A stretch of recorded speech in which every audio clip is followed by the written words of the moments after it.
The story kicks off on a totally wrecked and silent battlefield. But then, bam! A woman with pink hair starts coughing up blood. She's in rough shape with a hole in her chest and grumbles about trusting a liar. Right then, a mysterious figure strolls onto the scene. She spots some dude, surprised he's still kicking. This grabs the princess's attention, and she realizes it's Phantom Spear. The guy's so messed up he can't even talk. And the woman says she'll keep her promise, asking what he wants. The beat-up dude is too weak to speak, but she gets that he wants to be revived. She breaks it to him that it's a no-go, cause he hasn't done enough cool stuff. The spear dude, who we figure out is the MC, is so bummed he can't revive, he just dies. This makes the goddess step up, wondering why he'd want to come back to this mess. The princess gets it, calling the goddess Venerable Gluttony. He wants to rewind time to have a place to call home, but turns out, he's got nowhere to go back to.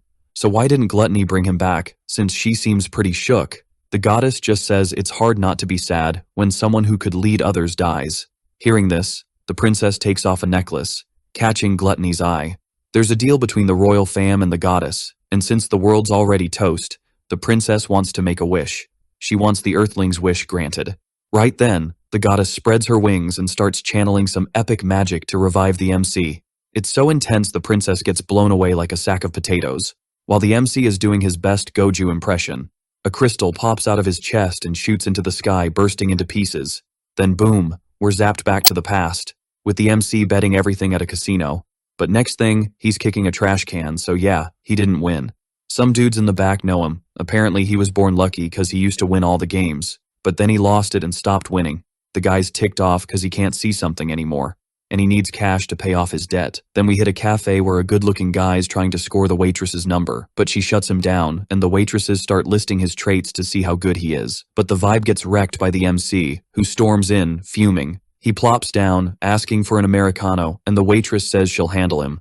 She makes the coffee and brings it to his table. He immediately calls the manager, claiming there's a nasty cockroach in his drink. But it's obvious he's up to no good, so the manager steps in. She asks what's up, and he says he wants compensation for damages, since he almost had a heart attack seeing the bug, and he also says she ditched him after he helped her. The manager's mad, but she'll still send him some cash, since he helped her when she was studying abroad. But when the money hits his account, the MC's not happy and asks if she thinks he's a beggar, throwing in her face that he funded all her fancy stuff abroad and this is how she repays him. This just makes the manager sadder, and she starts crying, wondering what kind of person he's become. Since back in the day, he was the one who helped her the most to get back on her feet. How did he break so much? Upon hearing this, the MC gets super ticked off, knowing exactly how he messed up. Turns out, he was born with this wild ability to see colors. If something was green, it was all good. But if it was colorless, things could go sideways. As a teen, he decided to test it out at a casino, and surprise, surprise, the dude raked in the cash, but he overdid it, and after a gnarly fever, he lost his color vision. By then, he was hooked and lost his girl. This is the tale of our addict, chilling by the river with a drink. Even with the cash, he's clueless about piecing his life back together, and ends up crashing right there on the ground. But when he snoozes, that piece the goddess swiped from him pops up, and dives into his head, giving him the worst nightmare ever, dreaming of monsters and chaos on a battlefield. He wakes up, totally confused about what went down, then decides to light up to chill his mind. Seems the crystal made him realize he messed up with his ex, and he decides to give her money back. But when he checks his pocket, the cash is gone, realizing he got jacked while he slept.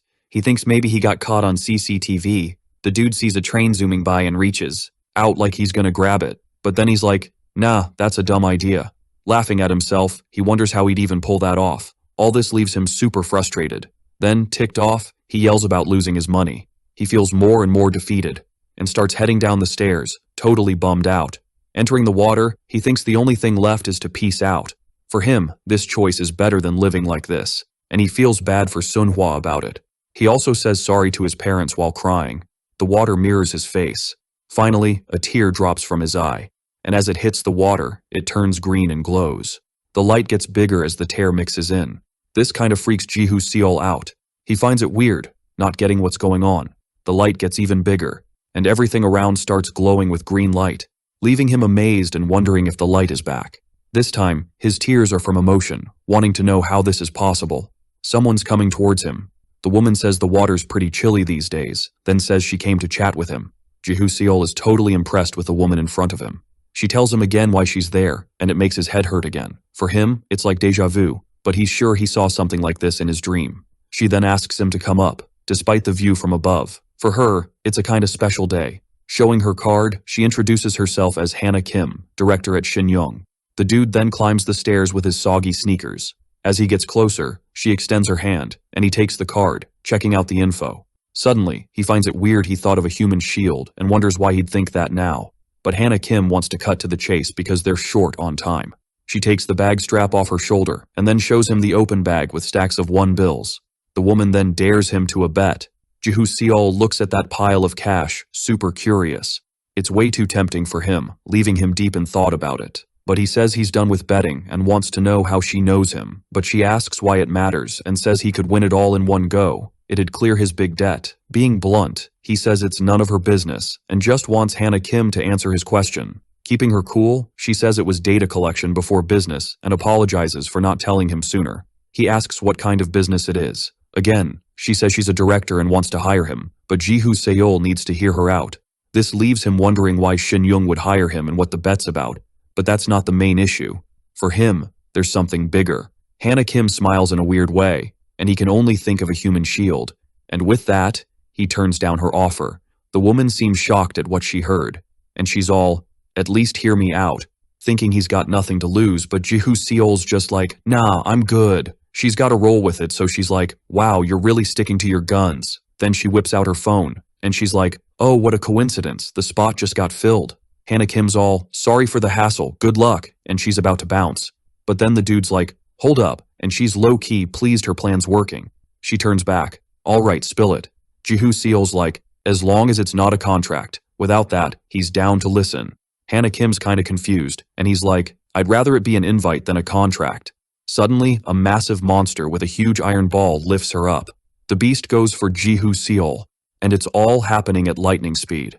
The knight slices through the monster, comes out untouched with the beast down for the count. He spots something out of the corner of his eye. More gnarly monsters are on the way, and in this dream, it's one battle after another, always fighting like his life's on the line, until he's just done and collapses. And right at the end, he's begging the goddess, wishing he could hit the reset button on life. First time he's ever felt like that. But in that dream, it all kicked off when he met this girl. She's not thrilled about the invite versus contract thing. Then she's like, "Are you already with the other side?" But Jihu Seol's all chill, saying she should know better. Then Hannah Kim's thinking if he was, he'd have a mark, but he's clean. She's like, "Who hired you first?" He takes a sec before answering. Then he's like, "Doesn't matter," leaving her stunned. She's finding this whole thing super weird, since he knows the difference. Jihu Seol's like, "Exactly. I just want an invite." Then Hannah Kim's like, "Why do you want that?" He's like, "Duh. If there's a choice, an invite's better." She's like, "Why waste an invite on a useless gambler?" And he's like, "It'd be a mess if you didn't." She's shook by his words. Shinyong Pharma's all over the news for a drug they made, and he thinks it's linked to the other world. She's like, "What are you gonna do, and who'd believe a gambling addict?" But he's like, "Your bosses won't be happy if you mess up an invite," which ticks her off, and she's cursing him. Jihu Seol's like, "Don't want to push it, just give me an invite." But she's like, "Invites and contracts are totally different, can't do an invite." He's like, "What about that invite you mentioned?" But Hannah Kim's not lying, she needs permission for an invite. She's digging through her bag again, pulls out her phone, unlocks it to use, and she's got one mission. She's got to keep it safe. She'll need it soon. In a memory at the goddess's statue, she's like, "Is it really soon?" The goddess is like, "You'll have no choice but to use it." Something small and shiny pops into her hand. What's happening is exactly what the goddess said, and she's annoyed.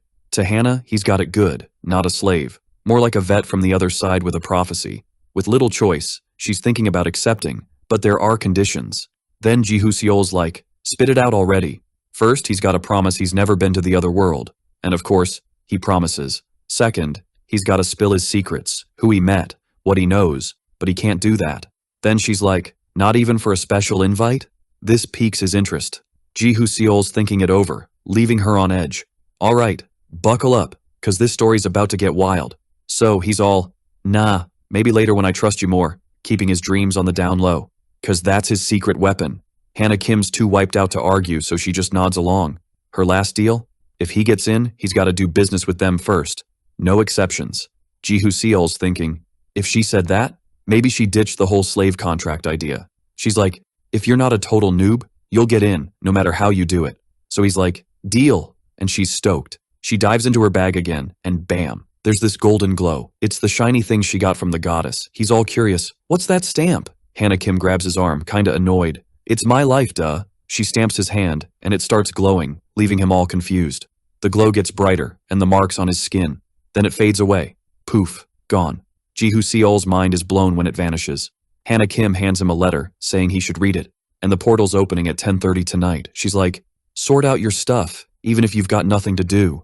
And she's all, don't get kicked out, or I'll hunt you down to get my stuff back. She stomps off, leaving Ji-hoo Seol with no options. But wait, she remembers something, tosses him a money package. He catches it, just in time. It's the cash he was after. She warns him not to crash anywhere random, or he might freeze. With nothing left to say, she bounces. Finally, he's got the money. Ji-hoo Seol checks his phone, remembering he's got stuff to handle before the portal opens. Looking at the cash, he thinks of Seonhwa. At the cafe, the staff tells the manager to chill while they clean up. Yoo Seonhwa's looking beat, sitting there. Suddenly, someone walks in, and she's like, whoa, it's Ji-hoo Seol again. She's annoyed, yelling, it's not even been a day since you got the cash. He's like, it's not about that. But she's not having it, tells him to scram. She's all, leave before I call the cops for messing with work, which he thinks is nuts. He grabs her arm, chill and hear me out. She yanks her arm back. Nothing to say to you. She's like, better be gone when I'm back. Desperate, he's like, wait. But Yoo Seonhwa shuts the door. Only staff can enter now. The girls are whispering. Then, they block the door so he can't get in. Feeling bad, Ji-hoo Seol knows this was bound to happen. He checks the wall clock. Then, he asks the girls to give something to Yoo Seonhwa when she's back. After lighting a cig, he heads down the street. He starts running, not wanting to waste time. Meanwhile, Yoo Seonhwa peeks out, asking if he's gone. One girl nods, handing her the money he left. Ji-hoo Seol's in an alley behind the cafe, checking. His phone, he wonders if he should text. Back to Yoo Seonhwa, she rushes out the cafe door. She's looking around, searching. She spots smoke behind the store. It's him, on his phone. Suddenly, a light whirlwind appears above him. It's a magical portal. Then, poof, he's gone. On the ground, just his phone and the lit cig remain. When she gets there, it's too late. She walks to the alley. Yoo Seonhwa picks up the phone. The last thing he did was send a message. She looks out, clueless about what happened to him. The ceiling light's on. It's hurting his eyes, so he shuts them. But slowly, he adjusts. Ji-hoo Seol's lying on the bed, shivering. The place is a mess. Food wrappers everywhere. He's shocked to be in his room. He gets up, opens the window. But there's no one outside. His phone buzzes with a notification. On the screen, a message alert pops up, telling him to read it. The dude picks up the phone, looking all impressed. Problem is, it's not even his phone. But whatever. He picks it up anyway. Boom. An alert pops up saying the user's registration is done. There's a message notification. Curious, he taps to see what's up. It's a guide telling him to hit up the Paradise School auditorium in 9:45 minutes. Paradise School? That name's got his attention. The place is huge, with a massive field for games. Ji-hoo Seol strolls through the big area. To find his way, he checks out the signs. He realizes Paradise is the school, not some fantasy dreamland. Still, it's weird there's no one else around, like he's in a ghost town. He keeps walking through the place. Finally, he spots the Paradise School auditorium. As he's climbing up, someone's already waiting for him. Soon, he's face to face with her. The girl greets him all friendly. To Ji-hoo Seol, she seems like she's from another country. Without a word, he tries to slip through the door, but the blonde girl sticks out her hand, then the other one too, leaving him all confused. With her hands out, she seems to want something from him. He figures she's waiting for his invite to check. In a packed room, a woman says they just want him to show the contract. Some dudes are chilling in the chairs, more into cracking jokes than anything else. One of them cracks a joke about being there because he's useless. Ji-hoo Seol's kinda curious about them, but he hands over the letter from Hannah Kim. She opens it, noticing the crumpled paper right away. As she reads, the girl's already impressed. So much so, she starts trembling. He doesn't seem impressed, just wants to get her reaction. She bows to him, like he's some big deal. This impresses Ji-hoo Seol and grabs everyone's attention in the auditorium. Finally, she signals he can go in. The whole thing's got him a bit nervous, but whatever. The woman guides him. Gently, she points to his seat. Even more nervous, he takes his seat. Once again, the girl bows. And of course, people are curious about this. One guy asks why she did that, and the platinum-haired dude remembers not getting the same treatment. Now that the woman's gone, everyone's staring at Ji Seol. He just wants to know who these people are. But everyone goes back to their own thing. Suddenly, another headache hits Ji Seol. Then, people are all around him. This makes him suspicious and feeling super anxious. He remembers in his dream he was standing, and now things have changed. The door slams shut. Someone yells, asking if everyone's there. On stage, a uniformed guy greets them. He introduces himself as Han and says he'll be their guide. Han says he knows they have questions, but for now, they gotta stick to the schedule. He tells them to think of attribute windows or just attributes, and unless given permission, no one can see. Obviously, Ji Seol thinks of attribute windows. Suddenly, a screen pops up for him. Not just him, everyone thought of it, surprised by what they see. A bit confused, the guy asks the woman what native ability is, and the kid next to her tells his mom he can't see. This makes Han curious, asking if he has a native ability. But the guy denies it, saying there's nothing written. Then, Han says not to worry, it's normal for humans not to have any. This catches Ji Seol's attention. After all, his shows he has two. The dude's a bit shocked by the info. He's got the vision of the future, which he thinks is linked to the dream, and wonders if the question mark is a native ability, but he prefers not to show it while Han says they're moving to the next step. He asks them to activate the category of marks, either by thinking or saying it out loud. Someone's unsure of what to say, but, still not getting much, decides to take a shot. A young girl activates the mark category. A symbol pops up on her head, visible, and the guy behind her is startled. Curious, he takes a shot by saying the same words. Then, a similar mark appears above his head. More people do this, activating the bronze mark. Han organizes the papers in his hand. Then, he tosses them into the air. Each paper floats up, doing its own little dance before forming a circle. Then poof, they turn into bags. Magic, right? Han spills the tea that a random box is going to be handed to the bronze folks as a perk. While the girl's about to make the drop-off, he's all, use those perks ASAP, fam. After all, it'd be a bummer if they kicked the bucket before using them, since the tutorial's about to kick off. Then he spots two peeps with silver marks. He's hyped to be the guide this round. The duo? Mr. Kang-suk and Miss Yu Seo-ra. Two more papers take flight. Then they morph into boxes, this time in shiny silver. And, unlike the bronze crew, they score perks for the invite. He's low-key relieved the girl snagged this. Then, Han finally spots Ji Seol chilling there, and tells the dude to activate his marks category. The guy breaks it down again on how it's done. His eyes look like they're carrying the weight of the world, until suddenly, they pop open like they're about to jump out. To his shock, Ji Seol's rocking the gold mark. Han's mind is blown, it's the first time he's seen one, and he's all, only one person ever had this. He notices the lady next to him acting kinda sus, but she's just cracking up at his reaction. With Ji Seol's invite in hand, he's like, we're in the presence of a VIP. This makes everyone else eyeball him, feeling a bit jelly. Just like the rest, he gets the box, the only one in gold. The young woman hands it over. Before bouncing, she gives him a thumbs up, making him all jittery. Curious like a cat, Han nudges him to open the perk pronto. Ji Seol cracks it open, scoring 5,000 survival points, a survival mark, and some students' updated diary. He's peeping at his window when his phone buzzes. 3 shiny cubes chill in the bag. Han chats about these boxes, saying they're a breeze to open. He pops open the first necessity box, which finds what's needed most. Impressed, he peeks at the window, and the future vision ability is vibing with a new power awakening. The ability levels up to 9 eyes, turning green for general peeping. He needs to confirm this. Ji Seol's still in a daze with all this info. Something grabs his attention, and next to him is Yoon Seo-ra. Her screen's in his view, and the dude's a bit shook. He might even see others' windows. This makes him sus, as Han said only he could see his own attribute window. The second box opens, revealing a scroll. Thus, his ability levels up to 9 eyes. With yellow eyes, he's got the focus. Orange is a heads up to back off. Red screams, run for your life. The third box is blindingly bright, still squinting from the light. A memory of a woman saying how dope his eyes are. The memory of being told as a kid they're like the 7 colors of the rainbow. Still reeling from the chaos, Han yells at him, wanting to know if all the boxes were cracked open. Then Ji Seol gives the nod. The guy knows that, for everyone's sake, the boxes can dish out wild perks without caring for balance. The young dude says he got a message to check the attribute window, and Han thinks it's cool, just an upgrade. And pumped, he's all about the games kicking off. Everyone's vibing with this. But someone's like, hold up.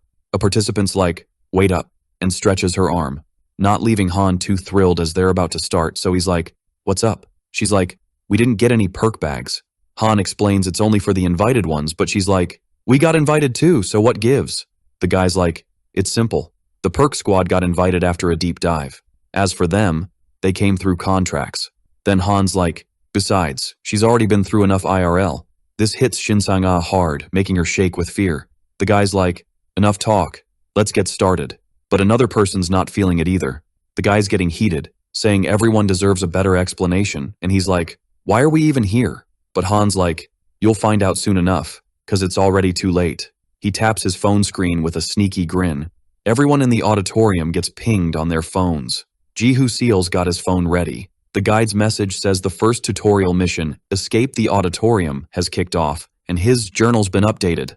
Han wishes them an epic school year and good luck. People are baffled by his words as he vanishes with the girl next to him. Meanwhile, Ji-hoo Seal's diving into the guide to escape the auditorium and hit the waiting area on the second floor of the main building in 3 hours. This is super worrying for the young dude. Suddenly, something slams the door hard, trying to bust in, freaking everyone out. Ji-hoo Seal jumps up from his chair, then he flips on his ocular ability. The door glows red, and he gets that he should steer clear. They keep banging on the tough metal door, and part of the structure crashes to the ground.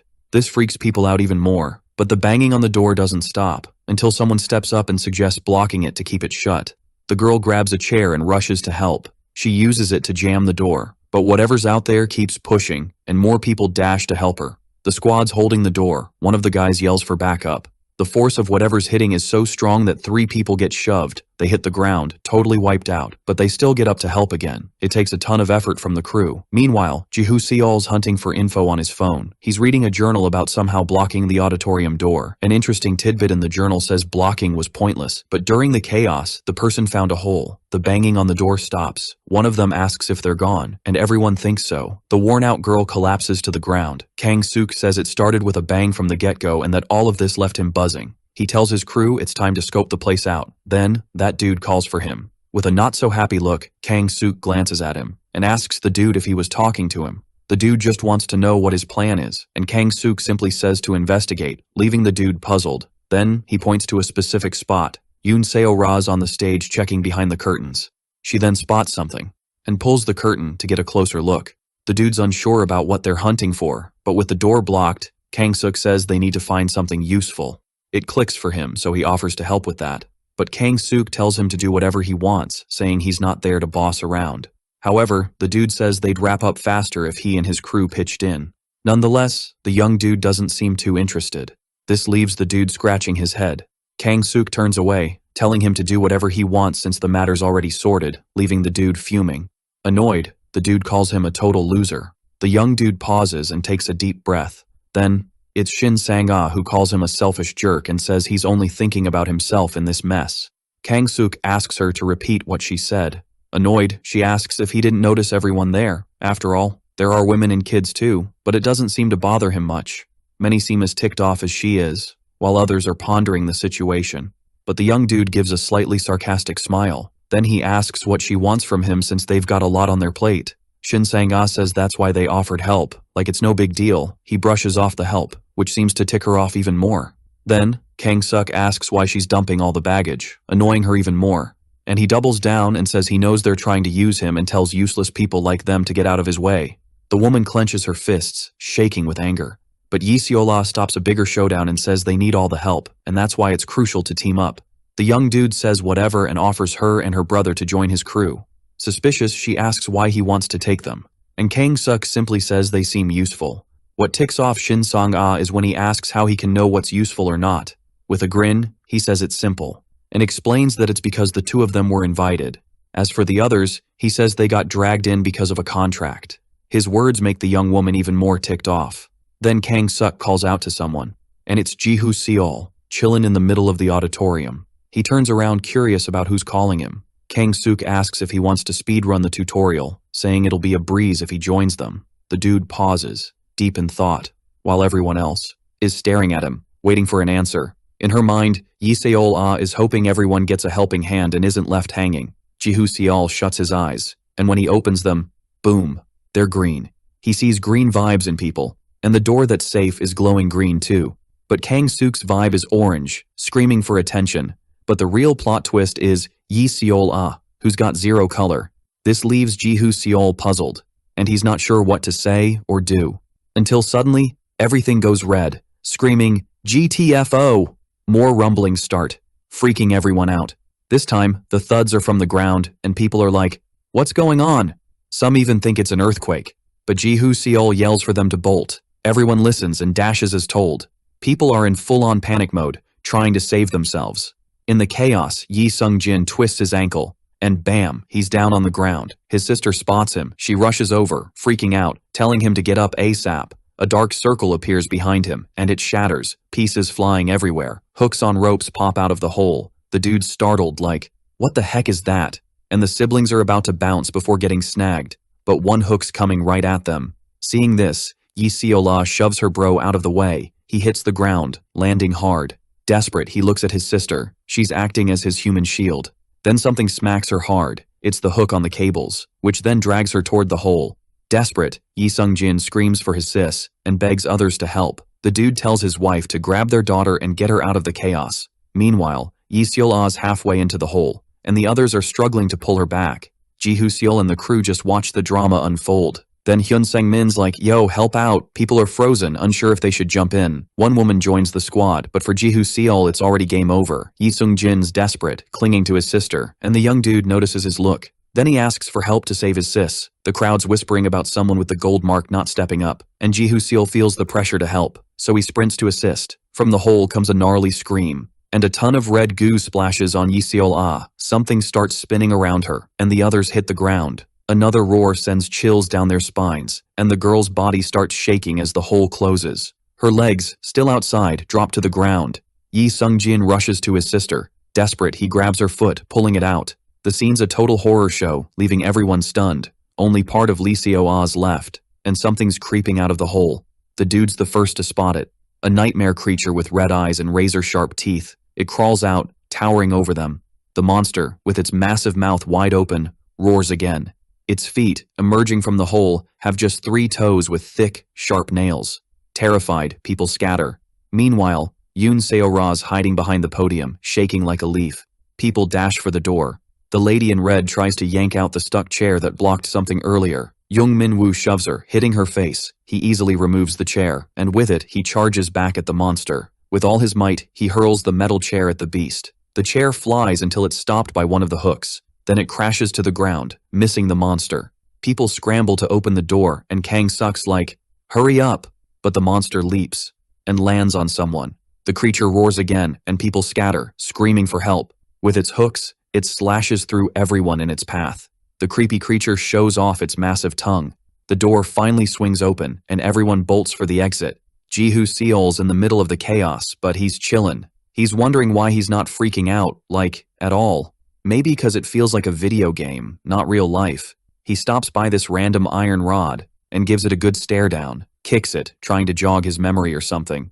Then he picks it up, feeling all ninja-like, spins it around and boom, it clicks.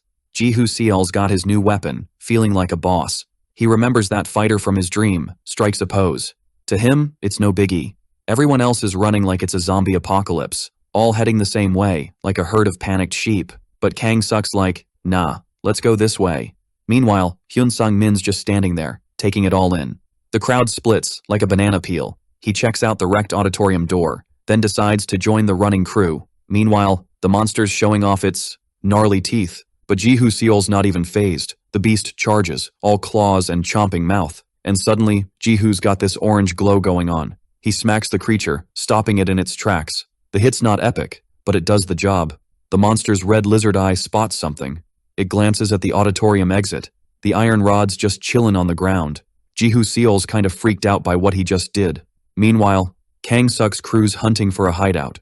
Jung Min-woo's giving it all to open a door, but it's like wrestling a bear. Kang Suk's like, "Dude, brute force ain't gonna cut it," while Hyun Sang-min sneaks off. He totally notices. The guy heads for the windows, grabs a plant pot, ready to smash. Kang Suk's like, "Classic guest move, using your noggin," with a smirk. Glass shatters. Hyun Sang-min reaches for the lock, then his eyes go wide. In the glass shards, he spots the monster's reflection. He yells, "It's out!" Everyone's freaking out, like majorly. Kang Suk's shouting to open the door, ASAP. He catches a glimpse of something. It's Hyun Sang-min, making a run for it, and he calls him a coward. The floor's got this weird stain from the girl's liquid. Jihu Seol remembers the diary's words, and the memory of her lingers in his mind. He thinks maybe Yi Seol-ah would have made it if she hadn't hesitated. He glances at the stage. Yoon Seo-ra's hiding there, shaking like a leaf. She's trying to pep talk herself into opening her eyes, knowing what she signed up for. But fear's got her in a chokehold. She peeks out, super cautiously, and sees everyone's gone, monster included. Meanwhile, Ji-hoo Seol's on his own detective mission. Using his phone's flashlight, he's checking everything out. He keeps moving, all stealthy. Following his phone's lead, he thinks he's in the right spot. There's a message from Kang-suk. Yi Hyung-sik and Min-woo hit the second-floor waiting area, and he's shook. He's got the second-floor map. One spot's marked in red, and he's dying to know what's up with that. Something's creeping up behind him. He spins around, quick. From the hallway, he only sees a flashlight. He kills his phone's light, ninja style. Ji-hoo Seol's worried about getting busted. Someone's coming, flashlight leading the way. But lucky for Ji-hoo, they find nada. The person keeps searching, and Ji-hoo's sweating about being found. To ease his mind, he uses his eye power. A green light shines on the person. No color change, so he's confused. Then he remembers the attribute window. With a thought, he activates it. Turns out it's Hyun Sang-min.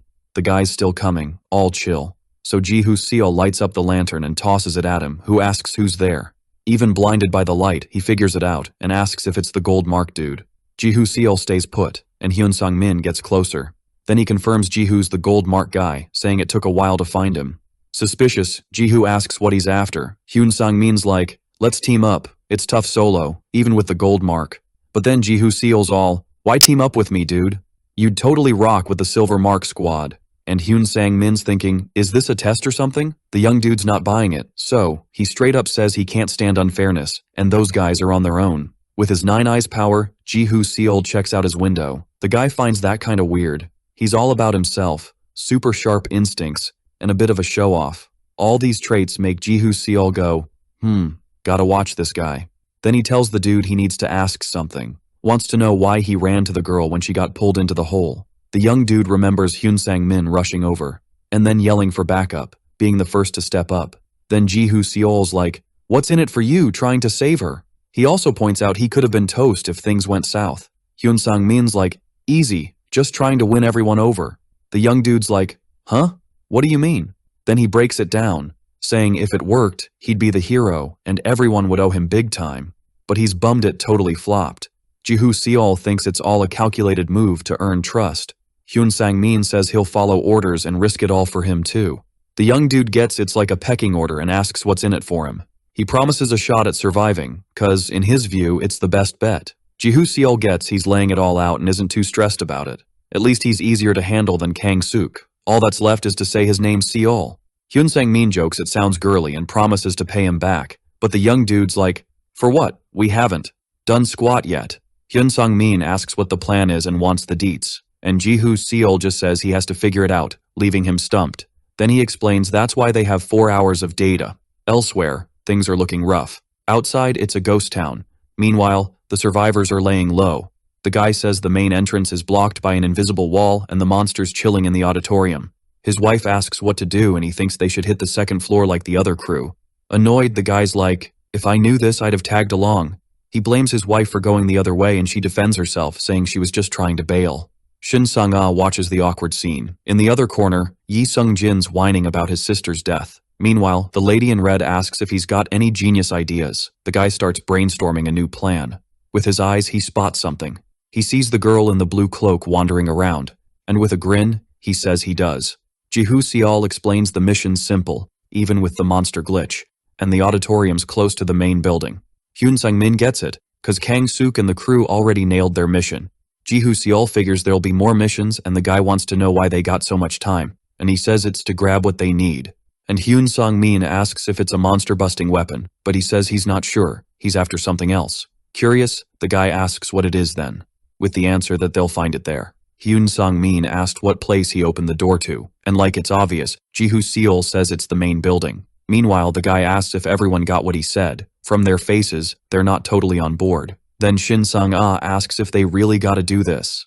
Cocky, the guy asks if she's got a better idea. The lady in red's the only one backing his plan, asking who'd say they should just give up. Shin Sang-ah looks at the guy's wife, but she quickly looks away like she's scared of something. With no one else speaking up, the guy says they should start and find something more fitting. Alright, buckle up, cause this is gonna be a wild ride. Each person heads to their corner. They're searching every nook and cranny. Meanwhile, the lady in red asks the boy if he's sticking around in the same state. Yi Sung-jin just shrugs, not really bothered. Then Shin Sang-ah's all, I get it, but don't throw in the towel, there's a reason we're here. The young dude just whimpers, not much else. She's like, are you gonna let your sis's death be for nothing? That hits him right in the feels. He remembers his super cheerful sister. Then someone yells, found it. The man's like, time to get this party started. Elsewhere, Yoon Seo-ra's digging through stuff. She's flipping through papers, until, bam, she finds what she needs. She holds the paper up, all triumphant. Then, uh-oh. She hears a noise. It's the monster, hunting for its next snack. She dives under a bookshelf, ninja style, the creature sniffing around, peeking through the window. To stay hidden, she covers her mouth, staying super quiet. The monster's about to bounce. Then, crash, a stone smashes the window. The thing lands right by her. The monster's all, what's this? Turns out, the boy nailed the window, and the man's like, nice shot. The boy's bragging, told you I was a pitcher on the basketball team. The lady in red's like, should we bounce? But the man's like, hold up, gotta make sure the monster's in. One kid's squinting, still don't see anything.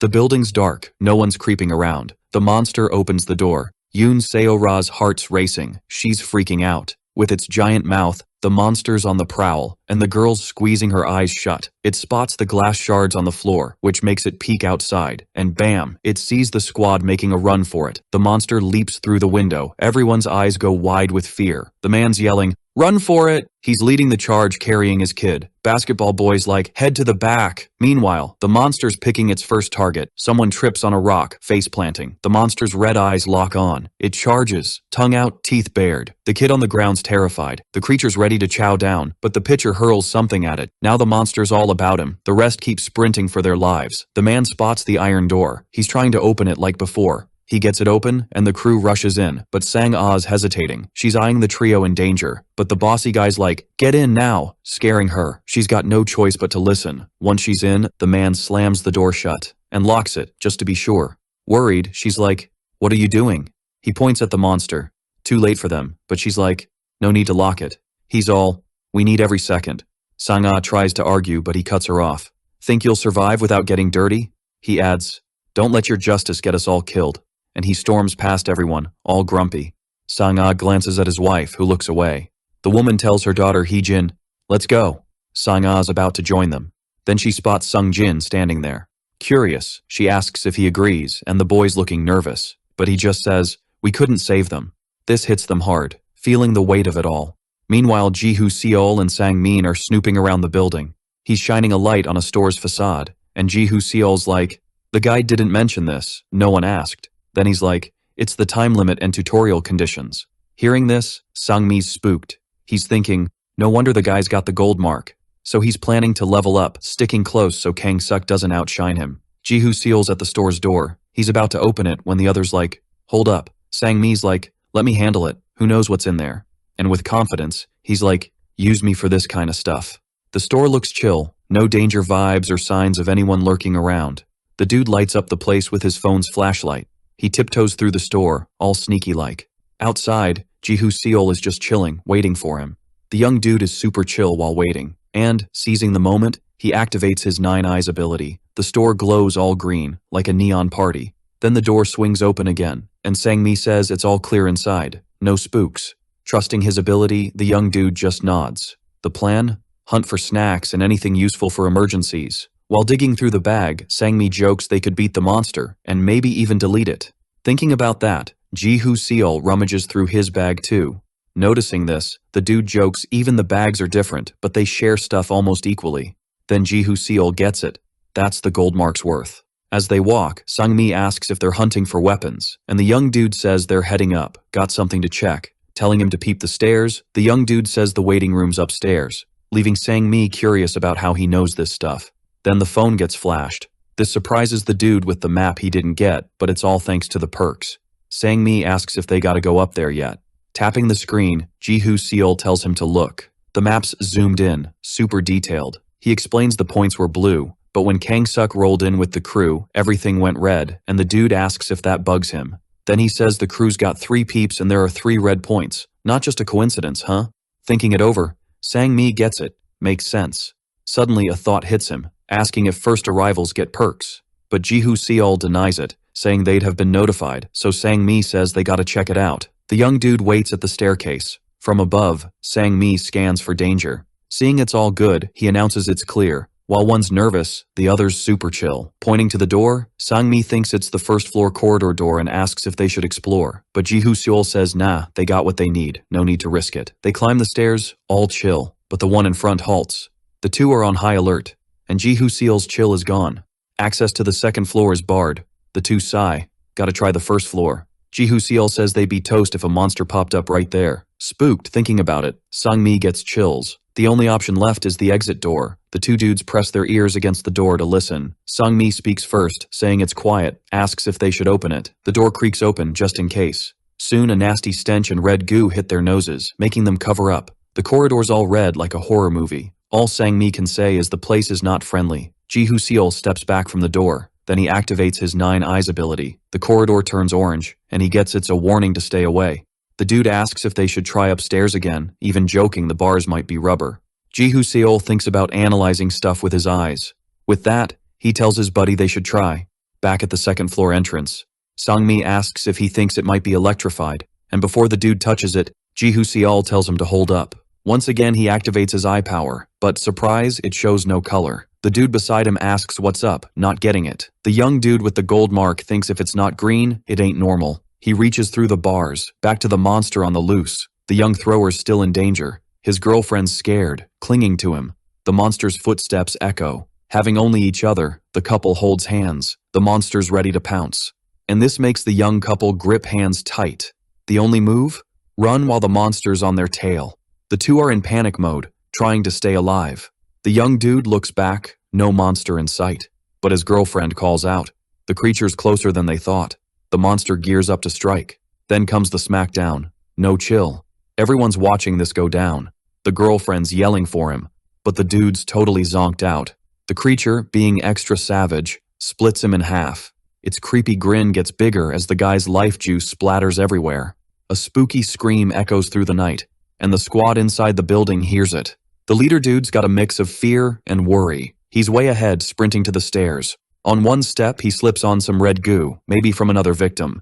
This sets off the monster's radar. The creature peeks inside the building, and it can see through everything, no cap. So, it locks onto the squad. Then it lets out an even scarier scream. The two hear it and get totally freaked out. Sang-ah tells the boy they gotta bounce, but first, she gives him a heads up. Hitting the 3rd floor, they bolt, but the monster crashes through the window and lands on the ground. Boom. The two are stuck with this beast. The monster screams again to spook them. Freaked out, Sang-ah calls for Sung-ji. This time the boy's ready to step up. From his bronze bag, a glow pops out. He pulls out this ball thing. Sung-ji spins it, setting the timer, and then grabs the monster's attention. As soon as the creature looks, he chucks the ball. The 2 points are about to collide. It all goes down super fast. The ball's near the monster when they meet.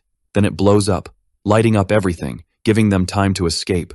The light's mega bright, visible from outside. So, the ones left behind spot it. But the light doesn't last forever. One of the monster's eyes gets sensitive from the flashbang. Hunting for its prey, it can't find them, but it's got a trail leading upstairs. The man grabs the bars. He tries to muscle them apart. Then, in panic, he yells for help. Suddenly, a window pops up with a new user sign-up. And boom, the bars start opening. One by one, they retract. The man's stoked about this. First thought, get to the other side. Feeling confident, he tells his fam it's all good. But crossing the line, the bars snap back. The wife rushes to the bars, but too late. He's clueless about why this happened. In a panic, he tries to open them again. His wife and daughter call out to him. With not much else to do, he tells them to stay put. The man scans around for help. Then he's got no choice but to check the long hallway. He spots some people there. It's Kang Suk and his crew. In desperation, he begs for help for his wife and daughter. The silver leader just asks why he's being so loud. The man explains the bars won't budge, and the young dude just says he should handle his stuff like a grown-up. Then Kang Suk's focus shifts. The man's on his knees, begging for help, saying he doesn't know when the monster will pop up again. This ticks off the young dude, who says the man's causing him trouble and if he doesn't help, he'll get a bad rep. The man keeps pleading for help. Kang-suk stands up, dusting off his clothes. He says he's not usually like this, but just this once. Then a creepy sound echoes. This freaks the man out, imagining what it could be. In a rush, he gets up and dashes back to his family, stopping as soon as he reaches them. His wife and daughter are upside down. The monster's got them, calling for him. Kang-suk, right behind, says it's a bummer. Without a care, he says they showed up too late. But the man turns to him, and once more begs for help, his last desperate move. The young dude looks at him seriously, then frees the arm the man's holding, to point at the button on the wall. The man eyes the button, thinking hard. Kang-suk says it'll open if he presses it, but they're too late. But the man insists it's not too late. He's about to press it when the young dude asks if he can take out the monster. Kang-suk says instead of asking for help, he should have been more careful while searching. His wife calls for him again. Even near the button, the man wonders if he should do it or not. Meanwhile, the dude's all, "Yo, if I open these bars, we're all toast." And then he's like, "Your call, no hard feelings, bro." His fam's screams are echoing in his brain, and he's sweating over what to do. Meanwhile, Ji-Hoo-seol's poking the bars. And boom, a window pops up, asking for a new user sign-up. Super sus, right? Sang-mi's all, "How'd you do that?" But even Ji-Hoo's clueless. And then he stops Ji-Hoo-seol from climbing, saying there might be traps. But as soon as he gets close, the bars snap back. And just like that, the whole path's blocked again. Ji-Hoo-seol's thinking it's set to let only one person through. The dude looks at him, totally freaking out, but just turns around and starts climbing the stairs. Sang-mi's like, "You're just gonna leave me here?" The dude pauses halfway. He's searching for something he knows is there. And, finding the red button, he slams it. The bars lift again. Sang-mi bolts through before it closes again. Panting, he's like, "Man, I thought you were gonna ditch me." And Ji-Hoo-seol's like, "Yeah, it crossed my mind." While climbing, Sang-mi asks if it was a prank. Way ahead, the dude spots something. It's Kang-suk's two buddies, and they spot them too. But before they can react, a monster's roar freaks them out. Mom and daughter are still screaming for help. The monster's using them as bait, just to mess with them. Kang-suk's loving the chaos, watching the dude squirm. His grin fades when he sees people coming. Seeing them, he asks if they're teaming up. Ji-Hoo-seol just glances at the button, saying nothing. Kang-suk's like, "Only the dude can press it." Sang-mi's watching, realizing the first to touch the bars gets the power. Ji-Hoo-seol's not vibing with Kang-suk's attitude, who seems to enjoy the chaos. Everyone's eyes are on the outside. The monster's pounding the bars. It's going wild trying to break through. Kang-suk's like, "Almost got me there, but we're safe with these bars." And then he adds, "But if they vanish, we're toast." The dude's still stuck on what to do. His fam's screams are haunting him. Ji-Hoo-seol's annoyed, wanting to help but feeling helpless. His gold bag starts glowing. He reaches in to see what's up, until Sang-mi puts a hand on his shoulder. The dude signals there's not much to do, and they both look at the only one who can act.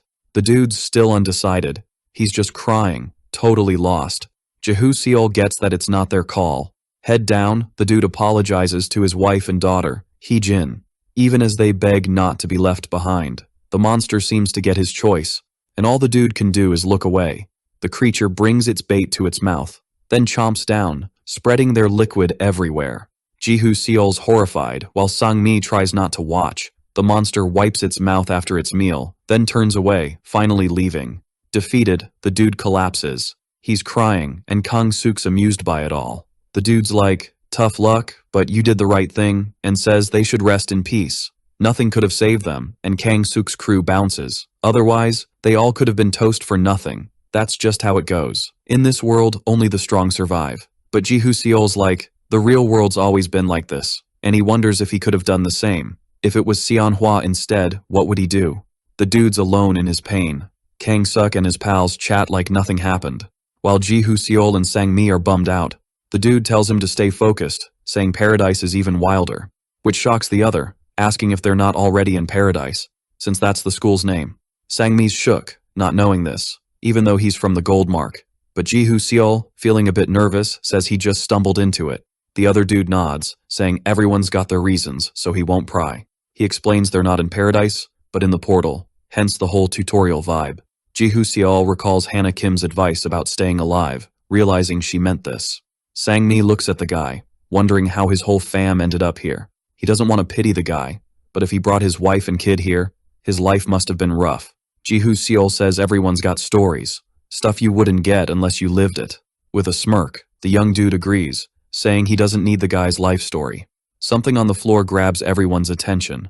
A window pops up, announcing Yoon Seol-ah's arrival on the second floor. The girl shows up, and Kang-suk starts teasing and calling her quiet one, but she's not bothered, and just keeps walking. Then she leans against a corner and pulls her hood up to dodge the stares.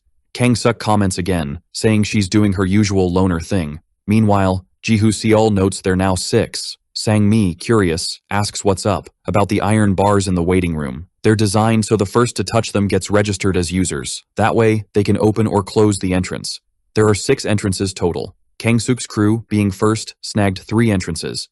Ji-hoo-seol figures he took one of the 3 left. One belongs to the guy who lost his family. And with Yoon Seol-ah, all entrances are claimed, but the young dude's still puzzled. Sang-mi gets its 1 person per entrance, but it's still a head-scratcher. In short, Ji-hoo-seol says there's a 50% shot for the rest to find their entrance. The guy gets that part. Ji-hoo-seol asks if he thinks they'll just let others waltz in, and finally, he gets the worry.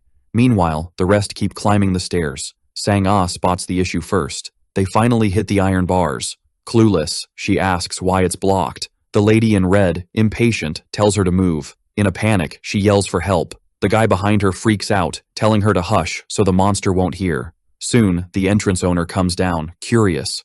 The group's startled by who shows up. Kang-suk, impressed, says she made it, calling her a crybaby. This ticks off the woman, asking who he's calling a crybaby.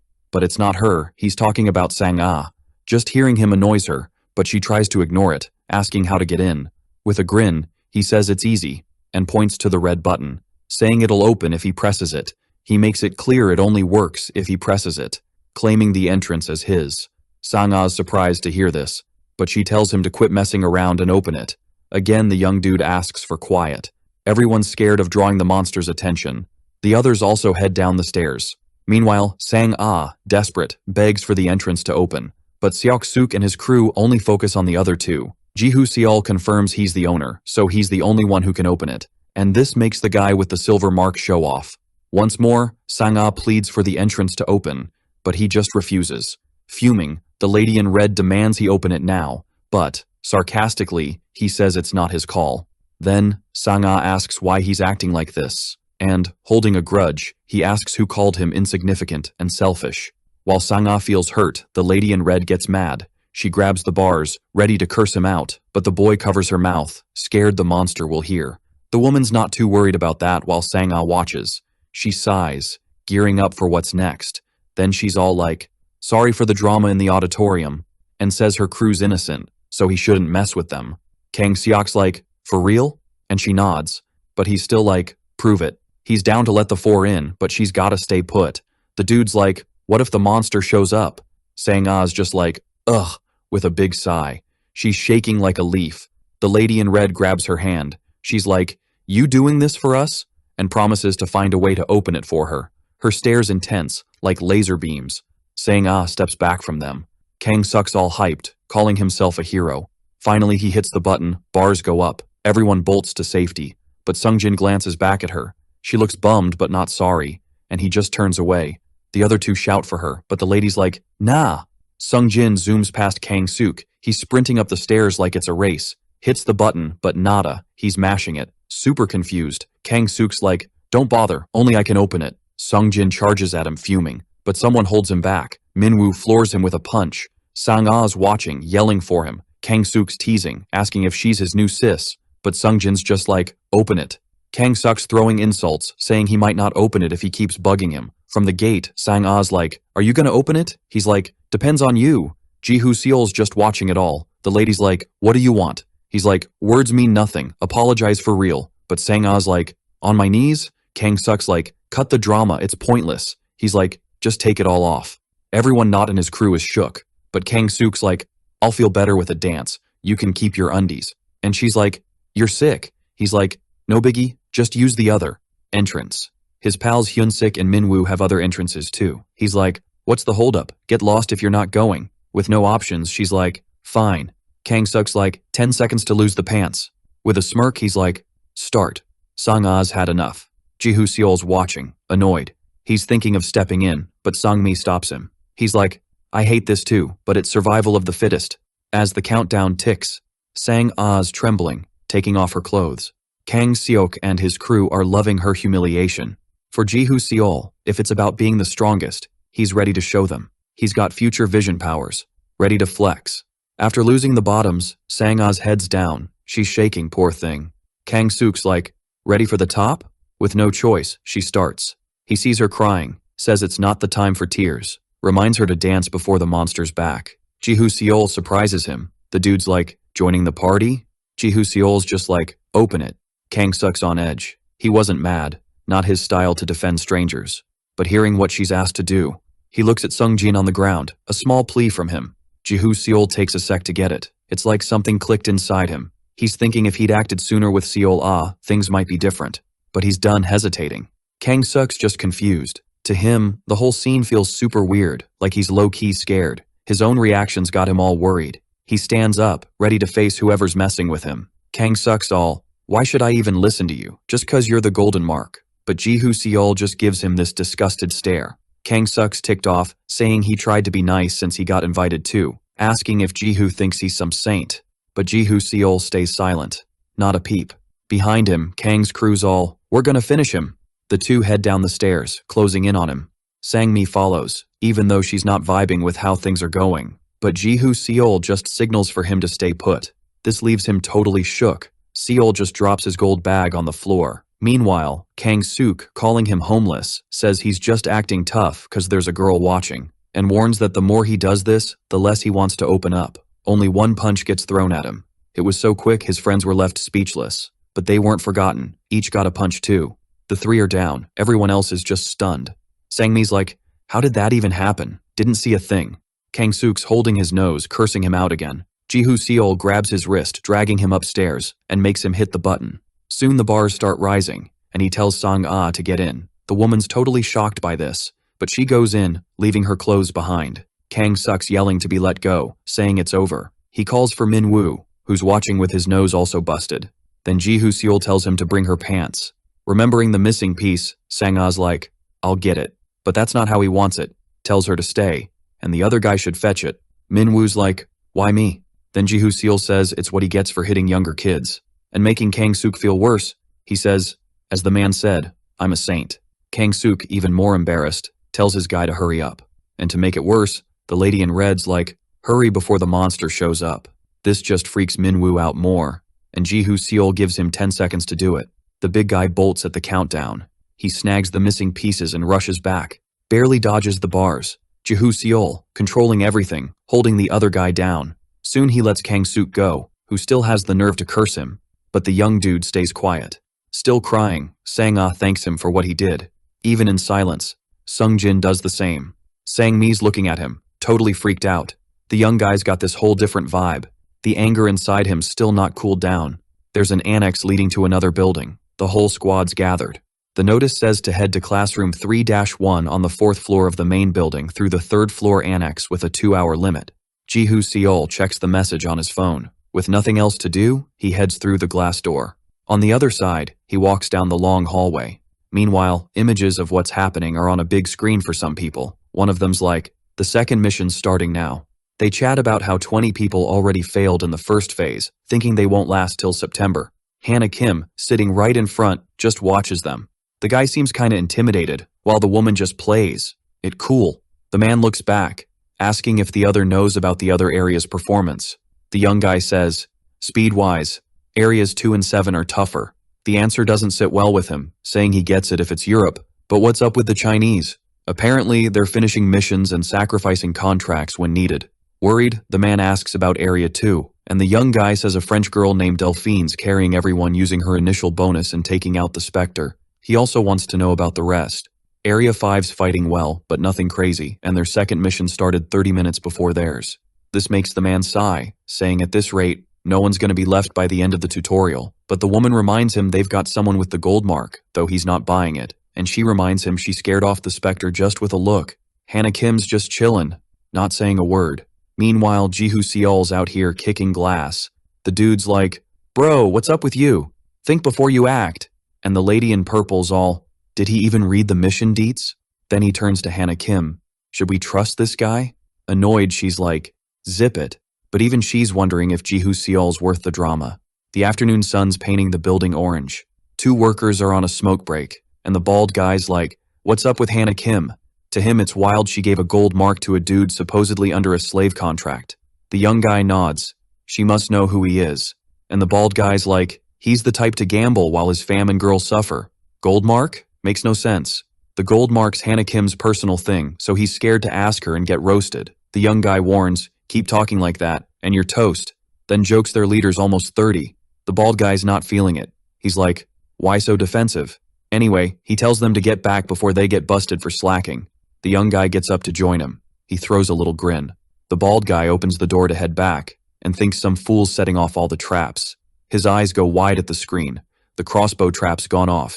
It's launching spears like it's a game, but Ji Seol dodges the first arrow like a ninja. He uses an iron rod to block the rest, whacking the spears away like a boss. It's all live on the screen. The bald guy's sweating bullets. Ji Seol checks out more of the place, then steps on a trap floor. More spears launch at him. The dude's quick and sharp. He nails all the spears before they touch him. The last one heads for his head, and then hits the ground. Red liquid drips from the arrow. The lady in purple jumps up, worried he's hurt. But the bald guy's like, nah, he dodged it. He saw Ji Seol dodge the side spears, thinking he'd do the same with the ceiling ones. The lady's trying to figure out why he didn't. But the bald guy's clueless. It's like Ji Seol's body had a mind of its own. Freaked out, she asks if he thinks Ji Seol saw and tried to deflect them all. The kid behind them's lost in the convo. But the bald guy's freaking, how did Ji Seol pull that off? Panicking, he goes to her for answers. The bald guy thinks Ji Seol's already a pro, but Hannah Kim's just like, what's the speed record for mission 2? This time the kid stands up. Sung Shi-hyun's record is 29 minutes and 39 seconds.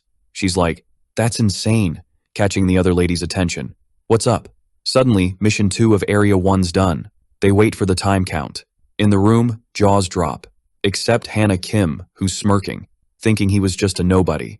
But Ji Seol smashed it in 16 minutes and 24 seconds. To the lady, he's a jackpot. The mission winners are in room 3-1. Han's hyped. Congrats on reaching floor 4. Was the first and second lesson fun? The room's not as packed as the auditorium. Ji Seol's not hyped, just like the other survivors. Sang Mi's in her own world eyeing the back. In the last seats are Kang Suk and his crew. Yoon Seora's also chilling away from the crowd. The guy's got his head down, but Han's loving it. He's like, good news, only 1 tutorial part left. Sang Ah's surprised, there's more?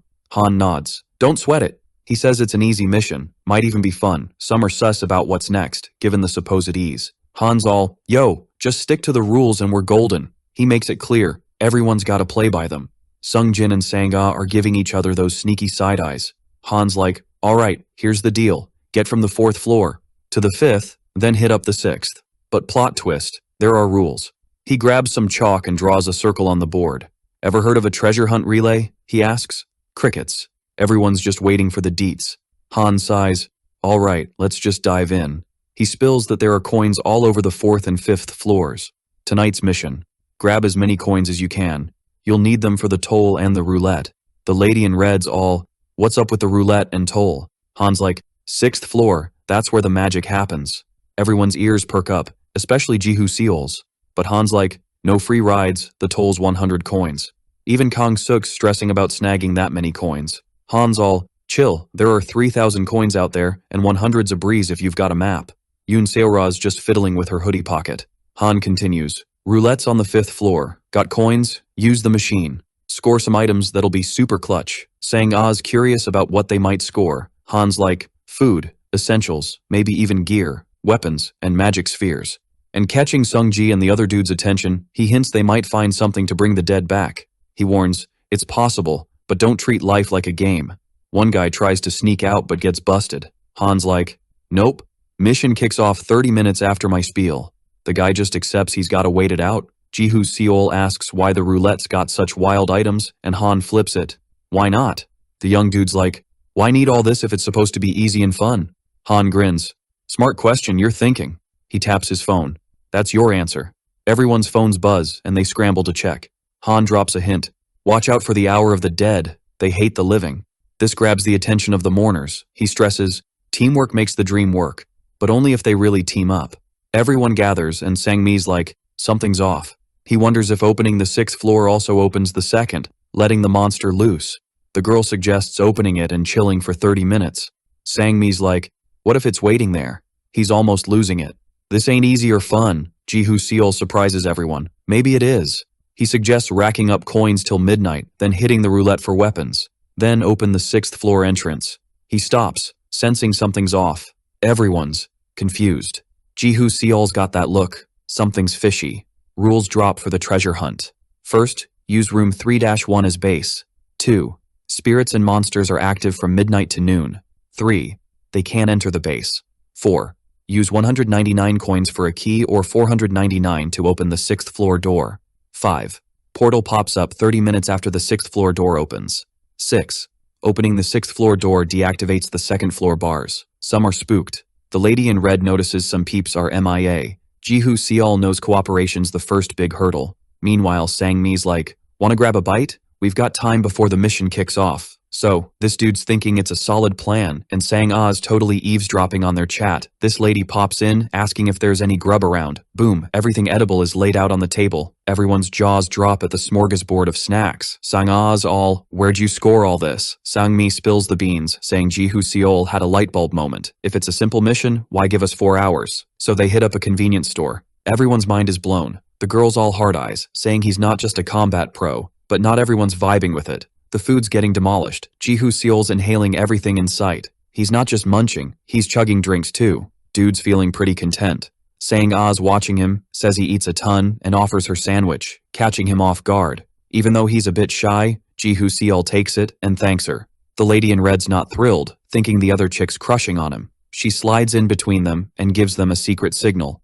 Then she whispers something only they catch. Meanwhile, Ji-Hoo-seol finishes up and wonders if he's always been such a chowhound. Anyway, he cracks open a soda while everyone watches. One guy jokes about bringing the dead back to life. This bums out Sung-jin a bit. The dude mentions a buddy who came with him, but something went down in the auditorium, just like the girl lost someone too. Then they both start bawling. Ji-Hoo-seol's like, what do I do now? But Sang-mi steps up. He tells them to cut it out. He's all, Seol fed and carried you. What next? Save your friends too. The guy's like, that's not what I meant. But Sang-mi's like, save your friend, follow the guide, collect coins, get items. They're left speechless. But the dude keeps going, asking if they know where they're headed and what paradise is like. The lady in red jumps in, asking if he knows what it's like. He sums it up. It's every man for himself. This ticks everyone off, and the other guy talks about teamwork. Then Sang-ah echoes that they should team up but not mooch off others, and asks if the meaning of teamwork changed or something. This stirs up drama between the groups.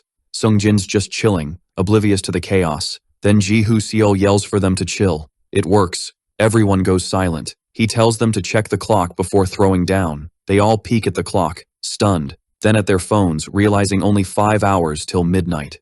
The base room door swings open. Sang-mi leaves a note saying she can't roll with them. The other group also bails, saying they're out too. This ticks off the lady in red, who chases after them.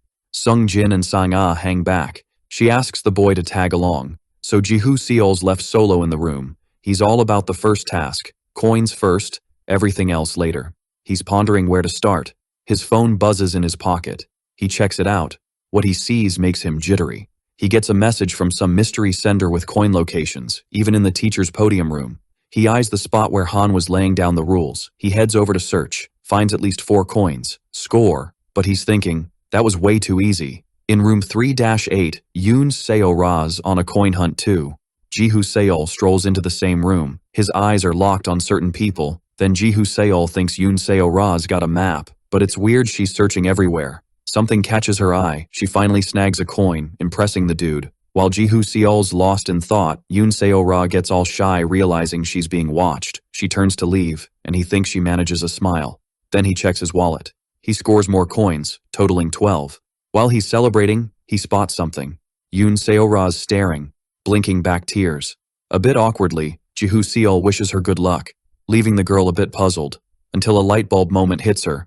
Meanwhile, he's on a mission in room 3-7. Coins are popping up so easily, it's like a snooze fest for him. With the mission complete, he heads for the exit. Boom, he's face to face with Yoon Seo-ra. She peeks inside, curious, notices only one locker's been messed with. Then she gives Jihu Seol the side eye, who's trying to act all chill. Yoon Seo-ra blinks, pulling a sad puppy face. This makes Jihu Seol a bit jittery, and she, feeling awkward, looks down, but they both go their own ways. Yoon Seo-ra's clutching a paper, still looking bummed. It's a map showing where the coins are stashed. Jihu Seol sneaks a peek to check on her, and thinks about swinging by 3 to 8 again. Peeping at the map, room 3 to 9's got 3 coins on the teacher's desk and 1 in the TV stand. Something grabs his attention. It's Yoon Seo-ra sprinting with a freaked-out expression. Not getting it, Jihu Seol bolts away from her. Each dives through a door into the room. They face off like epic rivals. Then they dash to see who hits the podium first. Jihu Seol's got the luck, snagging the 3 coins. The girl leaps for another spot. The boy's like, "What's she doing?" She's jumping like crazy to snag the coin on the TV. Her eyes start watering again. Watching her, Jihu Seol thinks she should just use a desk to reach. Each fail makes her more frantic, until the boy surprises her, offering to grab it for her. With just a little hop, Jihu Seol snags the coin. From her angle, she spots a red stain on his shirt. With ease, he grabs the coin. Grinning, he offers it to her, but she looks spooked. Instead of taking it, Yoon Seo-ra just bolts, and he wonders if he bruised her ego. 10 minutes to midnight, and the scoreboard reads Hyun Sang-mi with 100 coins, Shin Sana with her 70 coins, Jihu Seol with a jaw-dropping 1,552 coins, but Yoon Seo-ra with a big fat 0. Phones light up the dark room. Sang-mi and Sang-ah are chilling in chairs. Jihu Seol bursts in, giving them a jump scare. He asks where the others are since it's almost ghost o'clock. Sang-mi says duh, he wondered if he'd come back too, but he did with 100 coins. A bit later, Sang-ah says he's lucky, she only got 70. Then, casually, Jihu Seol dumps coins and says now she's got 100. She's shocked by the 30 coins and asks if he's just giving them away. Sang-mi's impressed, and Jihu Seol asks if he wants some too. Surprised, he asks how many coins he's got, and Jihu Seol just says enough to keep kicking. Then Sang-mi realizes it wasn't Yoon Seo-ra hoarding them all, like he thought. Talking about her perks up Jihu Seol, who asks what's up with her. The guy asks if he didn't notice she's got a map. Jihu Seol thinks he wasn't the only one to spot it. Suddenly he jumps up, startling Sang-mi, who asks what's up. And he just says Yoon Seo-ra's in trouble. This gets them on edge. And the guy even suggests Kang-suk might be the issue. Jihu Seol just nods.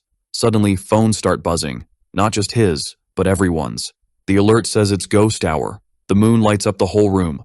Drawers are open, stuff's everywhere. Meanwhile, Sung-jin's on a coin hunt. He's working hard to clear the clutter. Carefully, he moves the glass vases and scores a single coin. The boy nudges, almost there. But the coin slips away. It hits the ground before he can grab it, and rolls under the tables. Sung-jin hunts for the coin, not caring about anything else. Desperate, he searches for the coin that should be there. Using his flashlight, he finally spots it. But suddenly, a drop of red liquid lands beside him. The boy stands to see what's up. A creepy silhouette is floating. To see better, he shines his flashlight. His eyes go wide when he sees who it is. Sung-jin calls out to his late sister. The creature's turned away and starts to turn around, until it fully shows its zombie face. Startled, the boy hits the ground. The dead calls out her brother's name. The boy's all freaked out, asking if it's really her, and the creature's like, "Get up, quick!" Sung-jin hops up, still asking if it's really her. The spirit's all, "Search!" and the boy's like, "Chill, I got the coins." Seol-ah opens her creepy mouth and more gross liquid spills out. Freaked by the sight, he promises to do anything to save her, and the ghost just calls out, saying he's hers. With bloody tears, she says she'll always love him. Then the boy bounces out of the room. He's got this super serious look, and he's all in to do whatever it takes to get his sis back. Sung-jin's at the women's bathroom entrance, thinking he might not find squat. The boy lights up the end of the hallway, then starts to walk away from the bathroom, but suddenly he freezes. His mind's racing, thinking he must do whatever it takes to save his sis. Meanwhile, in room 3-1, Sang-ah's like, "Is Jihu Seol really going out to find the girl?" He says he'll be back once he finds Yoon Seo-ra and Sung-jin. Sang-mi's all, "If the leader goes, I'm in." But then a terrifying scream freaks them out. The 3 peek through the classroom window. Sung-jin sees something super scary. He even drops his phone in fear. The trio rushes to him, and Jihu Seol's like, "What happened?" Still spooked, the boy can only stammer, "Nuna." As they enter the bathroom, Sang-ah asks if he's talking about his sis. A voice from one of the guys startles Sang-ah. In the bathroom, they find Yoon Seo-ra, hurt bad. Quickly, Sang-ah takes off her blouse, and with her teeth, she rips pieces off. She says the girl will die if they don't act fast. Desperate, Sung-mi's like, what do we do? Where's the infirmary? And the woman says they need to find something, but he doesn't know what to find, as there's nothing around. Then Sung-jin's like, there's gotta be alcohol in the science lab. However, the boy says there's a catch. And worried, Sung-jin's like, what is it?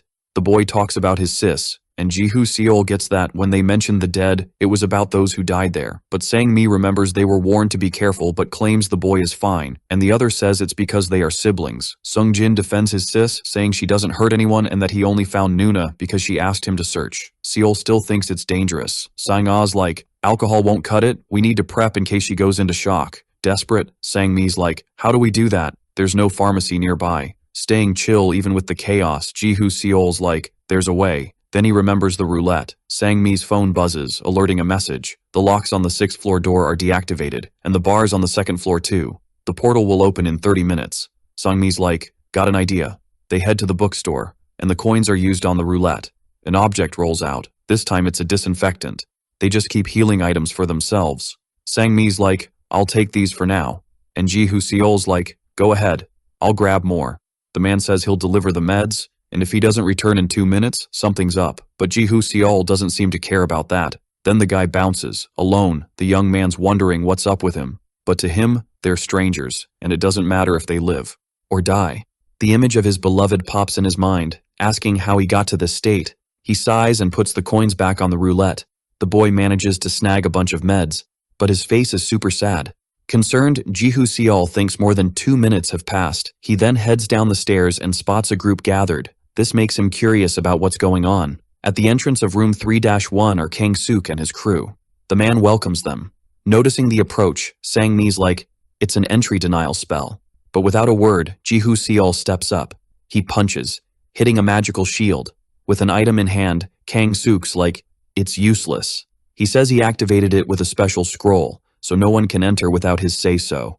Ji-hoo Seol asks if he opened the 6th floor door, and he confirms. Then he asks why. Ironically, Kang-suk's like, why do you think? Ji-hoo Seol's thinking he probs had a tough time paying for the ticket since the two with maps snagged most of it. This gets the boy thinking. He remembers Yoon Seo-ra hurt. Grinning, Kang-suk says he needed 2 things for everything to work out, and it only worked because Ji-hoo Seol left HQ. The boy stays silent, and Kang-suk says he knew he'd leave since a saint wouldn't just chill and watch. Ji-hoo Seol's glare is intense, but the squad doesn't seem fazed. From the dark hallway, a scream echoes. Everyone freaks out, realizing it's the unleashed monster. Ji-hoo Seol says he won't hit the 6th floor if the monster gets there. But chillin', Kang-suk whips out another scroll. The kid with the cap pleads to be let in. He says he did nothing wrong, and Ji-hoo Seol thinks he's hinting he did. Agreeing, Kang-suk says they must think it's unfair. Then he lets the 3 in. The trio exchange looks, all sus of everything and everyone. But without waiting, they dash through the barrier and head straight to the room. The rest hang outside while they're safe. But luckily, Ji-hoo Seol's glad he came prepared. Pulling something from his pocket, he knows he has to end it. To stir things up, Kang-suk asks what he and Sang-mi plan to do. Ji-hoo Seol's just on high alert. He slips his hand in his pants pocket. But when he pulls it out, it's empty. Shocking Sang-mi, who expected some kind of protective gear. This time, Kang-suk teases Sung-jin, asking if he just wants to get eaten like his sister. He also says the boy will make his sis cry and that she's probably waiting for him to save her. Then, he turns to Sang-mi and says he's done everything and asks why he's worried about Ji-hoo Seol. After all, he's a realist. He also says no one will blame them. After all, it's life or death. The two exchange glances, pondering their choices. Sang-mi apologizes to Ji-hoo Seol, and he and Sung-mi take the offer. The two finally enter room 3-1, but Sang-ah and Yoon Seo-ra stay. She becomes Kang-suk's target, who jokes about her pants being off making her an exhibitionist. And then he says it's a joke. The dude says he noticed she was trying to stop the bleeding and thinks it's admirable. Then he asks if she knows she might catch a cold like that. Soon after, he takes off his coat and offers it to her. This leaves Sang-ah too stunned by his move. Kang-suk says she can also go in. From the room's portal, Sang-mi gives her a nod. The woman gets up from the floor, and then is the next to pass through the shield. Extending the coat, Kang-suk says she made the right call. Sang-ah reaches for the coat, but then Kang-suk yanks it back and pulls her into his arms. He asks her to stay quiet, saying she knew what would happen when she agreed to switch sides. This doesn't sit well with her, who tries to speak up. But he asks if she'd rather go back to the other side, so all she can do is accept. Kang Suk grins at her easy acceptance and asks Ji Seol how it feels to be ditched. Teasing, he asks if Mr. Goldmark won't say anything. Then he says it's a bummer they're not on Earth, and that no one will know, even if he plays the hero. His mood shifts, and Kang Suk grabs Sang-ah by the hair. He says she's an example of someone who only stuck to Ji Seol to gain, and now the game's changed. The dude doesn't care that the weak need to help each other and asks if all strong people are bad and the weak good. Kang Suk says it doesn't matter who wins or loses, and that Yi Seol-ah passed away, even though she was bronze, while Sang-ah made it here. Ji Seol just says you win by winning, and Kang Suk agrees, saying he's pretty sharp, and as dudes, they suggest leaving the past behind and starting fresh. The guy then extends his hand, but he wants an apology and claims his nose still hurts from when it got hit. This makes Ji Seol super thoughtful. He then closes his eyes. Kang Suk says he's not asking for much beyond an apology, which is enough for them to be buds, but Ji Seol's only response is to tell him to buzz off, which ticks him off big time. A burst of light happens behind him. Soon Kang Suk turns to see what's up. Minwoo just got whacked by something, no cap. Dude hits the ground, totally out cold. Nobody saw what went down, making it extra spooky. Then, Sang-mi rolls up, all mysterious. Holding an iron rod, he's like, time to shine. Bam, he takes out the next henchman. Kang Suk eyes the chair, looking desperate. He makes a mad dash for it, but the chair starts doing a disappearing act.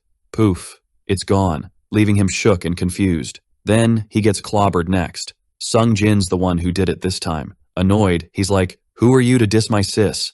Kang Suk's rage meter hits max. He's all, I'll take you all down. He tries to activate the scroll, but Sang-ah swoops in, ready to handle it. She stomps on his hand, hard. While crushing it, she's like, never met anyone so gross. Aims between his legs, no mercy. She strikes him there, saying he's the worst. Sang-ah gives him a look. Finally, her blow knocks Kang Suk out. Suddenly, the scene shifts. Ji Seol's just trying to figure out what's up.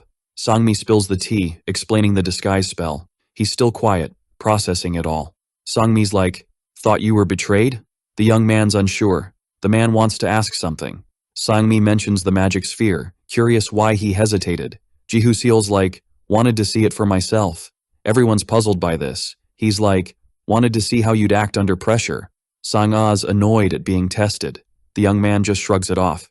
Sang-mi's like, did we pass? Ji Seol just smiles, and they all crack up, but the laughter's cut short by a noise from the stairs.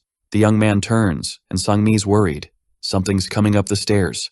It's the wide-mouthed monster, carrying Yoon Seo-ra. Sang-mi's like, hurry! Ji Seol's not thrilled about another fight, but the base general door slams, shut. They peek through the window. Heavy footsteps echo. The monster's searching every room. It finds room 3-1. The lady in red's like, can't it get in? Sang-ah tells her to hush. The monster spots something interesting. Minwoo, knocked out on the floor. The creature gobbles him up right there. The door to 3-1 swings open. Kang Suk's trembling, begging for help. Everyone's frozen, unsure what to do. He's almost hopeless on the floor. Then someone steps up. It's Sang-ah, still mad and not keen to help. She kicks him, trying to shove him out. But Kang Suk grabs her foot. His move ticks her off, even with danger outside. Sang-ah's confused about his plan, until she's pulled down. Both get dragged by the monster. Everyone just watches it unfold. Sang-ah fights to break free from Kang Suk. He's smug about trapping her, until his grin fades. It's his turn to be Monster Chow, but he still clings to her. Kang Suk's like, not going down alone. His eyes go lifeless. The monster chomps him more, but his grip keeps Sang-ah stuck. She struggles hard to break free. The lady in red warns her about staying outside. Sung Jin grabs a mop, not just gonna watch. Sang-mi gets it, but says a mop won't cut it. He spots Ji Seol digging in his bag. The young man's deep in thought. Meanwhile, the monster keeps munching. And Sang-ah's desperate for help. The two guys rush to her. She reaches out to them. They grab her, pulling with all their might. They're almost getting dragged too. Despite their effort, the monster's too strong. A crack sounds as the creature's jaw snaps shut, leaving only Kang Suk's remains. Everyone tumbles to the ground, but the monster's ready for another bite. Sang-mi gives the heads up. Ji Seol's ready. He takes advantage of the open mouth, tossing the sphere. Inside the monster, it's a bubbling mess. Explosions start popping off, and the monster's zooming around, crashing into everything. Another grenade gets lobbed its way. Soon, the timers sync up. Boom! An explosion wraps the monster like a giant net. It's caught, totally stuck. Jihu Seol's gearing up for the big finish. He chucks another one of those magic spheres. Its timer syncs up too. Kaboom! It blows up right above the monster. Lava-like drops start raining down. The monster's screeching, burning up. Slowly, it melts away, until there's nothing left, just like it did to its victims. Everyone's jaws are on the floor, and Sang-mi's like, "Whoa, he actually did it." Sang-ah's all, "Dude's a legend with just a few magic spheres." But Jihu Seol's all humble, saying he just got lucky with the right combo. The monster's toast, and he's thinking, "Teamwork, man. The guide was spot on." He turns around, getting a pat on the back. Sang-mi's like, "This is epic, a total miracle." And young Sung-jin's cheering, totally agreeing. Jihu Seol, keeping it cool, thinks they're right. But then he notices the old man's MIA, and everyone else is avoiding eye contact. Sang-mi's like, he's probably still hunting for coins, trying to ease his guilt. Jihu Seol just keeps scanning the scene. Meanwhile, the old man's still on his coin quest. A noise pops up behind him. Confused, he spins around, and his eyes go wide at the sight. It's the creepiest thing ever. His late wife holding her own head, and his daughter crawling like a zombie baby. He drops, saying he messed up and he'll save them, begging his wife and dear Hee-jin.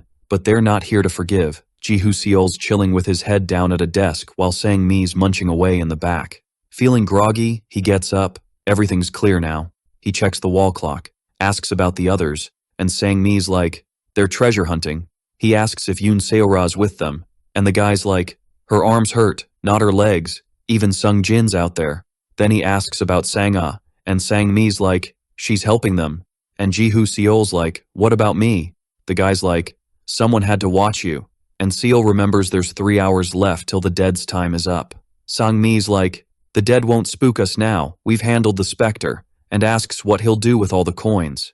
Jihu Seol's deep in thought. He heads out, pays 100 for the toll, leaving him with 785 coins, still clueless on how to spend them. He climbs the last step, and bam, there's Sung-jin, sprinting in panic. They almost crash. The boys all, "Sorry," and Jihu Seol's like, "No worries," asking if he scored any coins.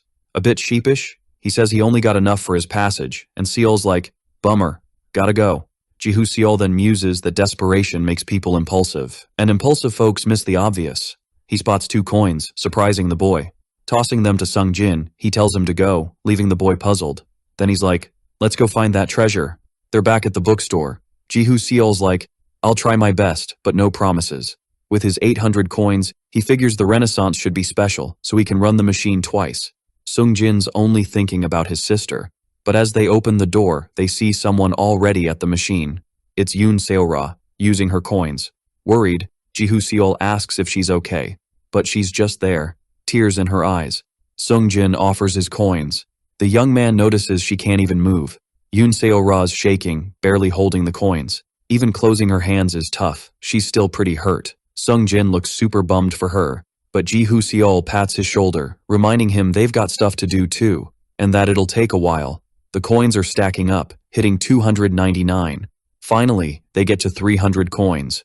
Sung-jin turns the device, and waits, all jittery, for the machine's surprise. The prize? A super cool consciousness fountain pen, but nah, not what he's after, and Jihu Seol's like, "One more shot." Another 300 coins clink into the machine. Jihu Seol gives it a whirl. A weird box drops, thud, on the ground. They exchange confused glances as it pops open. Inside, a bunch of magical spheres, all rainbowy. Jihu Seol's like, "Let's check these out." First up, a light bomb, then one that's a freeze ray. But nope, still not what they're hunting for, and the dude's bummed. Sung-jin's like, "Chill, sis will get it." But Seol's feeling bad they're in this mess. Someone tugs on Jihu Seol's sleeve, and asks if they're after the resurrection potion. This totally catches them off guard. Yoon Seo-ra tells Sung-jin she heard he was a hero last night. He mentions his busted arm, but she's like, "That's useless for the living." Jihu Seol just stands there, not wanting to butt in, and poor Sung-jin's all awkward and clueless. She hands over the potion, wishing them luck, and bounces while the boys all, "Thanks." Jihu Seol chimes in with a thank you too, and Yoon Seo-ra pauses mid-exit. She's like, "We're even now," and the dude's thinking, "Hey, she's actually pretty cool." Meanwhile, Sung-jin's eyeballing the potion. The rules? Only for the dead, needs a body part, and cancels ghostly death. They've got 2 down, but need a body part. Then Sung-jin has a light bulb moment. He bolts to the science lab, and Jihu Seol's like, "Can't believe we're still here." They get there and are totally shook by what they see. Sungjin's like, no way sis did this, and Seal's like, you know her best. Jihu Seal recalls the dead being hostile, but Seal was special. The boy seems to get it. And Seal's like, could it have been the dude's fam? And Sungjin's like, I'm never getting hitched. Switching gears, Jihu Seal's like, what about your sis? The boy's puzzled she's MIA and suggests searching elsewhere. And Seal's like, time's ticking. He drops the second rule, needing a body part, and asks the boy to check the clock. The dead's time runs out at noon. And Jihu Seal's like, sis is gonna vanish soon. Sang Mi's stretching, taking a breather. Through the window, he spots Jihu Seol sprinting. He's like, what's up? And the other dude's like, seen Sungjin sis? Sang A's coin hunting when the door swings open, spooking her. It's just Sang Mi, saying she's not around, and the woman's like, what's missing? And he's like, looking for Yi Seola. The trio starts the search. Sang Mi and Sang A each hit a room. Only Jihu Seol's left standing. And when they return, he's like, any luck? The woman's like, Yi Seola's not on the 4th or 5th floor. She suggests checking lower floors or another building. No rule says it's only where the treasure spawns, and Sang Mi's like, chill. Meanwhile, Jihu Seol's considering using his skill, but the girl's innocence might turn her green. Desperate, Sang A's like, what now? Only 17 minutes left. Sang Mi's like, Seol, hit the auditorium, it's fastest. And the other remembers it's where she died. He tells Seol to head back to the underground parking if she's not there, and says he'll start in the teacher's room.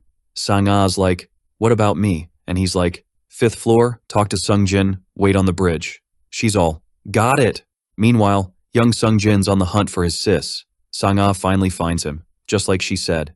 She's like, found her? And he's like, nope, all bummed out. The lady in red's like, how can you not find her with all this help? The boy turns away and she's like, look at me, are you ignoring me? Sang A's like, leave him be, we're not even coin hunting. And the lady's like, what's the deal? Sungjin spills the tea, and out of nowhere, she rudely asks why they're hunting for a girl who kicked the bucket in the auditorium.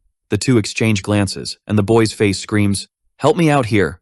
Sighing, Sang A figures they're knee-deep in trouble already, so any help's a win. Then the woman kicks off, while the boy shrinks like a deflated balloon. Once she's done explaining, the woman asks if they're ghost hunting for Yi Seola. Sang A nods and asks her to hit them up ASAP if she spots her. But suddenly, the woman looks like she just bit into a lemon. The other two roll up and ask what's up, and she plays it cool, saying nothing's wrong. She just wants the 411 on the coins and they play dumb. Meanwhile, the girl's all ears, trying to figure out why everyone's in a rush. The lady in red's like, ain't got time for this, and bails on the whole notifying thing. Meanwhile, Jihu Seol bolts to the auditorium, yelling for the girl. He finds nada but silence and bodies from the first day's chaos. Something's creeping behind him. On high alert, he spins around. The fallen bodies start doing the zombie shuffle. One of them yells that Seol's gotta go. The rest join the chorus. They all rise, closing in on him, ready to pounce. Jihu Seol's like, chill, I'm not here for you. But they ain't listening. Cursing under his breath, he grips the iron rod like a pro. No mercy, he takes down the first one. Then he goes full-on action hero on the rest. Even while dodging, they're coming in hot, so he eyes the monster-made hole. He makes a break for it. Meanwhile, on the bridge between buildings, Sang A's pacing, worried sick. Meanwhile, Sungjin's sprinting outside. No luck on his end. In the distance, Sang Mi's also on the move. He asks about Seol, and the woman shrugs. Haven't seen her. He clocks that there's less than 5 minutes left, while Sungjin's bawling for his sis, wondering where she vanished to. From above, Sang A spots the bummed-out boy. Then she remembers someone headed to the 6th floor. The boy's tears flow harder, and Sang Mi recalls the 6th floor too. Without a second thought, Sungjin dashes off, ignoring the calls behind him. He races to find his sister, flinging open the big door. A blinding light almost knocks him off his feet. Yi Seol-a's chilling by a glowing blue portal. Without missing a beat, he rushes to hug her just as the others show up. The scene's a total head-scratcher for them, and Sungjin begs his sis to hang tight for a bit so she can be revived. She's confused, and he spills the beans about the rebirth potion. Despite the feels, Sang Mi remembers.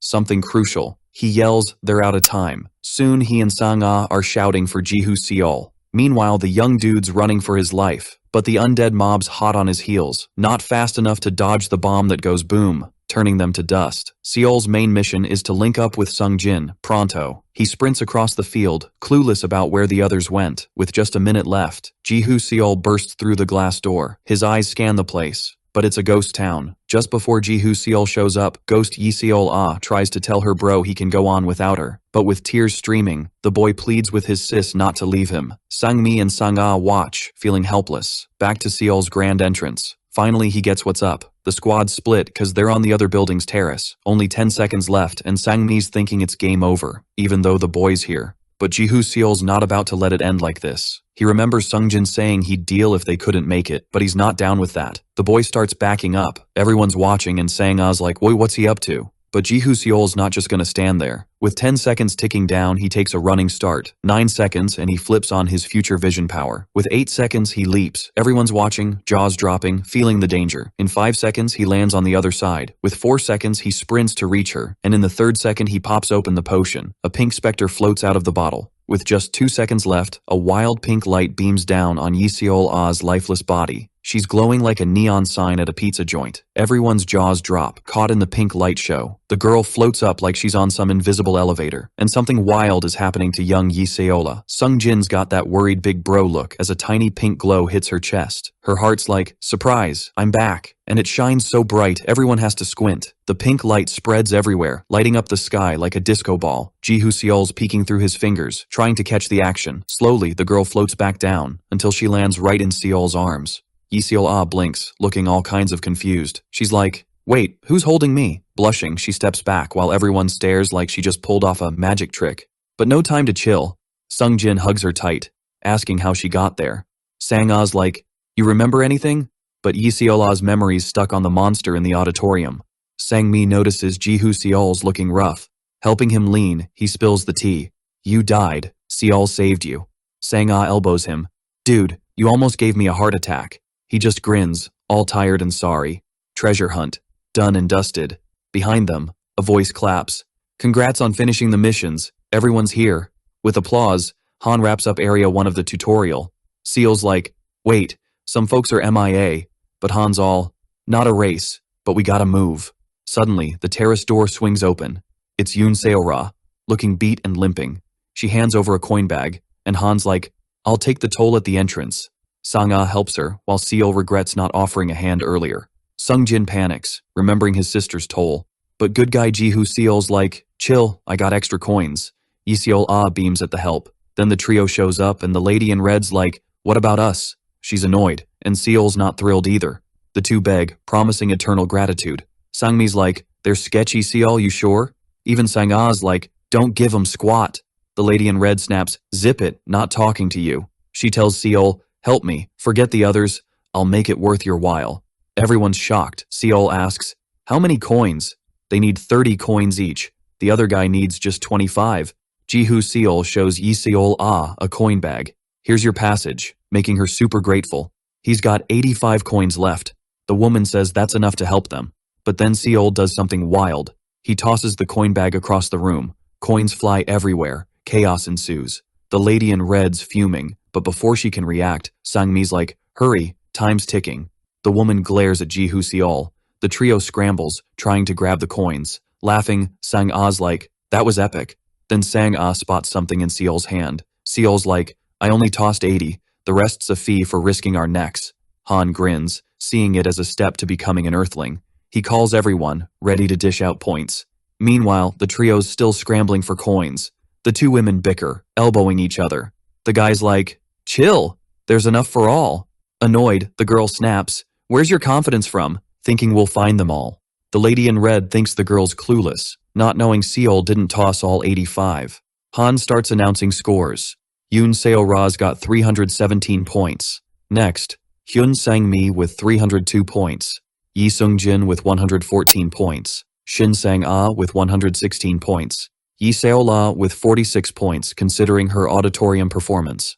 And then he's all, dude, I almost fainted doing the math, and drops Ji-hoo Seol's epic 350 points bomb. Everyone's hyped, cheering for the dude who's looking a bit like a deer in headlights, but Han's like, hold up, that's just the first round score in the auditorium. He takes a deep breath, gearing up for the big reveal. For all the epic stuff the dude pulled off, from the first mission, the second phase trap, saving his pals, and a bunch more. Then, bam. His mind-blowing score is 2,150. Everyone's jaws hit the floor with that news. But Han's like, wait, there's more. With a 10 times multiplier, the total survival points hit 21,500, breaking all records. Everyone's too stunned to speak. Sang-mi's the one who asks if he's stoked, and Seol gets why helping out scores points, realizing why he stepped up when the spotlight was on him. Then, Sang-ah's all, "So, where do we spend these points?" Han just shrugs, saying they'll find out when they get there. The dude then tells Ji-hoo Seol he must be over the moon and hints he might hit up the VIP store. Han just drops a hint about the store and reminds him not to forget the paper he snagged. Back with the trio, while the kids are on the hunt, the lady in red's skeptical but thinks they might find it first. The girl yells, "Found 'em all!" She's bouncing around, singing her victory song, while the defeated dude just watches. The young guy's like, "Yo, help me out," saying teamwork makes the dream work, since they got this far together. Meanwhile, the lady in red's just watching, plotting her next move. Her eyes are glued to the fallen iron pipe on the ground. The young guy keeps begging for help, saying they can all make it if they just try a bit harder. But she's like, "Not my problem if you can't find your stuff." She's about to bounce without even a good luck. Then, bam, the hit lands. The girl hits the ground, covered in her own stuff. Annoyed, the woman's like, "You think you're some kind of goddess wishing luck on people?"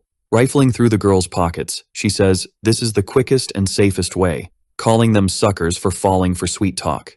She then asks if he's coming or if he's squeamish about coins with someone else's stuff on them. The dude gulps. But in the end, he's in, and all the woman needs is a sidekick, since nobody else wants to roll with her. Han tells them to pay the toll, handing it to the assistant next to him. A knock echoes behind them. The group spins around, shocked. It's the lady in red and the regretful dude. She tosses the stained pipe on the ground, and struts past Ji-hoo Seol. Sang-mi cracks a joke about how terrifying she is. She says she's got the toll cash, but Han gives her a weird look. Annoyed, she's like, "What's your deal?" Grinning, he says they'll take it, since the portal's still open.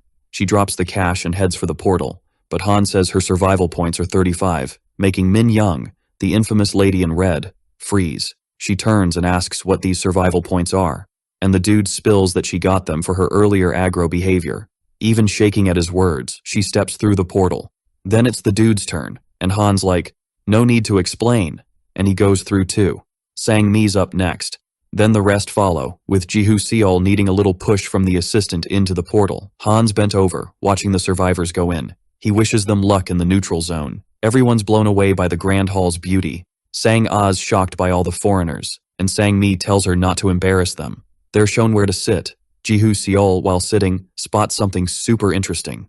Across from him is a girl who seems to notice him too. She waves with a tiny smile, and it leaves the dude totally flustered. Suddenly, something weird happens to Ji-hoo Seol, starting a sync. The sync with the system was a win. Meanwhile, mission data rolls in. Area 9, Oceania, failed. Area 8, South Africa, failed. Area 7, China, failed. Area 6, Africa, failed. Area 5, Asia, passed. Area 4, North America, passed. Area 3, Germany, passed. Area 2, Europe, also passed. And it's announced that Area 1, South Korea, passed. And Seol's shocked the girl can talk. There's this whole vibe of confusion, like, can everyone even understand each other with all this sync stuff going on? Then, boom, someone steps up. On stage. They stroll around, giving props to everyone for smashing the tutorial and giving them a big welcome. Suddenly, just one stage light flicks on. It lights up this woman who's all about welcoming them to the infernal neutral zone. Everyone's chilling in their seats, ears wide open. She starts talking about this sacred land, blessed by the 7 gods, where they can show their worth. To get there, they gotta rack up 1,000 survival points. They've got a month to do it, which totally ticks off this dude who thought they'd be sent right after the tutorial. With a serious face, she tells him to sit down, threatening to handle him and his crew. So, he zips it real quick. She then drops the bomb that the place they're in is called Lost Paradise, a war zone, not some chill hangout. She can't believe they got cocky after beating a few lame monsters. She asks if they really thought the real challenges would be like the tutorial. Then, she switches it up, saying some rewards are coming and they should stand when their names are called. First up is Thong Chai from Area 5. He's already good to go to Paradise if he wants. But he decides to stick around. She tosses him something. He catches a golden key. The key's got the number 6 on it. Next, she calls Salvatore Leorta from Area 2. He also decides to stay and snags a key too. Then it's Area 7's turn with Hao Win. She asks if he wants to stay. Grinning, he says it's a no-brainer, of course. He's staying. He gets a golden key with the number 3. Next is Delphine from Area 2, who also decides to stay.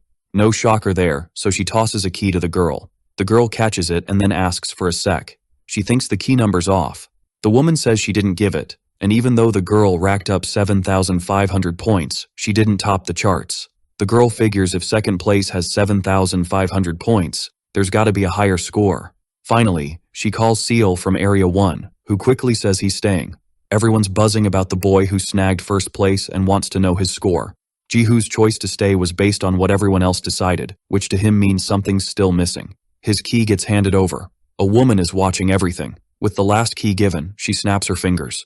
Then, the double doors swing open with a blinding light pouring out. Yelling, she says the countdown's already ticking. The scene is super impressive, leaving everyone speechless. The survivors from Area 1 are also blown away. The place is super fancy and comfy, but Jihu Seol can't remember the details of the dreams he had about this place. All he remembers is dreaming about it. As they get closer, Sang-mi asks why everyone's gathered. All hyped, Sang-ah suggests they check it out until she suddenly notices Yoon Seo-ra is missing. But nobody knows where she is, and Sung-jin says he hasn't seen her since they got transported. Sang-mi also mentions not seeing the trio, and the woman suggests they stick together and look for Seo-ra later. The group says their goodbyes, promising to meet up later. After splitting from the group, Seol takes a different path. He's stopped by someone who greets him. Confused, Jihu Seol asks if they're talking to him. The woman introduces herself as an instructor from Area 2. And, surprise, she says she hoped to have the honor of guiding him through the place. This makes the boy a bit jittery, unsure of what to say. Someone nudges the instructor from Area 2. With a different look, she turns around. And, to Jihu Seol's relief, it's the girl tagging along. The woman says the tutorial's done and asks if she could let her guide the young man. But, without a word, the girl just flips the bird, which bums the woman out, saying she's still vulgar. To tick her off even more, with a bigger grin, the girl flips both birds. And it totally works. Fed up, the woman says they'll meet again. As she turns away, the girl says the habit of wanting to grab things first hasn't changed. Smiling, she says she'll show him around, and all the boy can say is she's got some serious persuasion skills. She spills that she stayed quiet to practice silence, thinking it might be smart to think a bit before blurting stuff out. The girl then suggests Seol buy them a drink, and when he says he's broke, she reminds him of the 21,500 points plus the 5,000 bonus. Jihu Seol remembers snagging that bonus back in the auditorium. Finally, he gets that survival points are the new cash. The girl explains that survival points are the currency in the neutral zone. Everything's paid with these points. This makes him realize that besides collecting, they can be spent, cranking up the challenge. The two climb the massive circular staircase. The girl seems super happy with her drink, and Seol, trailing behind, is curious. He asks if the drink's any good. The girl says yes, and that he should have grabbed one since it would have been free, and he asks about the 100% discount at normal shops and restaurants. She explains that the gold mark gets a 30% discount, and those in first place 70%, totaling 100%, and Seol gets it'll be tough for others. Curious, Jihu Seol asks how survival points are earned. It's explained that the basic way is through missions on the bulletin board, so he asks if there are other ways, which are loans and transfers, and he realizes that with this, loan sharking and theft are common there. The instructor says it was smart for him to stay, as it's tricky to return to the neutral zone and he'd lose the perks. And to clear Seol's doubts, with a grin, she says one of the perks is the VIP store. Curious, he asks if they sell luxury items and brands at lower prices or something. And in the most blunt way, she asks what he's on about and what he'd do with a bag in the war zone. She says the goal in the neutral zone is to shop at the VIP store, as nothing compares to it elsewhere. Cheerful, she shows the top floor of the royalty, used by players who scored more than 1,000 points in the tutorial. But Jihu Seol is too tired to care and grumbles about how a place like this doesn't have an elevator. Panting, he asks if she expects him to go up and down all these stairs and how it's not the floor of royalty. Unfazed, she says it shouldn't be a big deal for those who have the right to stay on the floor. After all, it's not a resort. Then she tells him to quit whining. And continuing excitedly, she says she'll take him to check out the spot she's pointing to. Seol's shocked face is pretty obvious. She says the room will give him an epic recovery, and only 4 hours of sleep will totally heal his body. The place has a chill zone and fun stuff. A big fancy bathroom with a sweet bathtub, a super cozy room with a fireplace to warm things up. Impressed, he asks how a place like this can exist. She explains that the neutral zone is blessed by the 7 gods, so no effort's spared to help the reps, and Seol thought he'd only have tests. The young man gets thoughtful as she says the main goal is to boost survival chances. The rep then hands him an item, and says it's better for him to see to believe. It's about the VIP store of the Lost Eden. Bidding farewell, she says may the blessing of lust be with him. Still confused, he just waves back. While she marches to the exit, annoyed by how far it is. The young man then remembers he doesn't even know her name. Near the door, the girl asks if he said something. For her to hear, CL shouts asking her name. Then she asks if he already forgot and says her name is Maria Yariel. A bit intimidated, he says goodbye. Yet the boy realizes it's the first time he's heard that name. Soon he flops onto the big circular bed. Super tired. For him, it was a long day. His sleep-heavy eyes start to close. He sees only a small blur. The image then slowly forms. Until it fully forms, he wonders if he fell asleep in the hours. Looking at his phone, it's 11:12 p.m. Yawning, for him it was a good nap. Looking at the bed, he remembers what Maria Yariel handed him. Curious, he opens it and wonders what kind of stuff they must sell to be so hyped. His eyes widen at what he's seeing on the list. The cheapest item costs 30,000 points. He drops the info paper on the bed, thinking it's all bonkers. Jihu Seol bounces out of room number 1. Curious, he wonders if the squad hit their rooms and if the shops are shut. There's a small crew huddled around the info board. He strolls over to check it out. The crowd, spotting him, doesn't hide their stares. They don't seem thrilled with the dude's vibe. Hao Win eyes him suspiciously, while Delphine looks intrigued. For Jihu Seol, it's all a bit much, but whatever, he's all about the mission. He has to pick one and rip the paper, then boom, he's transported to the spot, and for team missions, they gotta squad up with peeps from other zones. He wonders if missions have a retry limit. One mission is a normal level maze with a 2-hour cap. The prize is 100 points. So he picks this mission, even if failing means a restart or getting booted. Delphine calls him over, and he spins around.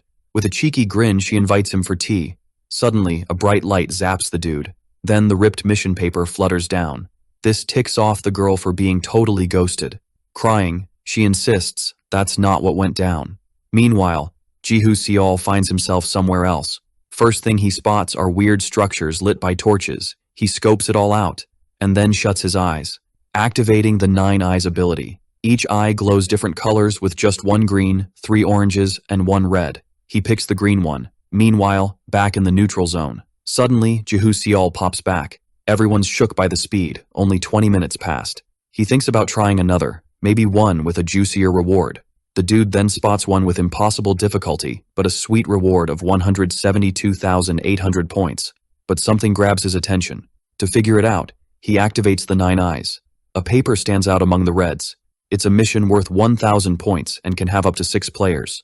The yellow signal means he should tread carefully. The mission still has 15 tries left. No one's dared yet. And he remembers Kang Suk also turned yellow. Whatever. Life's a gamble. And he takes the mission.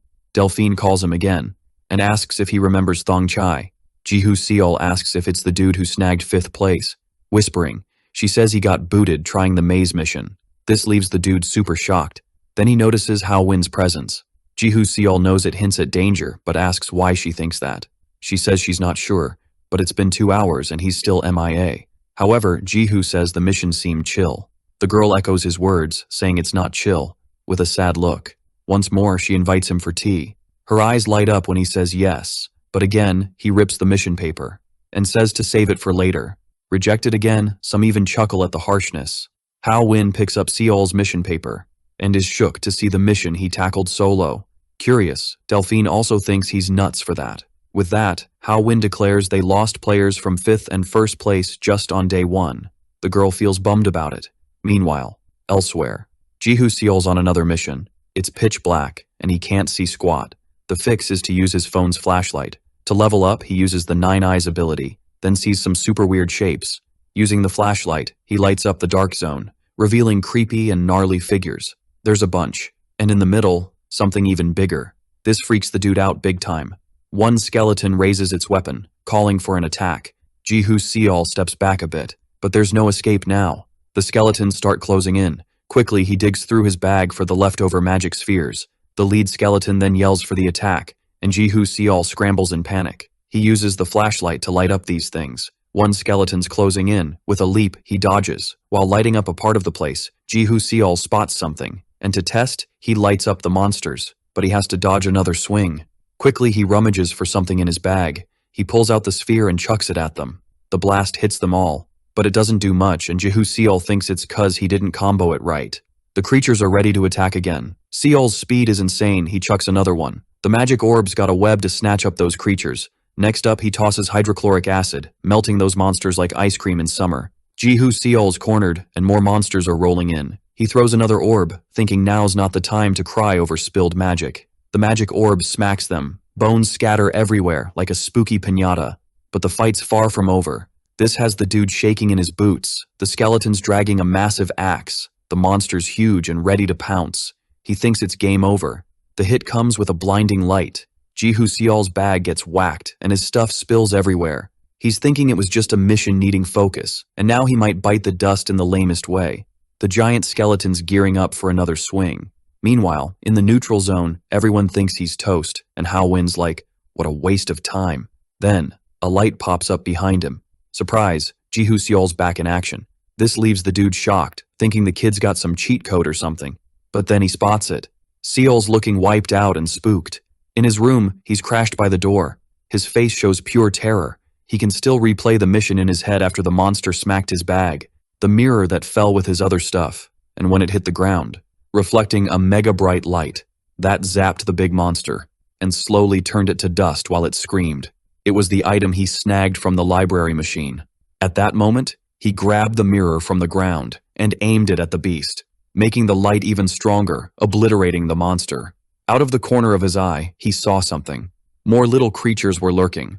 Only a few left. One by one, they got wrecked, leaving Jihu Seol totally wiped out. And slowly, the mirror started cracking. He nailed a tough mission, scoring 1,000 survival points. But Jihu Seol's feeling it, wondering if he was too reckless, and doubting his top spot. In the end, life's all about risks. Tears flowing, he thinks he's a total fool and loser, wondering how he got so cocky. Someone knocks, and he quickly wipes his tears. He opens the door and is stunned to see who's there. With a sweet smile, Seol ahs at his door. He gets all flustered when she calls him Ora Bayoni. Sitting on the wooden bench, Seol wraps up his story, saying it's a miracle he's still kicking. Then, with a grin, she asks if he wants to go for a run. He's like, what? She's hyped, saying running will clear his head and make him feel awesome, even if it's weird with everyone snoozing. But she says there's a spot. It's a team run, 10 laps on the track, and you can try as much as you want. She asks if it's too easy, but he's like, what's the point without a prize? But Seol Ah says running helps her crash, and for all her effort to get him there, Jihu Seol thinks about joining and asks how the team mode works. She explains there'll be a team while they're touching as one tears the paper. Then, Jihu Seol taps her shoulder, making her blush, and asks if that's how it works. He asks if they can start, and she awkwardly agrees. The girl tears the paper, and they're transported. Jihu Seol's amazed such a place exists. They start stretching, and it doesn't seem like a bad idea. But the dude just throws some air punches, and Seol Ah thinks he needs to stretch his legs. Jihu Seol's already gassed, feeling like he might hurl, just thinking about how much is left. Seol Ah's pumped, saying only 2 laps left and reminds him about the breathing pattern. But he's already done. Collapsed on the ground, Seol Ah says he needs more stamina, and Jihu asks how she's so good at running. Smiling, she says her family's full of athletes, and he thinks that's hardcore. Meanwhile, he's flat on the ground. But, thinking about it, it's been ages since he worked out, diving into the world of partying, smoking, and gambling. Anyway, he chills and realizes running's not so bad. Seol Ah's all hyped, saying running's the ultimate stamina booster. He just nods, leaving her all confused. He's like, I can think straight now, all thanks to you. She blushes, saying she didn't do much, but she's stoked to help, and honestly, she's grateful he saved her. Jihu Seol's down for another round, and she's totally in, calling him her Ora Bayoni. Chill, he grabs her hand, but she's like, dude, you haven't even finished the last lap. Meanwhile, in the dorms, Yunseo Ra strolls into a room. She drops her bag on a bed and plops down. The others fake sleep but are totally spying on her. Her arm's still hurting, and she's trying hard not to cry. She thinks she can't ask for help anymore, feeling she's been a burden. She wants to show she's got this, and she's got to survive on her own strength. Meanwhile, Sang-a's wondering where Yunseo Ra is, and Sang-mi's like, let her be, no points for helping. She's like, how can you be so cold? One day you might need help too. He sighs, saying she thinks only he's cold. She's annoyed, asking what he means. Sung-jin jumps in, saying thanks to her, his sis is back, and Seol Ah's all about repaying. Then Sang-a's like, where's Jihu Seol? The dude's munching alone, deep in thought, his brain's buzzing about more missions. Something like the labyrinth sounds cool, but the reward's meh, not worth it. He remembers the place is all about boosting survival odds. He's focused on leveling up and getting fit. His bag's patched up and he's impressed. But then, a light bulb moment, and it clicks. He digs through his bag, remembering Han's advice about the paper, the guide's note. The paper's got tips for the neutral zone and an item to boost strength. Ji-hoo Seol's curious about the item and realizes everyone's buzzing about the VIP store, so he decides to check it out. The attendant's snoozing on the counter. Half asleep and drooling, he greets him to the VIP store. The dude's exhausted but still checks him out. He's like, only those with 30,000 survival points can enter. Ji-hoo Seol's shocked, asking if he can't even peek. But the guy's face says nope. Seol's just curious about competence, catching the attendant's interest. Surprised, the guy's like, did you just say competence? To clear things up, Seol reads the paper and the guy realizes it's from the guide, asking for the ticket. The guy heads to the cabinet behind the counter. He opens the door. There are tubes inside, and he says competence is also in other stores. He grabs a vial and says the VIP store's stuff is way better, cost-wise and effect-wise. Ji-hoo Seol's intrigued, asking what's the big deal. He says it boosts training by 4 times for 12 hours, and VIP ones double that, like training for 8 days. The boy's mind is blown, and like sharing a secret, the guy says it's 400 points, and since the normal one's 250, it's a steal, mentioning it's super rare. Ji-hoo Seol's only thinking about the 8-day training effect. The guy thinks he's got him hooked, with a sly grin, asking if he'll buy it. Showing his key and gold pouch, he asks if discounts apply. The guy's like, you must be the one from the rumors, but no discounts here. Still, Ji-hoo Seol's set on buying them all. He uses a competence vial, and his energy's through the roof on the run.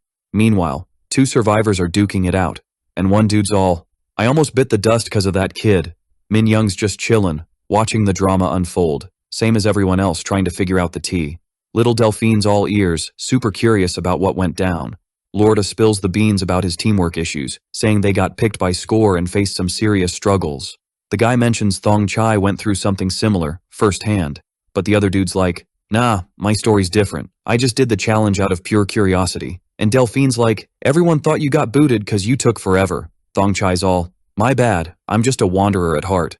Someone yells, grabbing the trio's attention. It's the kid whining about how he's gonna rack up 1,000 points, even for socks. And the other guy's like, at this rate, I'll have to quit eating and sleeping.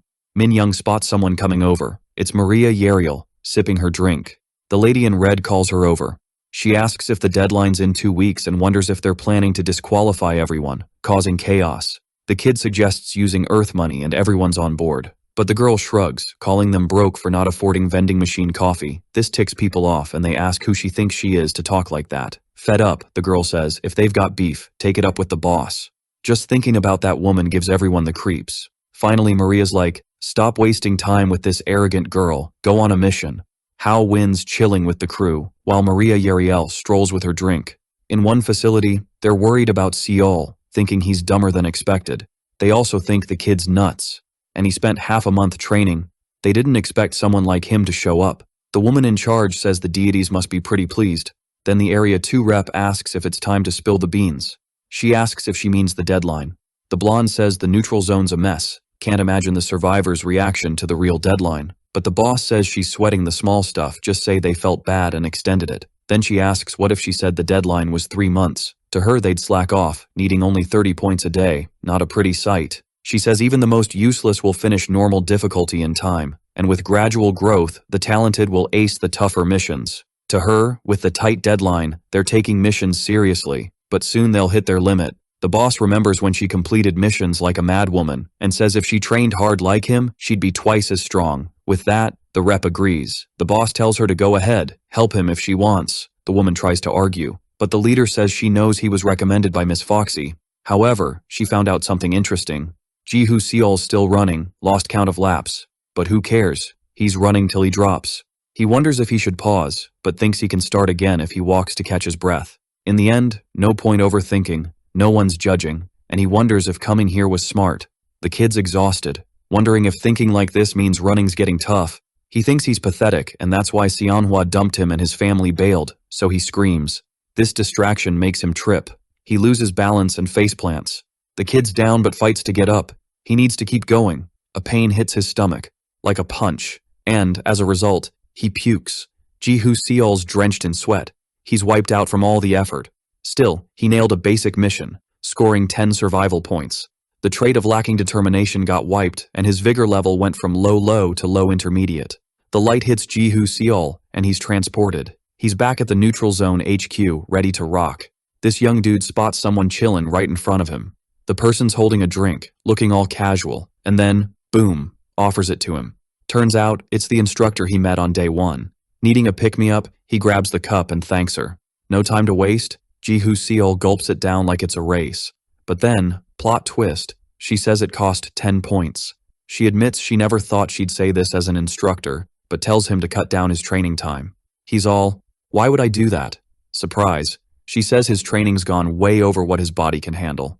She advises him to chill, saying the more he naturally recovers, the faster he'll bounce back. She also suggests he eats at this place she recommends, for some power-up meals. He's thinking, bet that place is pricey, and worries it'll mess with his training time. But she's like, eating's training too, gotta boost efficiency in a short time. Another tip, she says, is to try different training methods, and she'll help him out. Ji-Hoo-seol's curious why she's helping, wondering if it's about the gold mark. She flashes back to a chat with the boss. She says it's possible he's not linked to Sin-young, but remembers Hannah Kim recommended him. The boss confirms Miss Foxy's part of the crew, but the gold stamp wasn't from them, even though she's got it. She then says for Agnes to help him, she's gotta go all out, since he's an irregular with a gold mark like Sung Shi-hyun 2 years back. This freaks her out, knowing an executor trained the guy. Agnes says she won't take the blame if Seol turns into a big bad later on. Back to now, she explains he's got potential and wants to guide him right, and he's like, no problem. He's all, if possible I want someone super skilled to train me hard, heard rumors about someone. Agnes is like, no need to look further, and she introduces herself as Claire Agnes, aka the demonic instructor. Everyone at the academy is shook. Training kicks off, and she's not going easy on him. Ji-Hoo-seol's wiped out and pauses for a sec. But then, wham, she's like, who said you could rest? She orders him to start over from scratch. Weights hit the ground with a thud. Out of breath, he's got no strength left, and Agnes asks what he's doing, and he's like, break time? But she's like, rest comes after, not during. He's in deep trouble with her. She says she can be nicer, though she thinks she's still being chill, and she threatens to find someone else. And he's like, okay, I'll do it. Agnes tells him to quit whining and get up fast. She pushes him harder, and now he gets why she's called the demonic instructor. Ji-Hoo-seol dives back into training, giving it his all, but during the workout, his legs shaking like crazy.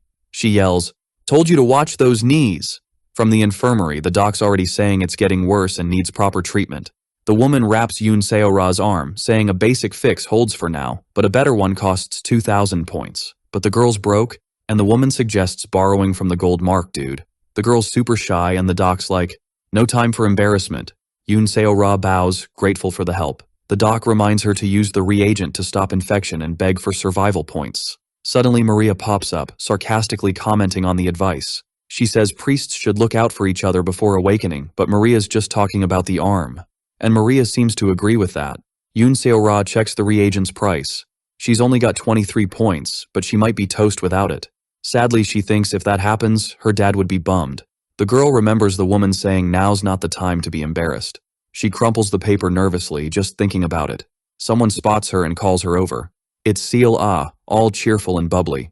They chat about what they've been up to, and Yoon Seo-ra fibs, saying her arm's all good. Seol-ah asks if she's eaten, and, as a thank you for saving her life, offers to pay. Yoon Seo-ra, super shy, asks about Seol-ah's brother. She says he's off on a mission with Sang-mi, and Yoon Seo-ra thinks how sweet she is, even after delivering the potion. Someone super annoyed bumps into Yoon Seo-ra's hurt arm. She hits the ground, wincing in pain. Yi Seol-ah spins around, annoyed to see who it was, and tells him he should apologize for bumping into someone. But the guy turns, curses, and asks her to repeat herself. She just asks him to apologize, saying the girl's arm is injured. Even more intimidating, he asks if she's saying he dislocated her shoulder, but Seol-ah explains what happened. Very arrogantly, he tells her to put a cast or a sign on it, and a crowd gathers to watch. Meanwhile, Yoon Seo-ra's freaked out by people's comments. She even asks her chances of going to paradise, and they say she should leave. Another one calls her a nuisance, making her even sadder. And Seol-ah's worried because this isn't how she pictured things going down. Not wanting to hear more, Yoon Seo-ra asks them to leave. The guy spits on the ground in disdain, while the lady in red looks disapprovingly at the scene. But Yi Seol-ah feels dumb for causing this mess. Yoon Seo-ra just keeps walking, not waiting for anyone, and says she just remembered she has something to do. But before she vanishes, someone calls out to them. It's Sang-ah, rocking a new and stylish outfit. The woman bangs on the table, hearing the whole story. She says she should have been there, but Yoon Seo-ra tells her not to worry, and Seol-ah says it was her fault. Sang-ah says the guy's nuts, and curious about the meds, asks to see them. The girl agrees and tries to fish the paper from her pocket. The woman notices she still can't use her right arm. When she finally gets it, she hands it over. Sang-ah remembers they talked about the pricey antibiotics. The woman hands it over and asks about the points, saying she's spending more than she earns. The girls feel awkward talking about it. Then Sang-ah suggests asking Seol, but Yoon Seo-ra insists on finding her own solution. However, the woman reminds her it's tough to gather 1,000 points alone with less than 10 days left, and she should treat her arm. But Yoon Seo-ra says she thinks they don't have just 1 month. This leaves the two confused about what she means. Meanwhile, at the Neutral Zone Academy, Ji-hoo Seol keeps up with his training ritual. He pushes himself to the max while the count goes on. Upon reaching number 1, Agnes tells him to stop, but he keeps going, wanting just a bit more time like this. He wants to test beyond his limit, which doesn't last long, and he collapses on the mat, exhausted. Agnes says she admires his willpower, but overdoing it will harm his body. Besides, it'd be terrible if he got injured. But for her, it's great that Seol follows through without complaining. Her worry is he might get impatient or greedy with missions. Ji-hoo Seol wants to ask her something, and she encourages him to go ahead. The young man wants to know what they do in paradise, catching her off guard. Agnes says for someone with a gold mark, he asked a question only a contractor would ask, and wonders if the person who used the stamp didn't explain. He thinks Hannah Kim kind of explained, but he doesn't remember much from the dream. To explain, Agnes says it's like fantasy medieval-style games, but IRL, and Seol asks if it's about slaying monsters and selling loot, but she says the only difference is you're really risking your life, but skips the war part. Then Ji-hoo Seol stands up, more determined, and asks if he shouldn't be learning some techniques. For a new question from the young dude, Agnes is all, chill, it's not time yet. He's stressing, saying there's only 9 days left, so they should totally do some missions, but she's like, trust me if you want me as your trainer, or bounce and do your thing. Ji-hoo Seol's worried he'll just be dead weight when he gets there. Agnes is confused, like, why worry? Your class isn't even picked yet. Then she's all, what if you just keep training till the end? He's deep in thought about what he'd do. The young dude's like, even with little time, I know you're being real with me. And she's thinking, how can he say that without cringing? But he's a bit unsure about her weird reaction. Anyway, she's not supposed to spill, but she'll tell him if he keeps it hush-hush. Back with the girls, Yoon Seo-ra spills about the 3 months and how they haven't done the big thing yet. Then she drops the bomb. It's the awakening. Agnes explains to Ji-hoo Seol he'll get one of 4 classes in the awakening chamber and train up. The boy's like, that's way too short to do everything. And she's like, we'll get more time. Everyone's hyped hearing this. While Seol-ah's celebrating, someone's creeping on her. The boy's mind is blown by the news. He bolts to a dorm and yells he's got good news. But Min Young's not alone. Annoyed, she's like, next time, knock. Don't be rude. The guy's like, close the door. It's getting chilly. The boy's all, what's he doing here? And she's like, just 'cause we ate and slept doesn't mean we're dating. Don't be naive. Her words leave him shook. The moon's just chilling, watching it all. The guy doesn't hold back and punches the other. The boy hits the ground.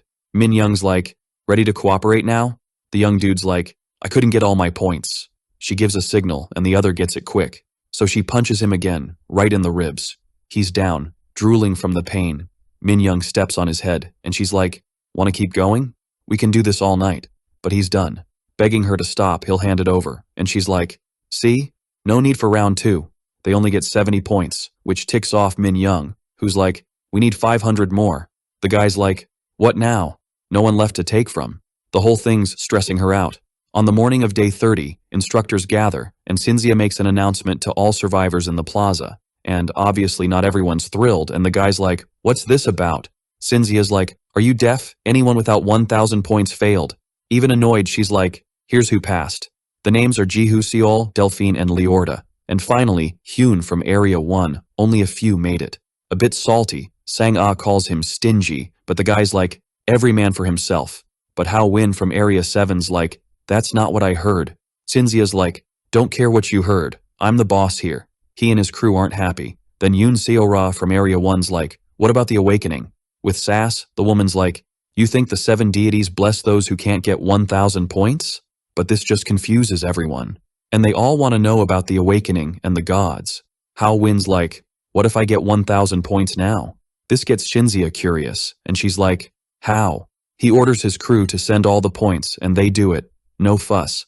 And then everyone's like, we can do this. and start begging for points. But Cinzia's not having it. She's like, stop it. She's like, you're trash, not even good for a human shield, not worthy of the awakening. To her, they're all useless, just like on Earth. That shuts them up real quick. Cinzia's all right, last shot folks, you got 2 months to show me you can turn into recyclable trash. Everyone's buzzing, thinking they're saved, but she's like, hold up, party after you meet the 7 deities. 'Cause, you know, it might be a bit of a downer for some. So, they line up to the 8th floor, heading to the awakening chamber. Right now, Jihu Seol's up next. Something grabs his attention. It's Delphine, just out of the machine, chilling on the floor. He checks if she's cool. Even though she's wiped, she grins and says she's a mage. This piques his interest because of something he heard. When Agnes broke down the 4 main classes in Paradise, warrior, archer, priest, and mage. Warrior's the basic one, archers are next, and priests are rare, like finding a unicorn. In his head, he wonders about the mage. She mentions with so many peeps here, mages might not even show up, since it's the rarest class, all decided by the deities. Anyway, it's his turn now. Jihu Seol's checking out every corner, super curious. He steps into this wild room, eye symbol on the door, everything's blindingly white. Then, bam, a weird anomaly hits. It's so intense it lifts him off the ground, like the wind's gone rogue. Jihu Seol's in a place where space-time's all funky, and a strange voice says the awakening's kicking off. A ball of energy zooms towards his belly. The deities are chatting, shocked by his mana levels and native skills. They mention he lost an ability once, draining his mana, but he was clueless. At least they agree to make him a mage, but the dude's not feeling it. That's not his vibe. They get he wants to be a warrior, thinking maybe mage isn't his jam. The deities can't decide, so they vote, ending in a tie. But Gluttony hasn't spoken yet. Jihu Seol kinda senses the deity, even if it's just a glowing shape. That seems to be inching closer. He exits the room like Delphine did, and right away Agnes asks about his class.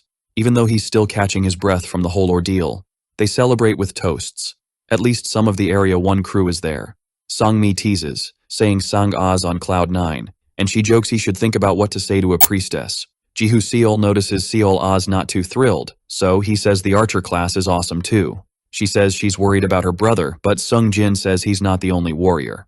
To chill them out, Jihu Seol says they need all classes, each in their spot, but Sang Mi says he's only saying that cause he's in a good spot, and not everyone like Yoon Seo Ra took the result well. Meanwhile, Maria Yeriel's eavesdropping, but she thinks they're all clueless, thinking it's easy to survive with a busted arm, especially as a warrior. One customer complains the order's wrong, but all she cares about is why she's even stressing. Even with the customer whining, she decides not to sweat it since Yoon Seo Ra won't pay her. With a sly grin, she plans to snag the special perks and stack some cash. Then, with a sweet smile, she says she'll handle the customer. Cinzia's chilling, getting another drink. The awakening ended with 1 mage, 4 priests, 22 archers, and finally, 51 warriors. She asks if Agnes is bummed about the outcome, and Cinzia guesses she's thinking if he was at least an archer, he could have led an expedition. She says warriors are needed too, but there are so many, they end up as human shields, and now Jihu Seol's one of them, but Agnes says she just needs to train him right. She's in a meditation sesh with the young dude. The exercise looks tough from his face, and Agnes stays firm, saying she just needs to train him right. She then announces they're moving to the next training phase. To Jihu Seol's surprise, it's all about feeling the mana. The woman's all, yo, mana kicks in once your class is set. Can you feel it yet? Then he's like, oh yeah, that energy from the awakening chamber. She's like, time to train your class in mana, dude. Suddenly he jumps up and Agnes is like, what's up? Jihu Seol's like, I heard I can buy stuff at the store. But nope, he just gets a playful smack on the head.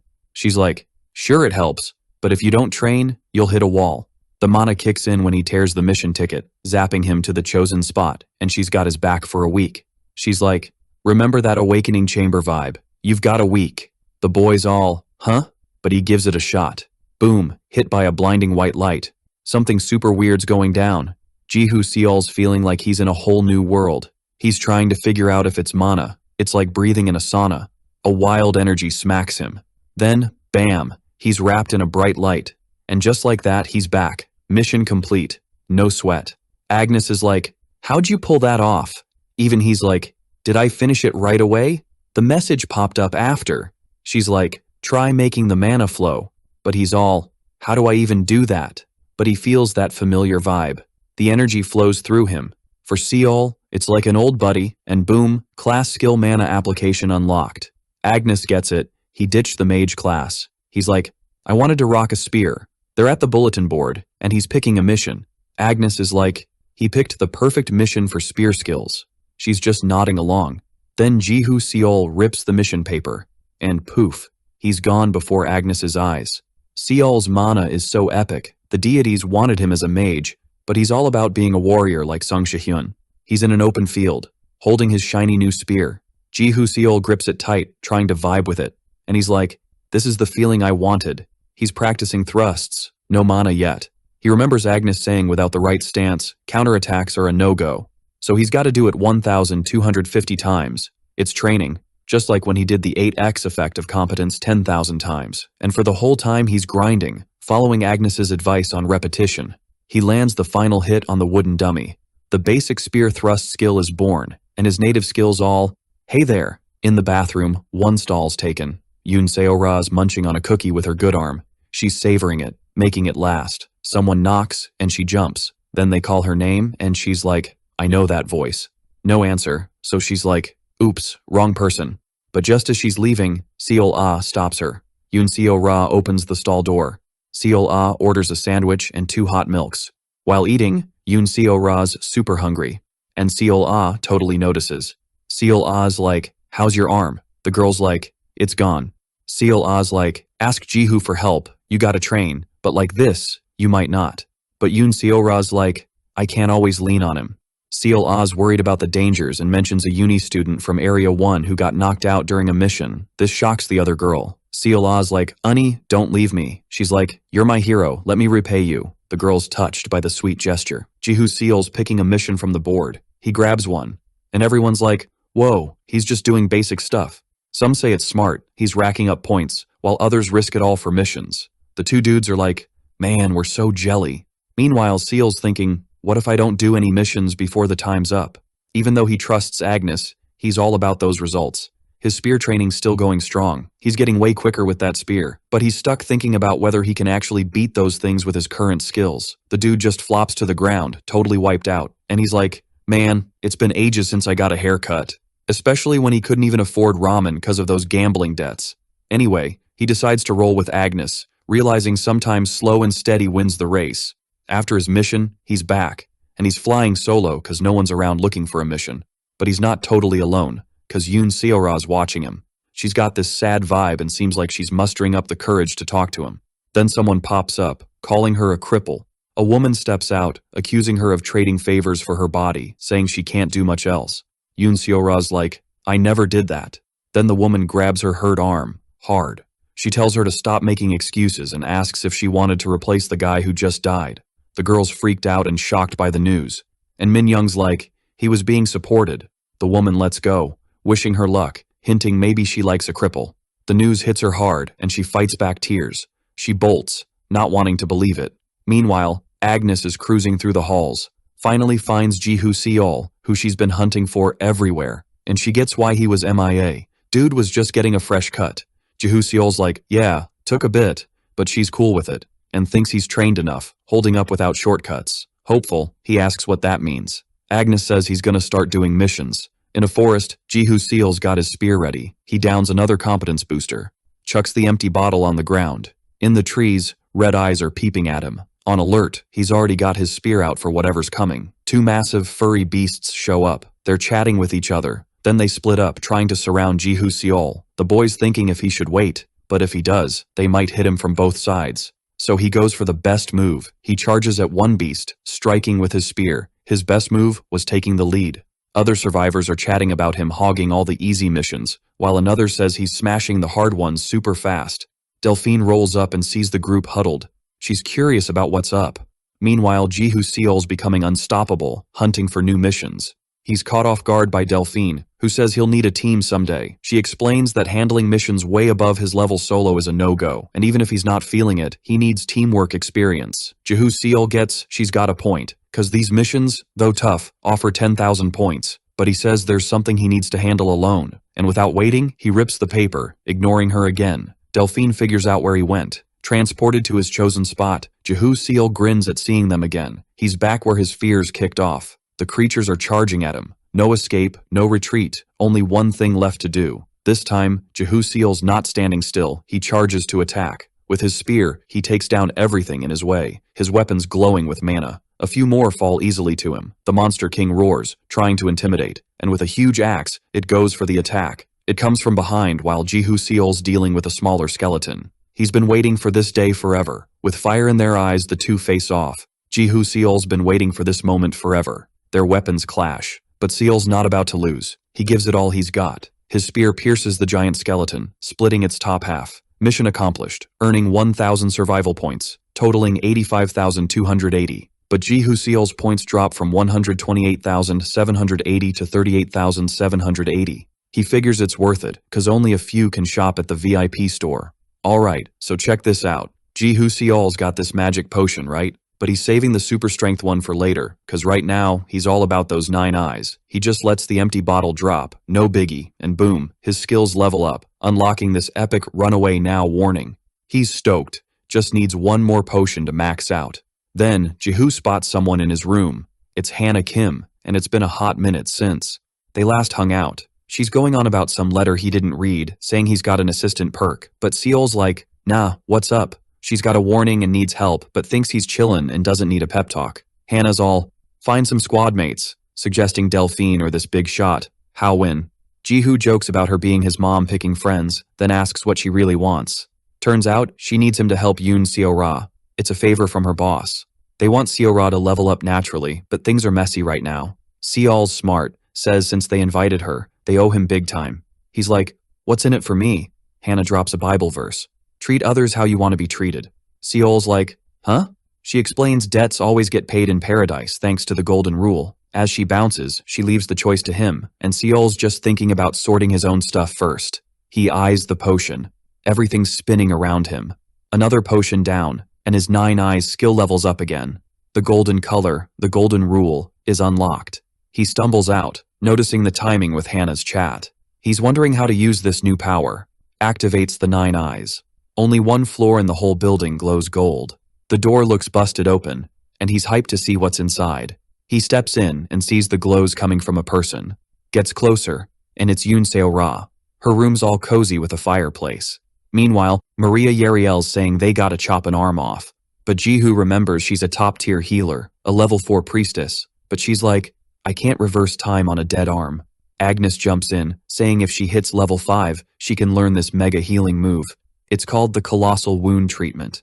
Maria's not having it, tells her to zip it, while Seol's confused, asking if she's not level 4. Agnes explains priests can pray for a blessing, but the girl's not buying it. The cost is steep, and after the ritual, there's no guarantee the deity will hook them up.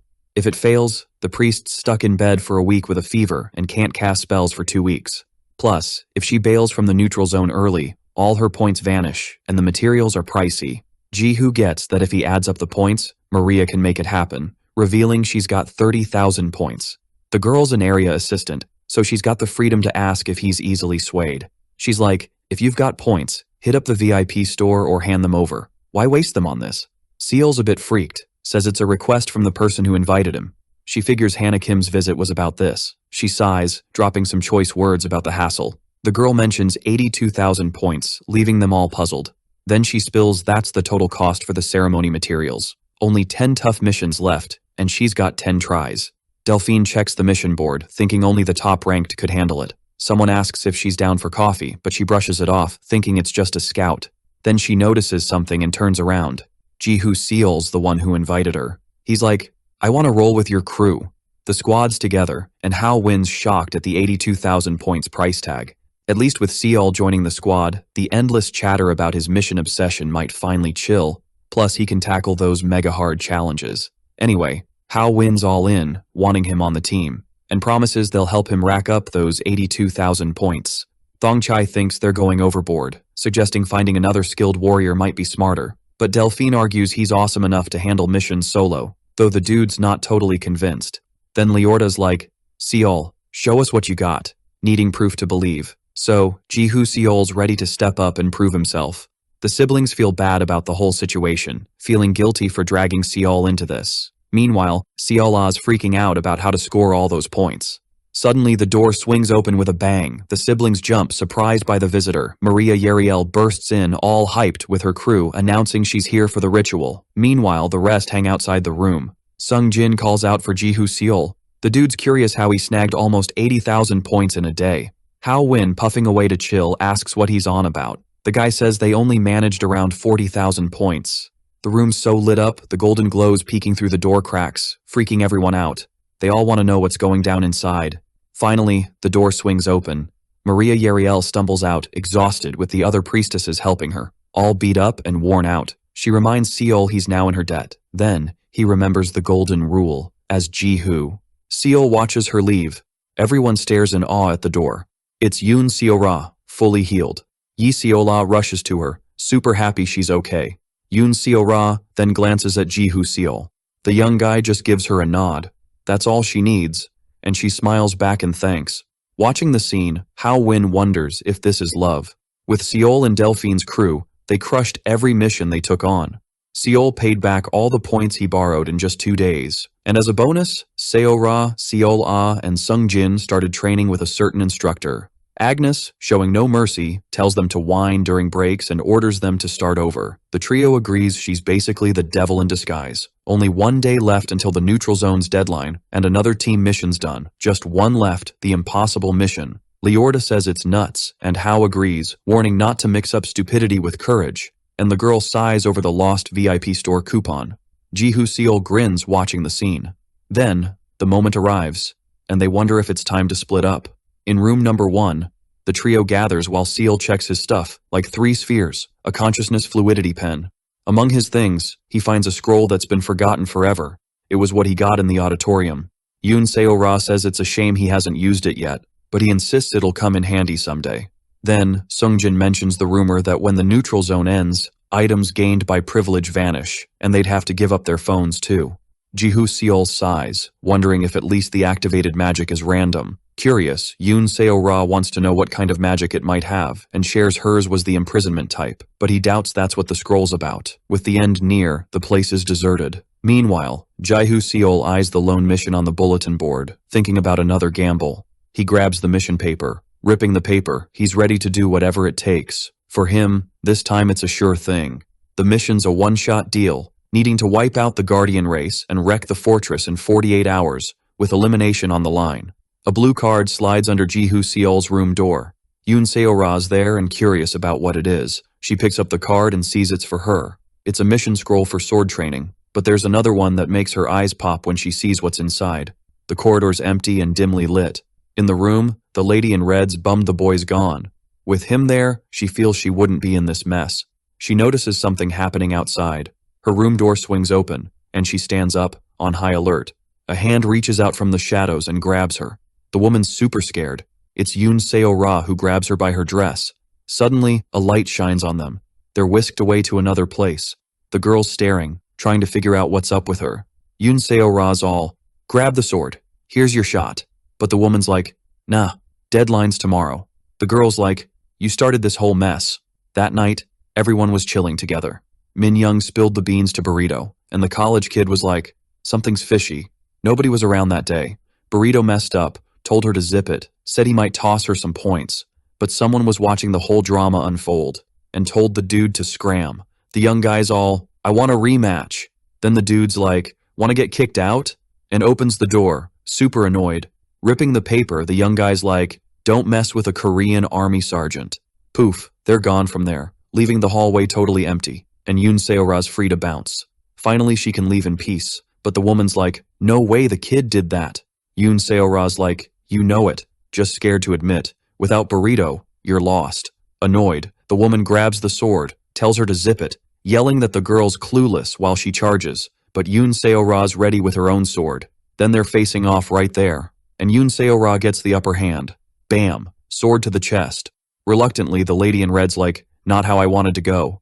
The woman hits the ground, and the girl's like, "You won't be the only one I send packing." The VIP store ticket drops to the floor. Like back from the dead, Jihu Seol's all, "Mission impossible, completed."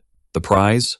a VIP store ticket, and 172,800 survival points, making it 477,977 total. Agnes jokes if he's got a death wish with a bamboo stick, but trusts he's got a plan, and yeah, he's got something cooking. Ji-Hoo-seol remembers chatting with Hannah about the impossible mission, asking why it's even a thing. She spills about the only dude who did it, Sung Shi-hyun, but thinks, he just got super lucky. The cube Seol opened found the perfect talisman for the moment. A level 12 earthquake's about to hit where he's at. His win? All thanks to 2 lucky rolls in his bet. Ji-Hoo-seol's taking this secret to the grave. Handing over the ticket, Agnes asks if she can drop one last tip. Everyone's gathered in the plaza for the big announcement. Cinzia's all. Neutral zone's done. With a scary look, she asks if they know how to bail. A door swings open, blasting yellow light. Some squint, but Ji-Hoo-seol's peeping and sees they're out of the neutral zone, in Lost Paradise. He's wondering if it's really over. Claire Agnes steps through the portal. Looking at her, the young guy gets it, and realizes it's not over yet. This is just the start of everything. A voice from behind's like, now you look like a real earthling. It's Hannah Kim, offering a ride home. But Ji-Hoo-seol's not thrilled.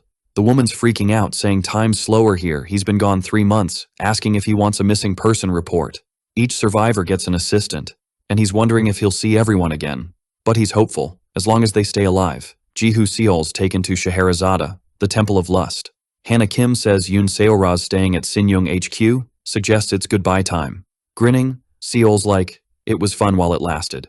Then he tells her to take care. But before he bounces, the girl runs up, wanting his name. She's like, Seol isn't your last name, spill the real one. Smiling, he's like, it's Seol Ji-Hoo. The new place is super cool. There's an open portal there. She's asking why he kept his name secret. And she only knows because she did some digging on him. But Ji-Hoo-seol says he never dropped his name at the casino, feeling he wasn't cool enough to use it. After a while, it just became a habit. Plus, he didn't want to mess up the name his parents gave him. Then Hannah Kim wonders if it's time to start using it again. Without a word, he just tells her he'll catch her later on Earth. The room's still a disaster zone, just how he left it. Only the portal's light gives a quick glow. Ji-Hoo-seol cracks open the window that's been shut forever. Unlike before, the street's buzzing with people. And that's how he knows he's really back. He spots his phone chillin' there. Battery's toast. Duh. He was MIA for a month.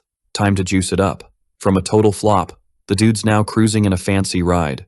Hannah mentioned sending cash because their gig's all about earthlings living the dream, but 150 million won? Mind blown. He's back at the casino. And yep, that's where the taxi drops him. Ji-Hoo-seol grins, thinking about how long it's been since he was there. But nah, that's not where he's sticking around. Another car drops him at a spot less bougé than the casino. He steps into the house, hoping it's empty, cause he's not ready for eye contact. But an annoyed voice asks what he's doing there. The guy's name is Hyung, and he asks again, more serious this time, what he's doing there. Showing the bags, he says he's returning the 50 million won he borrowed and that the laptop and car are for Jin-hee. Curious, the guy asks if he hit the jackpot or something. From upstairs, a girl asks who he's chatting with. Her smile fades when she sees who's there. She comes down, asking how he dares to show up, since she threatened to end him if she found him. But she notices something's different. The girl checks out the car, asking if it's his, saying she thought she'd never see it again after Seol sold it. The guy asks if he came from the casino, then tells him to scram with the dirty money. But Seol says the cash isn't from gambling. He just went to the casino to blacklist himself. Then the guy asks where all this dough's from, and the girl already assumes it's shady business. Ji-hee grabs the bags and won't give them back, even if the guy asks. She says she'll take it, even if she regrets it later. The guy says they'll chat another time. Ji-hoo tries to stop Hyung from leaving, but he's too late. The boy's bummed. This wasn't the plan. It's night, and the coffee shop's still buzzing. The staff's unsure how to judge the dude, and are curious about his link with the manager.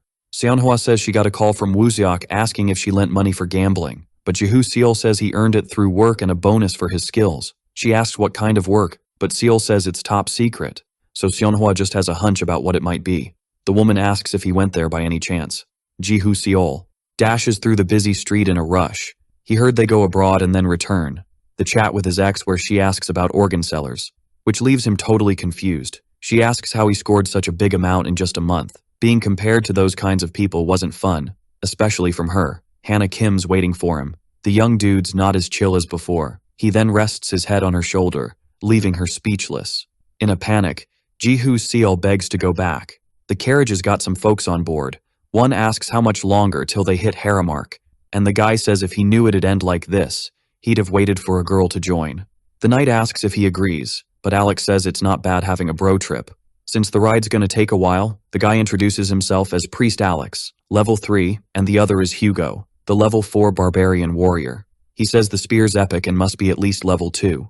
The guy in front says he's a level 1 warrior, and this knight is Jihu Seol. Alright, buckle up for this wild ride. So, there's this planet, right? It's got monsters, magic, the whole shebang. It's called the Lost Paradise, and the 7 deities, they're handing out powers to Earthlings for one reason. They gotta take down this parasitic queen who crashed the paradise party. But, plot twist, the deities missed a memo. There's this professor, always yapping about some ancient tomb in the forest, back when magical engineering was all the rage. All he can think about is the bling in that tomb. Meanwhile, the squad's just chilling, not saying a word. Turns out the deities didn't realize humans can be super petty. Flashback to 7 days ago in Haramark. The sign outside this place screams fun times, with epic food and drinks. This dude's on a mic, looking for volunteers for an escort mission. He spills that carpe diem and the crew are leading the charge, but they need more peeps. He drops the bomb that it's a royal gig with sweet rewards. A knight's all, "Where are we headed?" And the dude's like, "To the forest of negativity." Everyone's quiet, then they crack up like it's comedy night. The dude's like, "Should have seen this coming with carpe diem in the mix." And another guy's like, "Save the jokes for Earth." Samuel, dead serious, asks if he looks like he's joking. That shuts everyone up real quick. The dude warns not to go there. Even the great priestess Rebecca barely made it out. Another guy's like, "Not worth it, even for royal bling." But then, something grabs everyone's attention, and it seriously ticks off Samuel. They spot this hooded figure chilling by the counter. One guy's like, "Yo, pay attention to Samuel." But the dude's just munching on his meat. Some whisper they've never seen him before. Maybe he's from Scheherazade. That's where a level 2 gets booted for being cocky. The guy stands up saying even dogs deserve peace when eating, but not here. The redhead's like, "What's your deal?" He pulls back his hood, says he's level 1, and goes by Seol, keeping his name low-key. For some reason, everyone's shook. The warriors are like, "He's gotta be level 2 with that magic spear. No newbie could handle that." Others are just watching the drama unfold. Feeling dissed, the guy charges, saying no jokes allowed, but his punch gets stopped, no sweat. Jihu Seol's got him in a grip, and the guy realizes Seol's got some serious strength. Annoyed, he tries to amp up his mana, but it flops. The warrior's tough, but feels a bit of the mana buzz. He amps up his own mana. Then the guy realizes Seol's fibbing about his level. Jihu Seol's barely trying, while the other dude's wiped out on the floor. Seol's like, "Lost my appetite. What now?" The bartender, watching the mini-brawl, remembers Seol scarfing down at least 3 plates. The mix-up ticks people off, accusing the guy of lying about his level to catch Seol off guard. Dodging a hit, Seol just watches. The redhead whips out his sword. So do all the others who bet on Seol losing. The guy sees the mess the newbie's in, but no squad's gonna pick him if he chickens out. Someone's like, "What's the drama here?" asking if there's already a brawl. They burst into the tavern, door slamming, making a ruckus. It's Hugo and Alex, giving Seol a shout-out. The boy waves at them. Samuel's like, "You guys know each other?" And Alex is like, "Yeah, we came from Zra together." Everyone's confused, swords still pointed at Seol. Hugo's like, "What's the deal? Not happy?" He's like, "Since when does Haramark gang up on a level 1 newbie?" But the guy's like, "He's not level 1, he tricked me too." Only Alex backs Seol, saying he's level 1, and he checked his stats himself. But the guy's like, "Nah, Seol beat me in mana game." The guy says Cinzia told him a cool story about a standout from the March grads, that he only did basic training for 2 months, then took on a real mission in the 3rd. Then one day, he tackled an impossible mission solo, and topped the March grads, a golden legend. The knight's like, "He's an irregular, like Sung Shi-hyun." Then they call for Jihu Seol. He tells the young dude to chill, and that he owes them. Coffee's brewing. The guy's on it while Seol and Hugo kick back. He thanks them for the earlier backup. Hugo cracks up, remembering the time he dared Carpe Diem in Haramark, saying it's like logging out of paradise. The dude says the place has a bad rep, but it's just a bunch of wannabes thinking they can do whatever, and Hugo's like, "There are way worse spots." Someone rushes down the stairs. The lady asks when they showed up. Seol looks a bit spooked by her vibe, just as she finds his being there kinda weird. But then Hugo starts yelling that he already told her to dry off properly. She's soaking the floor, and she's like, "It'll dry eventually." Anyway, that's not her main concern right now. She turns to Seol, asking what's up like it's no biggie, and the guy says he's a guest, which she finds odd at this hour. Flopping onto the couch, she says she's never seen him before, but he's like, "You'll see me around." They introduce Cho Hong, the team's gem, a level 4 sacred champ, but she insists he's laughing, which ticks her off. As mentioned, Hugo's the level 4 barbarian warrior, the bald guy, and he claims it's super stylish. And finally, he introduces himself as a level 5 archer and the team leader. This is Haramark's Carpe Diem, but Seal thinks his 9-eye is glitching for seeing gold. Hugo says their motto is to do whatever feels right and happiness is key. Cho-hong asks if they're adding Seal to the squad. Pumped, the guy asks to join and promises to look after him, and Seal's like, that's kinda sudden. The guy explains Seal will be the mule on the mission, and since it's his first trip, he's here to show him the ropes, and that a promising talent like him will be a great asset to the team. Even though he sees them as the Three Stooges, Seal gets that the Golden One has potential, but he doesn't need to join their crew. Cho-hong asks if he's basically saying Seal's just a newbie. He says his name when asked, but she keeps on about his grin, saying he doesn't know how scary Haramark is and asks if he wants to see what she can do. When he asks how to prove it, Cho-hong wants to know why he's so confident. Meanwhile, he's drooling over the drink, saying it's not coffee and tastes like medicine.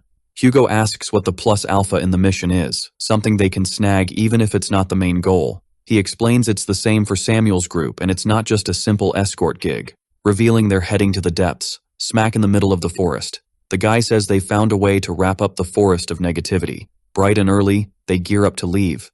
The Carpe Diem leader and Samuel are gathered. The old man greets them, noting it's been ages since they saw the professor, and soon he greets the lovely ladies, as usual. The old man doesn't miss a beat to tell Cho-hong she's still stunning, and she threatens to cut the old perv's life even shorter. Seal asks about the guy, and Hugo explains that Professor Ian is a level 4 alchemist, a mage from Haramark's royal fam, a big deal in paradise.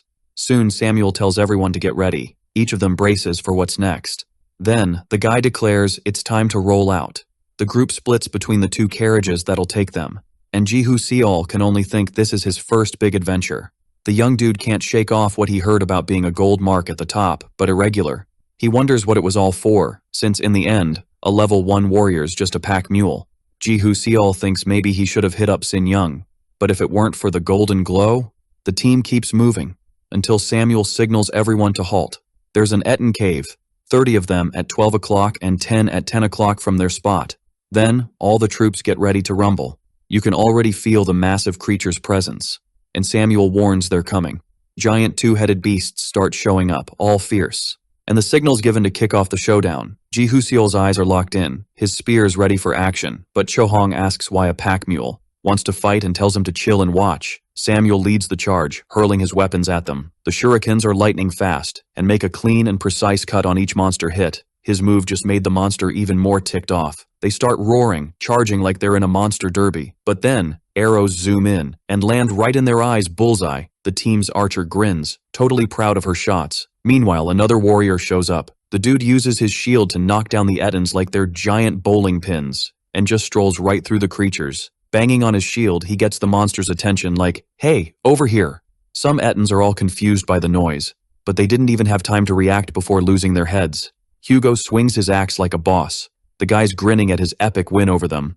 The forest is super chill, until suddenly, there's more rustling from it. Freaked out, Jihu Seol thinks it's an ambush. Anyway, more fierce Ettins show up, but most of them get roasted, thanks to a flaming arrow shot by the leader of Carpe Diem.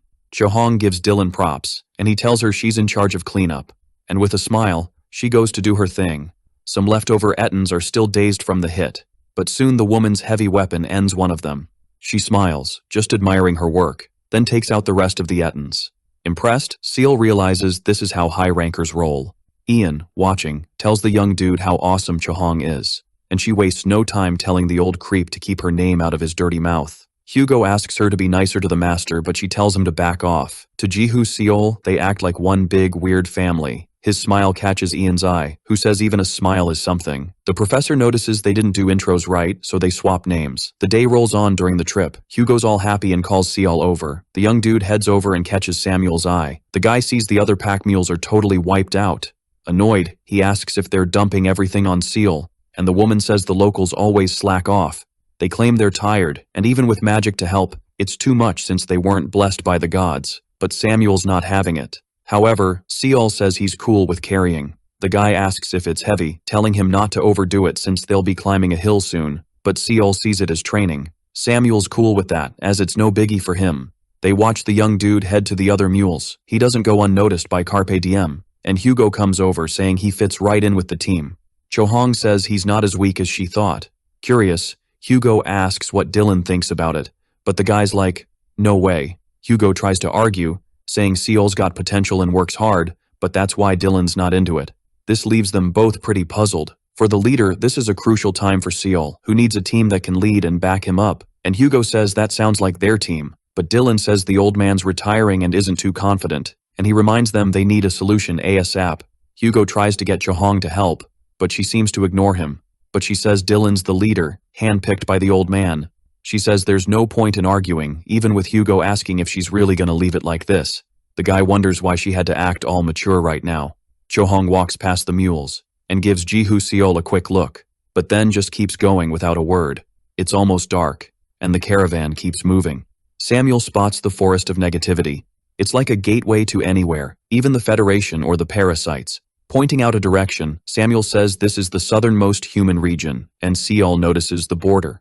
He remembers a chat where he was told to leave Scheherazade because Sinyoung's got major clout there. Sinyoung's win in the Earthling Civil War and its current power is all thanks to Sung Shihyun. With his sudden vanishing act, the company shrank, and when Seol showed up, she thinks people will want him. Jihu Seol asks if she's talking about the contract they offered him, and the woman nods, saying she is. But she reminds him he made a deal with her and asks what he thought they'd think when they found out. She says if a rival snagged Seol first, it'd make them super anxious, and asks if he thinks they'd try to take him down before he hits the point of no return. Seol wonders where to head next, and Kim suggests Haramark, a chill zone, but the risk of getting KO'd is higher if he doesn't push the border. He awkwardly grins, realizing he's right on the edge. For him, it's easier to say oops than may I. As night creeps in, the caravan hits pause and pops up their tents. Ian says the spot's just as he pictured, 'cause it's not cursed, but it's got some ancient, mega-powerful witchcraft vibes. Chohong asks what's next since he claimed he had a plan. He's like, duh, of course there's a plan. Jihu Seol's curious, asking why it's called the Forest of Negativity. Ian's surprised a level 1's asking, and Chohong's like, spill it already. People in the forest feel a wild urge to deny stuff, and it's a mystery what they'll deny, making it extra sketchy. He wonders about denying the buddy next to them or the weapon mid-battle, or even denying their own existence. Everyone's spooked, but he tells them to chill. Ian says if the plan flops, they'll just head back home. Chohong teases, asking if he's scared, saying Nuna's got his back, but Seol just grins. While others wander off, he scopes the scene. With his skill, he sees no color. Somewhere, someone mentions more showing up, which is awesome. Something invites them closer, so it can shred them while they're still breathing. A new day kicks off for the squad. Each has a potion, and Chohong asks if it'll clear their minds. Ian says it'll help a bit, but willpower's the real MVP. They all sip the potion. Emotions will spark the spell in the forest. Like it or not, everyone's gonna feel it. Ian just reminds them to keep their cool. The caravan rolls into the forest, and Jihu Seol's amazed, wondering if the Amazon's this epic. Samuel's the first to spot something off. Up ahead, there's something down that the knight thinks is a person, but Samuel's like, nah, and asks Khan what's up with him. Hugo's shocked, asking how Khan got there. The knight says he went after him first before pitching to the rest. Samuel's annoyed, saying he bailed. He kicks the body for lying to him. The guy tries to chill him out, saying it's pointless now since the dude's already gone. This doesn't help, and Samuel's ready to throw hands, leaving the other guy super freaked. He says he can't chill when he's this mad, but Alex keeps telling him to relax. A dark vibe surrounds Samuel, then someone hits him from behind. This just cranks up his rage. He spins to see who it is. Now all his anger's aimed at Dylan, until Ian says modus stabilitatum, using his staff to cast a spell. A white light wraps around Samuel, and all his anger just poofs away. Ian explains he used a cleansing spell and he should be good. Samuel says sorry for the drama. To him, it felt like everyone was playing him. The prof says he denied the squad's trust. Seeing this, the archer's like, this forest is no joke. Dylan spots 10 footprints going in, but only Khan's coming out. The woman recalls his crew had 8 peeps, and 2 pairs must be the pack mules. But what about the other guy? Hugo's curious what could take out a level 5 royal guard, and if anyone made it out. Samuel's piecing it together. He spots claw marks on the armor, no matter how many times he checks. Suddenly, a weird noise makes everyone cover their ears. Seol wonders what it is and if it's some creature. He knows this sound. A massive beast with an axe.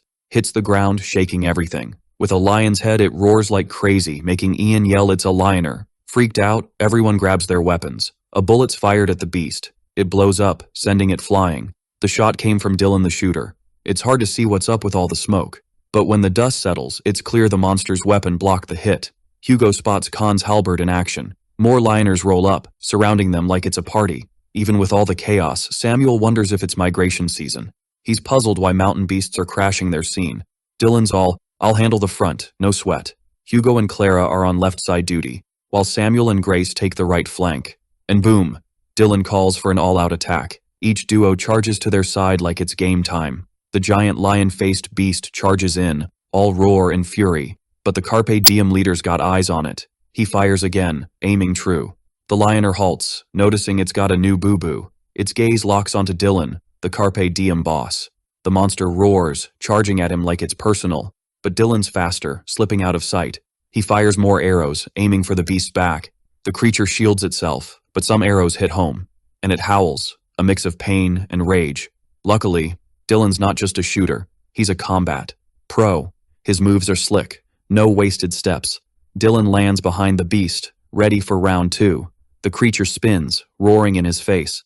But Dylan's got this, playing it cool. 2 beasts swing their weapons together. Grace holds her ground with her trusty shield. 2 more lioners try to flank her, but Samuel's on it, tossing shurikens, asking where they're headed. Samuel's moves are epic, his stars hit the mark. Yet Jihu Seal's still worried about their odds. He spots Cho Hong beside him, looking worried too. Hugo's facing a fierce lioner squad, and he's in a bit of a pickle. He yells for Clara to step up. She quickly knocks an arrow, charging it with mana. The shots fly at the lioner, but their bodies are like rocks. Arrows just bounce off. Hugo jokes he expected too much from a level 2. The monsters charge at him. He defends both sides like a boss, but gets a heads up. A third one's sneaking up. The lioner lands a hit on his back, but Cho Hong's got his blind spot covered. With her magic shield, she's got his back. Hugo grumbles about her breaking the rules, but she snaps back, asking if he wanted to be toast. Grace keeps holding off the beast's blows, but her shield's looking rough, about to give. The battle's tide is turning. Another hit, and her shield shatters, knocking her down. Lust saves her from a nasty end. In shock, she looks for her savior. With a crucifix, Priest Alex has got her covered. The object crumbles in his hand. Jihu Sial knows the pack mules shouldn't jump in. But seeing this, he wonders if he should just chill. Even Ian, not even summoned, jumps in to help. He's throwing all his power at the creatures. The old dude's like a wizard, no joke. He summons Gladio Ventus, firing magic crystals at the lioner. The crystals hit, keeping everyone safe. Cho Hong even gives the old guy props. But the lioner leader's not thrilled. He's hit in the knee, and the magic crystal digs deeper. The monster crashes down in front of Dylan. Carpe Diem's leader yells to keep the pressure on. Grace and Samuel hold their ground. Cho Hong's now backing up Hugo and Clara. Meanwhile, Jihu Seol stands firm, believing they can win. But the lioner roars again, making them cover their ears. Seol feels like his skin's peeling off. Then the mood shifts and he doubts their chances. Thinks they can't win. Ian casts Modus Stabilitatum, and his spell hits Jihu Seol. The young guy snaps out of the negativity fog. It crushed the team's hopes in a flash. He knows he needs to think straight and assess the scene. He notices the lioner's got a grin. Jihu Seol tries to figure out its game plan. He looks at Ian. Deciding he's not the enemy, he steps back. Cho Hong and Hugo notice his move. Even with his spear in hand, he's thinking, nah, not worth the risk. Jihu Seol grips his weapon tight and gets ready to launch it. He's done caring, so he just hurls that spear. Ian's watching, totally clueless about what's happening. The spear zooms past his ear and nails a beast lurking behind the old wizard. Samuel's like, oh no, it's a trap. The beast with a lioness head is super ticked off. They're staring each other down. She roars and pounces to attack. Her blade's swing is blocked by Jihu's spear, but dang, she's strong. He needs more mana, like ASAP. More energy surges through him and channels into his spear, soaking up the hit. Jihu Seol's not letting this go to waste. And the beast senses he's not your average Joe. The dude's got some serious power now. And he strikes back at the lioner. His spear's tip cracks from the impact. He's looking wiped out from that hit. The beast just stands there, stunned. But then it drops at his feet. That fight took everything out of him. Meanwhile, everyone else is just standing there, jaws dropped. The scene's got the other lioner raging. And Dylan's like, oops, my bad. Then he fires another arrow at the beast. The lioner realizes too late. It gets hit so hard, it's sent flying. The creature crashes to the ground, and that arrow shot was epic. With its fall, the other lioners freak out and bolt, and boom, they win. Jihu Seol collapses, totally spent. He charged in without using his 9 eyes first. They're all shouting his name in victory. Hugo's proud and jokes he should have been in the team, not a pack mule, but the kid's like, dude, I'm level 1. Ian comes over, asking if he knows what he just did, saying that Lioner was stronger than a level 4 warrior. The old man tells Seol he saved his life. Samuel's like, I thought the irregulars thing was just a myth. He's pumped to work with Seol for the rest of the expedition, but as a real team member, he asks what Seol thinks about it. Dylan, the Carpe Diem leader, is watching. So is Chahong, waiting for his answer. With a grin, Jihu seals in, and says he's counting on everyone's help. The squad keeps moving on their adventure. Samuel's leading the way, as usual. They spot a cave up ahead, wondering if it's the right spot. Ian says the negation energy's all over the forest. But here, it's chill, like the calm before a storm, and he figures the spells to keep this place safe. Jihu Seol remembers feeling relaxed as soon as he stepped in, like a weight lifted off him. Hugo's like, is this the place? And Ian confirms it's where the saint's tomb is. Clara's all, we gotta go in, I'm dying to know. Alex is so hyped, dreaming of rare artifacts. But Jihu Seol's not thrilled, wondering if they're really going in. Samuel says they need to find the entrance first, and someone's like, should we really go in? Jihu Seol's still worried about it. When asked why, Seol says it's because they're looting a tomb. 2 teammates are like, what's the big deal? It's normal here. Our hero's like, is it cool to rob the dead's resting place? Clara's like, he's such a newbie, and the warrior says he's not used to it yet. The blonde dude explains that's the whole point of the trip. For Mr. Ian, just proving theories is enough, but they need rewards. If it bugs him, he can wait outside, but then he'd get last pick of the loot. At the crypt entrance, Samuel spots signs of another group, and Hugo's like, probably Khan's crew. Samuel's like, we gotta hustle. If Khan's team took the artifact, they'll have to chase them. Outside the tomb, Chahong asks Seol what he did before ending up in this world. The young dude's all, isn't there a rule about not asking that stuff? And the girl's just curious, you know? Switching gears, Seol's like, why didn't Chahong roll in with the squad? And she's all, just in case things go sideways, she's got his back. He wants to tell her he's got it covered with his 9 eyes, but then, bam, the dungeon's gone all dark mode. Time to bounce, ASAP. Seol's thinking, last time this happened, it was during that insane level mission. Wondering what went down inside, he asks Chahong about the usual tomb hazards. She says, could be weak monsters, traps, or even ghosts. Then he remembers what the instructor said. He figures if the dead are hostile, they might have a brain, so maybe there's a way. Inside, Samuel's crew is on the hunt. The knight's like, Samuel, you almost got that door? Samuel's all, not so easy, this door's tricky. Dylan's like, is it really that tough? No sign of Khan's crew here. Samuel's unsure but agrees with Dylan. It's super weird. They finally crack the tomb door, and Clara, all hyped, tells them to open it up stat. Just then, Chahong shows up with Seol, who's wiped out. She warns, going in there is a death wish. Seol explains he read the dead's thoughts with the consciousness feather. Clara looks at Ian, who says it's a pricey item that lets you see someone's thoughts. Checking the paper, Samuel's like, are these the tomb's thoughts? Samuel asks Seol whose thoughts they are, and he says they're the tomb owners. Old Ian spills the tea about a noble daughter whose groom died at their wedding. The bride, now a widow, got buried alive with him, and that's why she's a saint. Chahong and Hugo are shook, and the girl's like, was she really buried alive? Ian confirms, but she planned it, which is why she's called a saint. He adds that a famous wizard supposedly cast a spell there. Seol thinks the thoughts could be the couple protecting each other. With a boss-level look, Dylan's not into ghost fights. Clara's like, you gonna bail over that? Hugo calls her out, saying ghosts are the toughest, and questions if she thinks a level 2 could even touch them, leaving her annoyed. Alex asks Ian if they can beat the ghost by teaming up, and Ian's like, not sure. Seol's got an idea though, setting up a ritual with candles and snacks. Clara thinks it's bogus, especially using their holy water. Chahong's annoyed and tells her to chill, since the boy even broke his spear trying to save them. Samuel's like, cut it out, the ritual's almost done. Lighting the paper, our hero hopes it's enough to calm the ghost. Soon he notices the vibes changed from run for your life to pay attention. So he decides to use the feather again. Since reading thoughts needs a body part, he uses an offering flower. When Seol puts the feather on the paper, it goes wild, freaking Clara out. After some scribbling, the pen stops. Picking up the paper, our hero says it's definitely a sign of permission. Samuel's like, let's go then. Inside the chamber, they find a treasure trove. Everyone's pumped. Samuel asks Seol if being allowed in means they can grab whatever. Our hero says as long as they leave the coffin stuff alone, they're good. They figure the consciousness is probably the saint's, the only exception. Clara spots a cross in the saint's tomb and thinks it's epic. Alex is all, "Dude, if I'm not trippin', this is like the ultimate priest gear."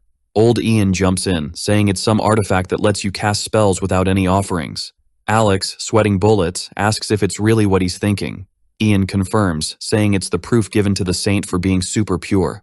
Clara and Alex, eyes gleaming, joke they'd die happy if they snagged it. As soon as they grab the artifact, everything goes wild, and Seal's yelling at them to put it back. He asks if they missed the memo about not waking the saint from her eternal nap. Clearly, the tomb's owner is ticked off. The girl, annoyed, says if he's scared of a ghost, he shouldn't have come to paradise. Samuel shows up, telling the greedy duo to chill and drop it for now. Even though they're bummed, they leave the cross, and the shaking stops. Clara asks if she can snag something else from the tomb. Seal, super mad, says they're being way too greedy. The blonde dude with long hair says risking it might be worth it if it means never coming back. Holding his spear, our hero says they'd have to step over his dead body to take anything. Clara points her bow at Seal, saying he asked for it. Hugo steps in, saying now's not the time for a brawl. The group's warrior says the rookie started it. Chohong asks if they've lost it, telling them to put their weapons down. Looking at Dylan, Samuel asks if he's also against taking all the loot. Dylan says it's been bugging him since Khan's team couldn't even get in, so maybe they got wiped out before opening the door. Samuel says Clara and Seal should duke it out to settle it. Ian stops the fight, agreeing with the boy. Samuel's shocked, even his master isn't backing him. Master Ian asks if Samuel knows how impatient he's being. He guesses it's 'cause of Vanessa, since saving her means getting the right rewards. The young man admits his master is right, leading after her death is tough. Ian, as a leader and veteran, gives him some advice. Old Ian says in expeditions, act smart unless he wants to lose another buddy. Samuel's stunned, tells his group to grab stuff from the wall and bounce, leaving Clara grumpy. Samuel says they'll try to find the artifact at an auction, and Alex says there's no other way. Clara, teeth clenched, asks if Seol's happy with himself. Seol stays chill. Chohong tells Seol not to sweat it, saying the girl's always been a jerk. Seol thanks Dylan and apologizes, saying it's all his bad. Dylan says humans fight, and it's worse in paradise with profits on the line. While grabbing stuff, the crypt starts shaking again. They're all like, "What's going on?" Samuel yells for everyone to scram. Hugo notices something's after them. A shadow grabs Clara's legs, dragging her to the tomb. The door slams shut, and even Hugo and Dylan can't budge it. They hear screams from inside, freaking them out. Clara opens the door, bloody and eyeless, calling for help. Greed's the deepest sin in humans, and ignoring it was Paradise's god's biggest oopsie. Turns out, Alex and his buddies snagged the priestess's artifact. The young dude keeps muttering greed like he's in a trance. The girl, super hurt, is crawling outside when she's grabbed by the head and, boom, crushed, leaving the warrior, who saw the whole thing up close, totally shocked. And the girl's body, or what's left of it, gets dragged into the crypt. Samuel right then yells for everyone to run. A strong wind hits them, and the warrior, still in shock, just stands there. The priestess's voice says she was gonna let it slide, but now they messed with her stuff. When Alex snaps out of his trance, the first thing he sees is the warrior hanging by shadows. The young dude, feeling down, says he can't move, his hands being controlled by shadows. Samuel suddenly yells for Alex to back off from the warrior, but it's too late. Right then, the young dude gets hit by his buddy's sword, which is being controlled, leaving their leader stunned, while the white-haired guy tells them to run, not wanting to hurt them. In the next moment, Samuel's head is separated from his body. Chohong, trying to stay chill, tells old Ian to do something. He says the energy's too strong, he can't move. The boy, being controlled, is in shock, watching his friends get taken out by his own hands, helpless. Amidst all the chaos, our hero stays calm, collecting the saint's stuff to chill the ghost out. But when Seol's about to grab the last artifact, everything goes dark and he ends up in a strange place, totally confused. A voice says it warned the young dude's group what would happen. Looking back, our hero sees it's the saint. She says she thought just handing over the wall artifacts would keep humans away. Then, a bright light fills the place, leaving Seol confused. They were the saint's jewels. The young dude says he's super sorry, and the saint asks why he's apologizing if it's not his fault. And our hero says if he's on the same team, then it's kinda his fault too. After hearing this, the saint stays quiet for a bit and asks him to close his eyes. The boy does, and she walks towards him through the water. Taking his hands, the priestess says it's the first time someone's protected her. Giving something to Seol, she asks if he'd visit her again. Seol, seeing what it is, says it's too much for him, but before he can finish, he's sent back. Waking up, He sees the shadows going back to the crypt and the door closing. Hugo, super tired, wonders if it's finally over. Ian rushes to our hero, asking if he's okay since the boy fainted during the battle. Showing the artifact from the saint, he tells them he saw her, and she was really sad and lonely. At the camp, old Ian explains the Fastina earrings, stuff they snagged from the crypt. He says if you pump mana into them, your speed goes up by 1.5 times for a minute, and they have 3 charges. Plus, the coolest part is the effects can stack. Hugo jokes that the saint was loaded with stuff since she gave all this to the boy. But the catch is, it's a bound item. He hopes the young dude uses them since they can't be sold. Dylan agrees with Hugo, saying finding something like this is super rare. Chahong says the boy could give her the gift if he doesn't want it. She needs a cool accessory. Laughing, Hugo says Chahong's face can't be fixed with something so simple. While the girl grabs Hugo by the neck, Seol thinks he's not desperate for cash. He decides to use the earrings himself. Seeing the young dude with the earrings, Chahong says they suit him. Blushing a bit, Seol asks if she's serious. Outside the cabin, Ian explains to Seol how to use the earrings' power. He says to let his mana flow through them to activate. Doing what old Ian said, the young dude feels like invisible energies wrapping around him. Our hero decides to test the earrings' power, sprinting away from the cabin at top speed. He's blown away by the speed. Then he remembers there's still the option to stack the earrings' power. Alright, buckle up because this is going to be a wild ride. So, when the other dude kicks it into high gear, he zooms so fast it's like everything around him just blurs out of existence. Hugo's all, man, I should have been nicer to that saint too, huh? Dylan's like, yeah, good luck controlling that speed, bro. Ian gets a call on his magic orb thinking it's the royal court and he's like, yo, Dylan, can I take this? Meanwhile, Seol's zooming so fast he can't even hit the brakes. Bam! He smacks into a tree and finally stops. Chahong's cracking up. Great, now we've got 2 clowns on the team. And Hugo's like, hey, don't put yourself on Seol's level. Dylan's watching and thinking, nah, make that 3 clowns. Later, they're chilling by the campfire. Dylan's like, hey Seol, wanna roll with Carpe Diem? Seol's like, did I hear that right? And Dylan's all, dude, you could join any squad, but we're the only ones who get your vibe. Plus, Dylan's sure there's a reason Seol hit up Hallmark, and if so, they're his crew. Next morning, Dylan finds Hugo and Chahong bickering, as usual. He's like, guys, pack it up. You're supposed to be the role models here. Seol shows up, wiped from training, saying he needs more practice to nail his running. Dylan's like, no worries, you can train on the way back. Master Ian steps out, saying the trip back's gonna be a doozy. He drops the bomb that the royal court's calling Earthlings for backup. Dylan's piecing it together, but Ian's like, yep, you guessed it, parasites are here. At Fort Arden, knights are going ham on the parasites. A commander's watching from a distance. Then, they hear a noise at the door. The knights freak out as the door latch starts cracking. A knight rushes to the commander, saying the fort's barriers are about to give. He warns it's their last shot to bail, while another knight's like, we need a plan to take it back. The commander takes a deep breath, saying if they bail now, humanity's toast. He tells them to hold the line till reinforcements show, strapping on his helmet. With Seol's crew, Ian asks what he knows about Paradise, and Seol's like, just that there's a war. Ian explains it's not just humans there, but dwarves, beast folks, fairies, and even angels. These races are usually beefing, especially the cave fairies and celestial ones, total frenemies. But now they're all squad goals, and Ian asks Seol if he knows why. Seol's like, common enemy? Ian nods. Yep, the parasites. He explains the parasites are a queen-led army from another world. Since the Empire fell, only the 5-force confederation's been holding them back. Ian says the royal court's been gearing up, even building a fortress in Arden Valley. The valley's right next to parasite territory, meaning an attack could pop off any time. He says if the fort's been hit, it's go time for humanity. Then we see a horde of monsters charging a fortress. A captain orders to fire, saying they can't let any through. As monsters scale the first walls, they unleash a barrage. One wasp dodges arrows but meets the captain's sword. But with the wasp down, monsters are already swarming the lower walls. Soldiers behind the walls are getting swarmed. A soldier tries to spear a cockroach, but it skins like armor. The commander swoops in, decapitating the bug, saying if they're going down, it's in battle. Then, someone tells him reinforcements are here. Through the gate, an elegant young woman with pink hair strides in. She asks the general what's the sitch. The dude spills that the bug squad broke through their defenses. He also wonders when the Earthlings are gonna show up. With a zillion monsters around, the girl says they'll be here soon.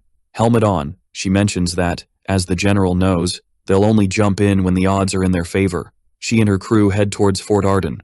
Meanwhile, with our hero's squad, Ian tells them this is Arden Valley. He explains it's the link between humans and parasites. Ian and the gang hear carriages behind them and guess it's the Earthlings answering the call. A guy in a carriage waves at Hugo, asking what they're up to, and Hugo says they're with Ian. The dude jokes that being a royal mage sounds dull and wishes Ian luck. Seeing the boy lost in thought, Cho-hong asks what's up, and he says it's not as bad as he thought. The girl shrugs, saying it's not their problem.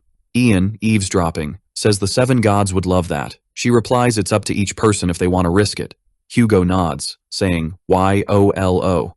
The mage seriously notes that's the reality of paradise. In his head, Seal thinks he used to agree with them. Dylan suggests they get a move on. At Fortress Arden, our hero wonders if it's really unbreakable. Inside, they see a battlefield and note it's wilder than expected. They spot the captain giving orders to the knights. Feeling better, Ian says he was worried the distortion waves messed with comms. The captain takes off her helmet, leaving Seal awestruck by her looks. She's stoked since Dylan and the Carpe Diem crew finally showed up. Dylan's glad the princess is safe, and she says even more so since no rank S showed up. Cho-hong, always ready to rumble, tells the princess not to get too happy. They just came for Mr. Ian. The princess spits, pretending it's the dust, making Cho-hong fume. Seol, watching from afar, wonders if she's really a princess since she acts like a grumpy old dude. The princess asks when Samuel's team will arrive. They break the news that Samuel's and Khan's crews are toast. Looking sad, she gets it and asks about the new guy. They introduce Seol to Princess Teresa, and Ian explains Seol's from the exploration class, tagging along for this mission. Teresa comments on his level and jokes her conscience says to send him packing. But since Seol's with Carpe Diem, she just tells him to stay alive. The princess says it's strategy time. Looking at her, our hero wonders why his heart's racing. It's like she's someone he hasn't seen in ages, or might never see again. In the meeting room, the pink-haired girl suggests starting with the Medusa. The room goes silent. Then a guy asks how she's sure there's a Medusa. The same general from before says his troops risked it all for this. Mocking the general, the guy and his buddy say the soldiers aren't weak, just unlucky. Having a déjà vu, our hero wonders about this weird feeling. At dawn, in Fort Arden's command room, a guy says even if there's a Medusa, no point risking it with the fortress there. The princess says the fortress has limits, while the Medusa can keep cranking out bugs, wearing them down. Another guy suggests ditching the fort and ambushing the parasites in the valley. Teresa says if they do that and the parasites don't follow, they'll lose the fort for nothing. And Cho-hong asks why they built the fort there and ticked off the parasite queen. Alright, so check it out. The princess is all chill and explains they could totally flip the script on this fight if they just defend the fort. Plus, the Confederation's focus is all over the place. The knight, just shrugging it off, says Teresa doesn't seem too stressed since she's got time to worry about the Confederation. Ian jumps in, asking Cho-hong who she thinks is next in line for an attack after the Confederation gets wrecked. Everyone's suddenly on edge. The mage breaks it down, saying if the parasite land gets infected, paradise is toast too. The dude with the samurai bun chimes in, saying that's why they helped build the tower. But hey, not their fault if it flops. Teresa admits the fortress was a rush job, but shrugs, saying it's all water under the bridge now. A young guy pipes up, asking if she's asking too much, wanting them to risk it all for something that's not on them. Suddenly, everyone in the meeting is shouting, backing up the young dude. Seal flips on the 9 eyes and sees the ambush going down in flames, with monsters led by a Medusa. Back in the meeting room, Teresa's laying out the plan. Her cavalry's gonna handle the Medusa, and they need the Earthlings to keep the bugs at bay. The same guy from before asks the princess to rethink the plan, saying it's way too risky. The princess, totally over the young guy's whining, asks if he's got a better idea. She shuts him up for a sec and says, "Alright, let's roll with the plan." Then, the same guy's like, "Looks like we're gonna lose most of the cavalry. This mission's nuts."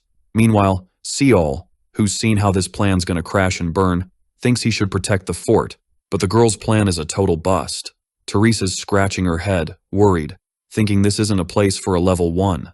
2 young dudes chat about seeing our hero before, then remember he's the famous irregular with the gold mark.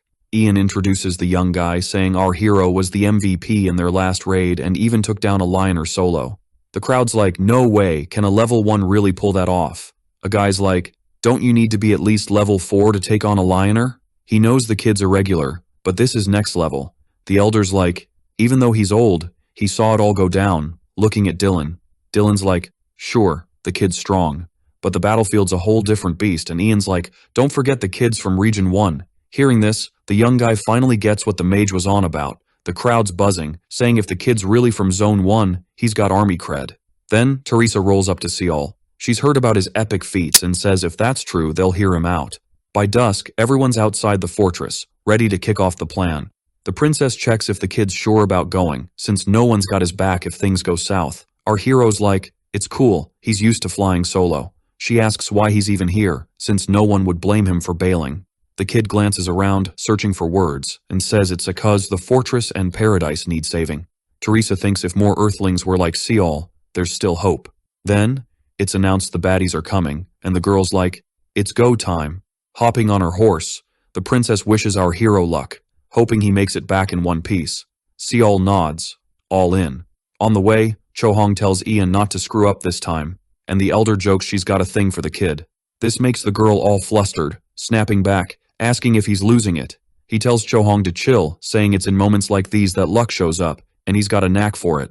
The old guy leaves laughing, leaving the girl all annoyed. Taking a deep breath, she wonders how the kid's holding up in all this chaos. In the thick of battle, Teresa's crew is surrounded by monsters. The princess yells to Seol, who, with his earring power, zooms out of the fortress at lightning speed. The boy's thinking, even with all his mana mojo going on, his legs felt like they were about to snap like twigs. Activating the second stage of his blingy earrings, the dude zooms through the valleys, catching the eye of all the bugs and the Medusa hanging out there. Dylan, chilling with Hugo, mentions that the plan's finally kicking off. Seol, already wiped out, feels like the air's turned into soup and he's struggling to breathe. Right then, the rest of the monsters not lured by Seol freak out at the cavalry led by Teresa. People in the valley spot Seol zooming by with a monster parade trailing him. Chohong asks Ian if it's go time, and the old dude tells her to zip it. Peeking to the other side, the mage waits for the perfect moment to make his move. Getting the nod, he whips out his wind magic, smacking the rock above him. The rock starts to crumble, and the princess, seeing this, slams her horse to a stop, yelling for everyone to chill. Everything's going smooth, but when the rock falls, it almost squashes Ian, who gets saved by Chohong. She jokes if the old guy's been skipping meals, cause he's too weak for a dude.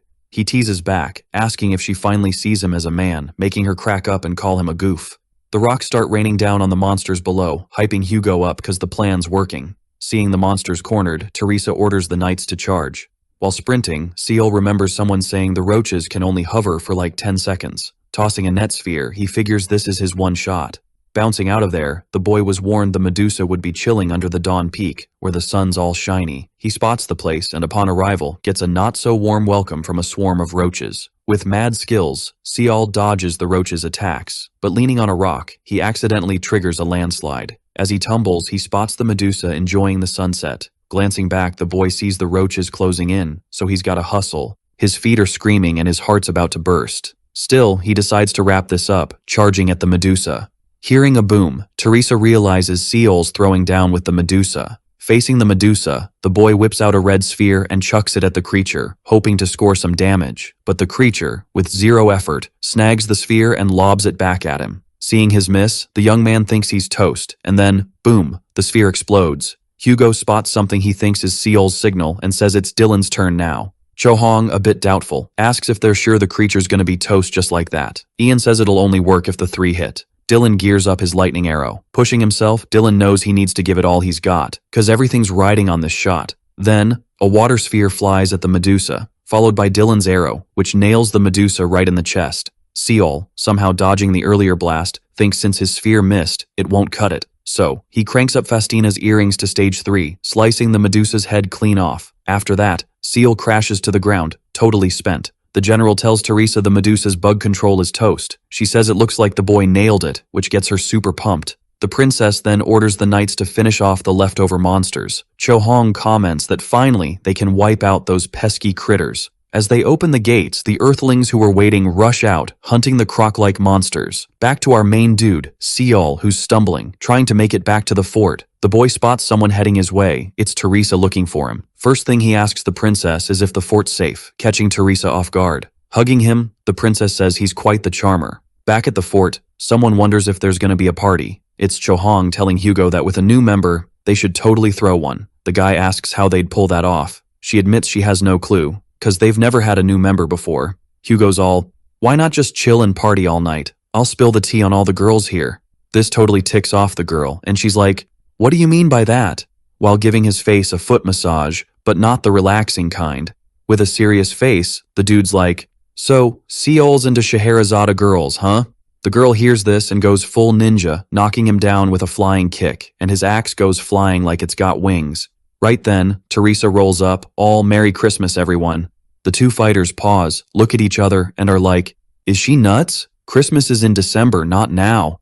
Dylan's like, what's bugging me is she's talking Christmas in paradise. Like, what?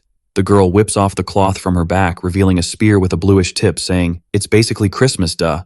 The princess is all, where's Seal? Got a gift for him. Meanwhile, in the Temple of Gluttony, someone's asking to use the warehouse. It's Seal, and when he opens the cabinet, it's like a treasure chest, full of valuable stuff. He's thinking, at this rate, I'm gonna be rolling in dough. Our main dude's like, nothing special really, since I've got nowhere to go back to. Near the goddess statue, he hears a voice, come closer. As he steps up, the voice is like, you've done well, and hey, you can level up to 3 right now. The young dude's looking kinda down, and the voice, probably the goddess, asks if something's bugging him. Seal's like, yeah, something's got me curious.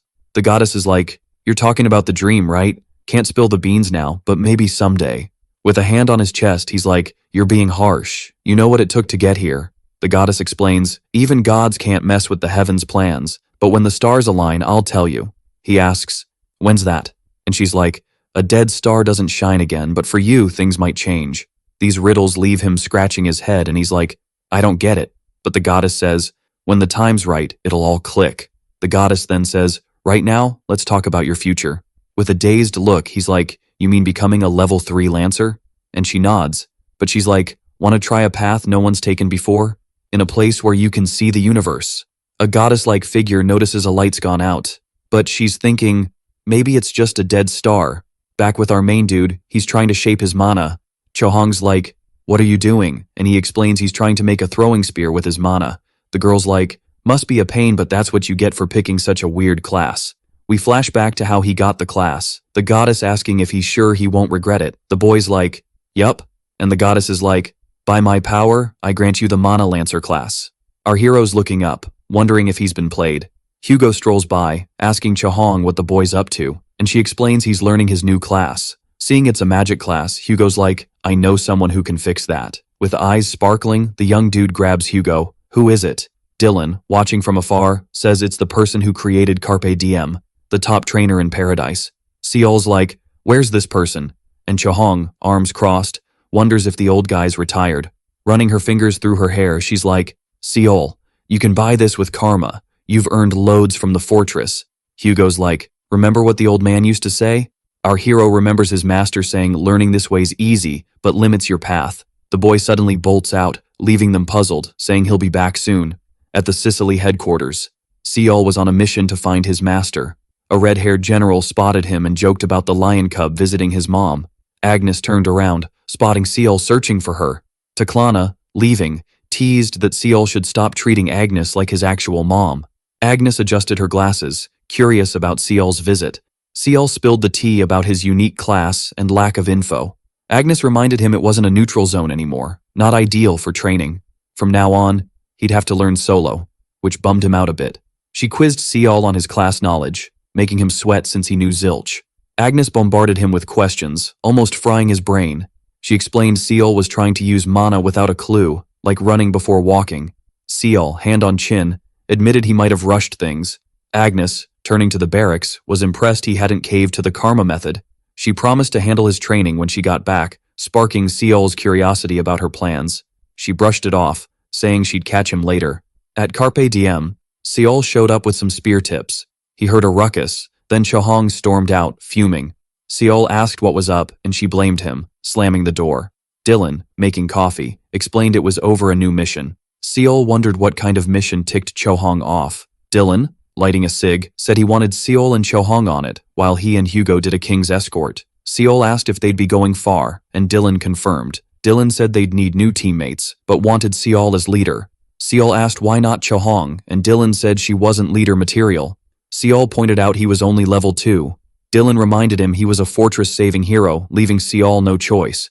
Dylan, puffing his cig, said Seol's mission was to wipe out village monsters. Seol realized he'd need an archer and a priest. Dylan, sipping coffee, said that was a solid first step. He complimented the coffee, asking if Seol made it. Seol said he learned for a coffee-loving friend. Dylan said he'd need that recipe when he got back. In the Royal Library of Hallmark, someone chatted about Ranman Village. It was Seal, asking Ian for the 411 on the village. Seal wanted to fix the root problem, not just squash monsters. Old Ian asked what Seal already knew. Seal said no colonies or nests were nearby, yet monsters popped up. Ian, hearing him out, asked Seal to follow. In the library halls, Ian said it was predictable, so manageable. Whenever help was needed, the royal court sent Earthlings, a chance for new Hallmark teams. Even so, Seal wanted a permanent fix. Ian asked why. Seal explained if they couldn't help one day, villagers would be in danger. Ian found this intriguing. Ian handed him a scroll with all past subjugations. In a shadowy, mysterious place, someone was laughing, warning not to follow sounds from the fog, and to avoid anyone in gray clothes lurking in the mist. This mysterious voice says if they don't follow the rules, the monster's gonna get them. Yikes. Back to Seal, the dude's deep in study mode, checking out the records. Chohong walks in, asking if he was waiting for her and what's the scoop. Our hero says he was just cranking up the difficulty, leaving her all puzzled. Seal points out she was griping about the credits being low for the last gig. He then asks if she found the priest yet. She's all fired up, saying finding a priest ain't easy, like who'd want to roll with him. Seal's like, fine, he'll hunt down the priest, and she can find the others, totally deflating her sass. She asks if he knows any priest, and after a sec, Seal's got someone in mind who might be down. On the streets, two folks are buzzing about a new Hallmark prophet who led the charge at Fort Arden. In Sinyung, they're all, who's stirring up all this chaos? Three dudes are chatting about our hero, the rookie with the golden rep. Watching from above is Hannah. One guy's curious about this prodigy's name, scene switch, and Hannah's yelling for Seol through some magic gadget. He greets her, and she's all, didn't I tell you to keep it low-key in Hallmark? Plus, she says he didn't even ask her before making a scene. He replies if he had, she wouldn't have let him go, showing off the spear from Teresa. Hannah calls him a dummy, making Seol chuckle. With arms crossed, she says he did good joining Carpe Diem, but too bad it was after the old guy retired. He asks about this old dude. Hannah stumbles, saying no point talking about someone who's out of the picture. Switching gears, she asks why Seol called. He says he's going on a raid with Chohong and needs a priest. Can she hook him up? Noticing he only mentioned Chohong, she asks about the rest. Seol explains the others are on another mission, so he's the boss this time. After a pause, Hannah mentions someone might be up for it, but it'll cost a pretty penny. In Hallmark, at the Temple of Lust. Climbing the stairs, our hero's thinking he never guessed it was in Hallmark. Knocking, Seal asks if anyone's home, and someone inside says yep. The door opens, and the person grumbles, and Seal says it's been a while. It's Maria, who turns away, saying it's a hassle. He steps in, asking if it's cool, and Maria tells him to scram. He says he's here for a request, not a sacrifice, mentioning Ramen Village. Maria says her class isn't right for that mission, suggesting he find someone else. Seal asks if this would change her mind, tossing silver coins on the table. Maria teases, asking if he knows what that's worth back home. He says it's like $5 grand, and she asks if he's still game. She offers to introduce a cheaper apprentice priest. After more coins hit the table, Maria asks what he's doing, saying the job's not worth it. He says while she saved Yun Seola, she mentioned spending extra cash on her. She asks if he's using it against her because of the sacrifice. Seol says he'd never repay her with just some silver coins. Maria tries to refuse, but seeing the cash, she reconsiders. Still unsure, he throws more coins, and she finally caves. With dollar signs in her eyes, she asks why all that dough just for her. Our hero says it's 'cause he wants to get closer to her. With her nose up high, the girl says, well, tough luck, dude, 'cause I'm not easy to impress. When they met, it was like Chohong and Maria were old pals. Maria says if Chohong's tagging along, she's gotta pass on the boy's invite. Chohong jokes that Maria's sharp tongue is still on point. The blonde girl laughs, calling Chohong an airhead, and wonders if they should check her brain to be sure. Chohong grabs her shirt, and two guys watching say, Seol's got a wild taste in girls. Just as the boy's about to break it up, someone bursts in, saying the tale of the golden-marked irregular is true. A pink-haired lady strolls up to our hero, saying his moves at Fort Arden were epic. The knight says Chohong spilled the beans, and he introduces himself as Mihail, a third-level sword pro. He points to the woman next to him, Veronica, a third-level shooter, just like Gearshal, who's a guard. The young dude greets Seol, saying it's an honor to team up. When they roll into Ramen Village, Chohong and Maria are feeling queasy from the bumpy ride and last night's drinks. The villagers eye the newcomers as they roll into town. Mihail notes the chilly welcome, and Veronica tells him to chill and be friendly. Gearshal tells the young dude not to sweat it. Villagers always act like that. Then, a guard named Bryce asks if they're the monster-busting squad. Seol steps up as the mission leader, asking where the chief's at. The guy tells him to follow, and before they bounce, Seol asks Mihail and crew to look after the queasy girls. Nodding, the young dude agrees, saying they'll be at the inn. At the spot, Seol meets an old lady who mutters about the moon crying. Bryce rushes to his mom, asking why she's outside. The lady insists the moon really cried. Our hero, with his usual goofy grin, wonders if this ties into the town's mystery. Even as Bryce tells her to rest, she keeps on about the crying moon. Then, 2 village kids show up, and Bryce asks if they can guide Seol. The older brother tells the younger to head home, while the guard explains his mom's been unwell. On the way to the mayor's crib, Seol's still puzzled by the lady's words. Checking out the town, Seol sees it's super chill. Calling him Earthling Nim, the boy asks if he's here to handle the monster. Seol notes the kid seems spooked and reassures him he's got it covered. The young boy says he's just curious, though adults freak if he nears the night fog. In his head, Seol thinks the village is too chill for the situation, yet no kid seems scared. Seol advises the boy it's smart to be cautious. Confident, the boy says he doesn't get the fuss, since after Earthlings show up, monsters stay away for 9 months. The young boy mentions 3 taboos they made up to scare them. Curious, Seol asks what they are. Seeing Seol's interest, the boy explains if they hear or see something in the fog, don't go looking. And if they spot someone in gray, run fast, or the monster will nab them. Scratching his ear, the boy says the elders repeat this non-stop, but he adds Bryce's grandma said it was all lies, before she lost it. Seol asks who made up the lie, and the boy says he doesn't know, but the mayor might. They finally reach the mayor's place. After knocking, someone answers, and Seol asks if he's the mayor. Used to greedy adventurers, the mayor jumps in, saying he can up the reward. Seol explains he's not here for the cash talk. The mayor asks what he wants, saying he thought Carpe Diem knew their mission stuff. The young dude's all, only some of us showed up because of some internal drama, but chill Mr. Mayor, we got this. Mayor's like, cool, it's your gig anyway, so handle it like pros. Then the young guy's like, maybe worry a bit? These earthlings are kinda sus. Mayor's eyes go wide, slams the door. No clue what you're on about, Seol. Later, Seol and his squad are on a citywide scavenger hunt for earthling clues. Mihail's all, mutants are like ninjas, no footprints, nada. As they're strolling, Veronica's like, hold up guys. Everyone freezes, and just when Veronica thinks it's a false alarm, splat, a slime lands on her. The knight's all heroic, but his moves are totally useless. Chohong's like, step aside kid, and boots the slime into next week, saving Veronica. Mihail slices the slime, asking Veronica, what was that gooey mess? She explains, sneaky monster was in stealth mode, waiting to pounce. The split slime reassembles, morphing into a humanoid, and Gearshul's like, stay sharp folks. More slimes pop up, forming a gooey army. Mihail's like, how's this even possible? Slimes aren't supposed to do that. Chohong's smashing monsters. Less talk, more smash, dude. She starts whacking slimes left and right. Suddenly she spots something incoming and pops her shield. A shot from a slime. Chohong's fuming. Mihail, watch my 6.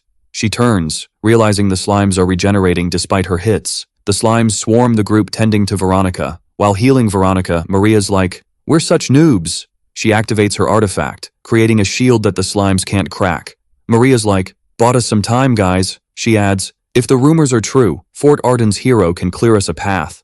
Our hero activates Fastina's earrings, charging at the slimes. Seol's all, this new spear's slicing through like butter. Chohong's watching, tries to warn him, but notices something cool. Seol's spear's freezing everything, stopping the slimes Regan. First slime, down, and Chohong's impressed. The rest of the slimes rush Seol. He leaps over them, dodging, and with Fastina's earrings, pierces another slime. The struck slime spins, trying to sting Seol. Seol's like, not today, deflects the sting, and defends himself. He slices 3 times, finishing 1 slime, hitting 2 more. He thinks, gotta thank the princess for this spear. But he's so focused on the rear, he misses what's ahead. Luckily Maria's nearby, casting a spell that traps the slimes. Seol wastes no time decapitating the slimes. After the battle, he thanks Maria, who says, that's why you picked me. Seeing more slimes, he wonders if it'll ever end. Then, a slime's head rolls off. Chohong's like, sorry for the holdup, and Seol's curious about her weapon's energy. She explains, my class lets me add sacred magic to my gear. Charging at the monsters, she jokes, if this was a movie, it'd be action-packed, rated for adults. As they fight like crazy, Mihail's taking down a monster. He's like, how do they keep surprising me? Eventually the battle's done, and Chohong's like, looks like we wiped him out. Mihail's all, Seol's moves are so slick, he doesn't seem like a level 2, making Seol blush. Using his 9 eyes, Seol notices the defeated monsters turn colorless, not green. Chohong sees him thinking hard. "What's up?" Seol's like, "It's a mystery," leaving her puzzled. Then Seol drops the bomb that they still hadn't found where the mutants were coming from, and everyone's like, "Whoa, plot twist." Chohong's all, "Wait, what's this dude on about? We're just here to squash some mutant bugs, right?" The girl rolls her eyes, muttering about the guy being a total level-up junkie. Mihail's like, "Yo, maybe we should just bounce." And Maria's thinking she already got her cash secured. Chohong gets up in the young dude's face, reminding him of that time with Samuel, telling him not to get all greedy. The young man looks up and points at the sky. Where the moon should be, there's this tentacle thing just chilling. Seol dashes off, leaving the girl behind, yelling it's a clue. He's thinking, no way I'm missing out on this epic moment. The young dude's hopping on some rocks when his squad finally catches up. Pointing at something super shiny, Seol's like, "Guys, I found the mystery clue." While sprinting, he notices his ninth eye's range is shrinking, and he's like, "Whoa, first time for everything." Climbing up a steep spot, the young man slips and takes a tumble. As he's trying to hang on, panic sets in, realizing he can't reach what he's after. When he hits the bottom, his friends are there waiting. Chohong's like, "Dude, chill and spill the tea on what's going down." With fists clenched, the boy mutters that the clue vanished. Standing up, he throws a punch, busting a hole in the wall. Seeing that, Mihail and Veronica are like, "Whoa, this mountain's a total fake." So he's like, "Let's start digging, squad." After some digging, they stumble upon a secret door. Chohong's all, "Is this the village's stash spot?" Maria's like, "Nah, villagers wouldn't bury it, duh." Mihail's like, "No way, this place is ancient."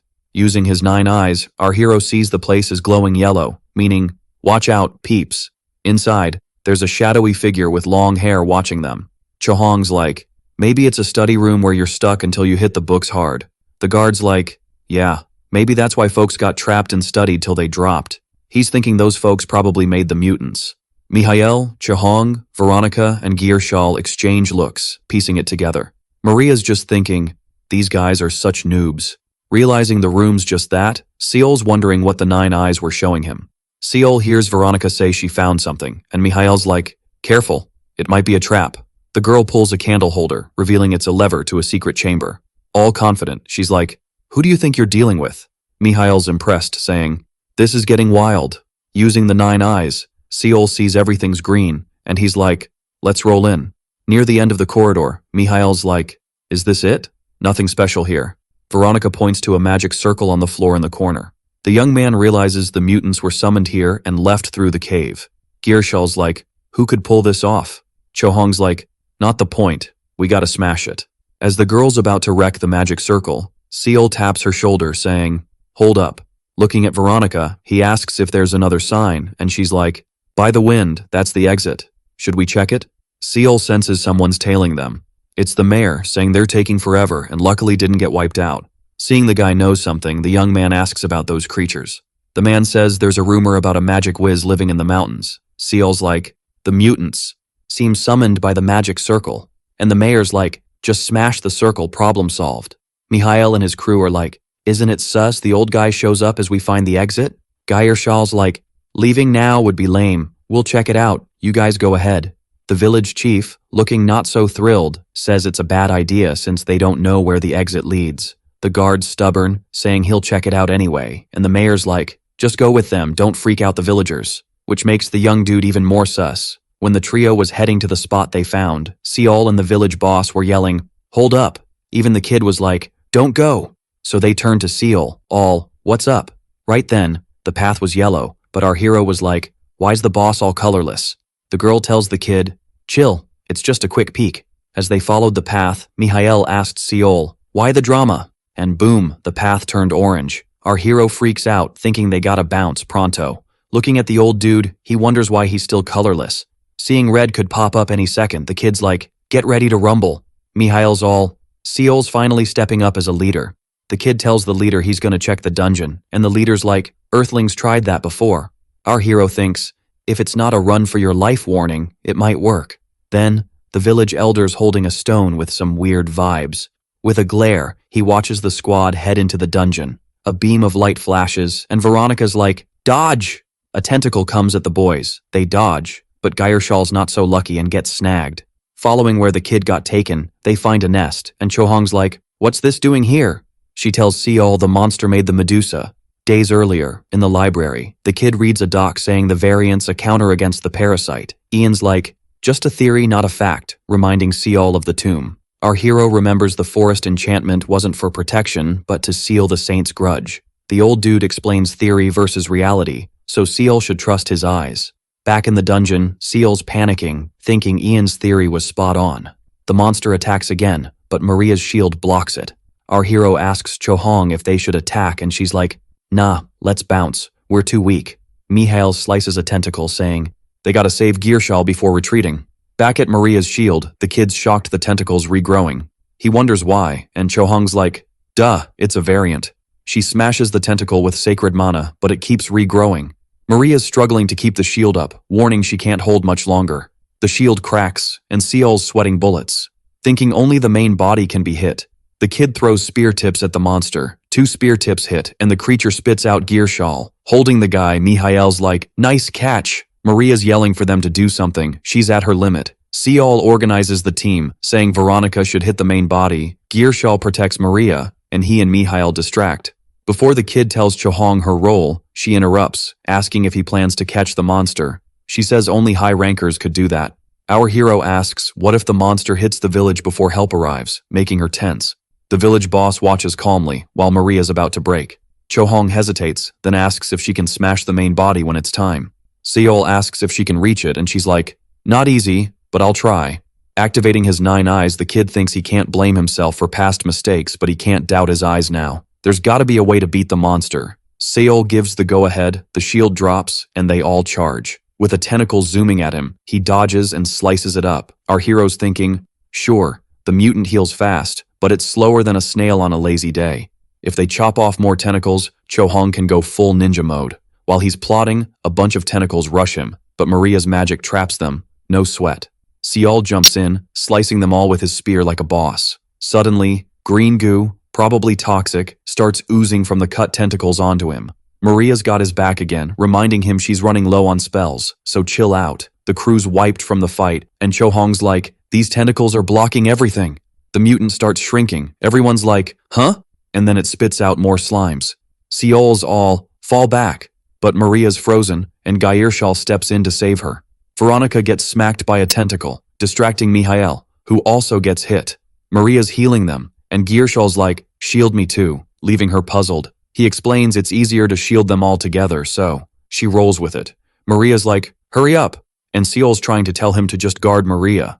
Suddenly, Gearshal bolts the other way, leaving Maria all, "Where's he off to?" Tentacles closing in, Maria pops the shield just in time. Seol's trying to reach her, but slimes are blocking his way. Turning to Gearshal, Seol's like, "Hurry up," but realizes the dude's bailing. He's thinking, how's he running when we're getting pounded here? Chohong's like, "Seol, I'll make an opening, you finish it." She surprises him, activating a form, and Maria's like, "That's a 4th ranking spell." Maria's shocked the girl learned something so epic. With her club, the girl leaps at the mutant. It tries to smack her with tentacles, but they get roasted by her powers. Seol's ready to finish the monster, but Maria's like, "Not yet, her powers last 30 more seconds." Still, Seol's eager to help, and Maria's like, "Then stay and guard me." He's confused, thinking if he guards her, who's helping Chohong? Maria whips out a ritual table, telling Seol to zip it and cover her. Seol follows orders, shielding her from incoming monsters. Meanwhile, Chohong's smashing tentacles with her club like a pro. She hits the monster's body, and it starts pounding the ground with tentacles. Seeing her coming, the mutant spews poison again, but Chohong's unfazed, landing a hit so hard the monster groans. Seol thinks one more hit will do it. As her power fades, Chohong starts to fall, and the monster smacks her away. Seol's worried, seeing her struggle to stand. A tentacle's heading her way, but Seol cuts it just in time. Seol, fired up, declares it's his turn to attack. He struggles to fend off the monster's attacks. He doubts he can land the final blow. Chohong can't believe it. Maria's finished the ritual and has a giant magic hammer. She smashes the mutant, shaking everything, and Seol wonders if it's finally over. Chohong yells it's Seol's time to strike. A tentacle speeds at Maria, and she's ready to accept her fate. But Seol swoops in, saving her from the attack. A wave of attacks kicked off, and when they blinked open, Maria and Seol saw Chohong right there, skewered by the tentacles. Turning to them, the girl asks why he didn't go for the final hit like she said. But then she's all, sparing the monster to save someone. Classic him. Seeing that, the boy can only whisper her name. Maria's like, "What about the nest that's still kicking?" The mutant's tentacles stretch out, snagging Gear Shao, who tried to bail. He's yelling for help, but then, chomp, monster snack time, and all you hear is crunching. Then, the monster spits out the dude's gear. Maria's jaw drops, wondering if the monster just had a traitor buffet. The girl's thinking she should have ditched Mihail and his crew. In front of Chohong's body, Seal's staring at the ground, totally lost. Maria hugs him, saying he should have let her go so he could bounce with the girl. Startled by Seol's racing heartbeat, Maria's like, "Why's it going nuts?" She calls for Seol, but he's in his own world. His spooky future-seeing power kicks in, eyes going black and red. Maria's thinking, "Whoa, that's some serious murder vibes." A tentacle zooms at him, and the girl tries to warn him, but he just snags it like it's nothing. The mutant tries to poison him, but he's unfazed, standing tall after the dust settles.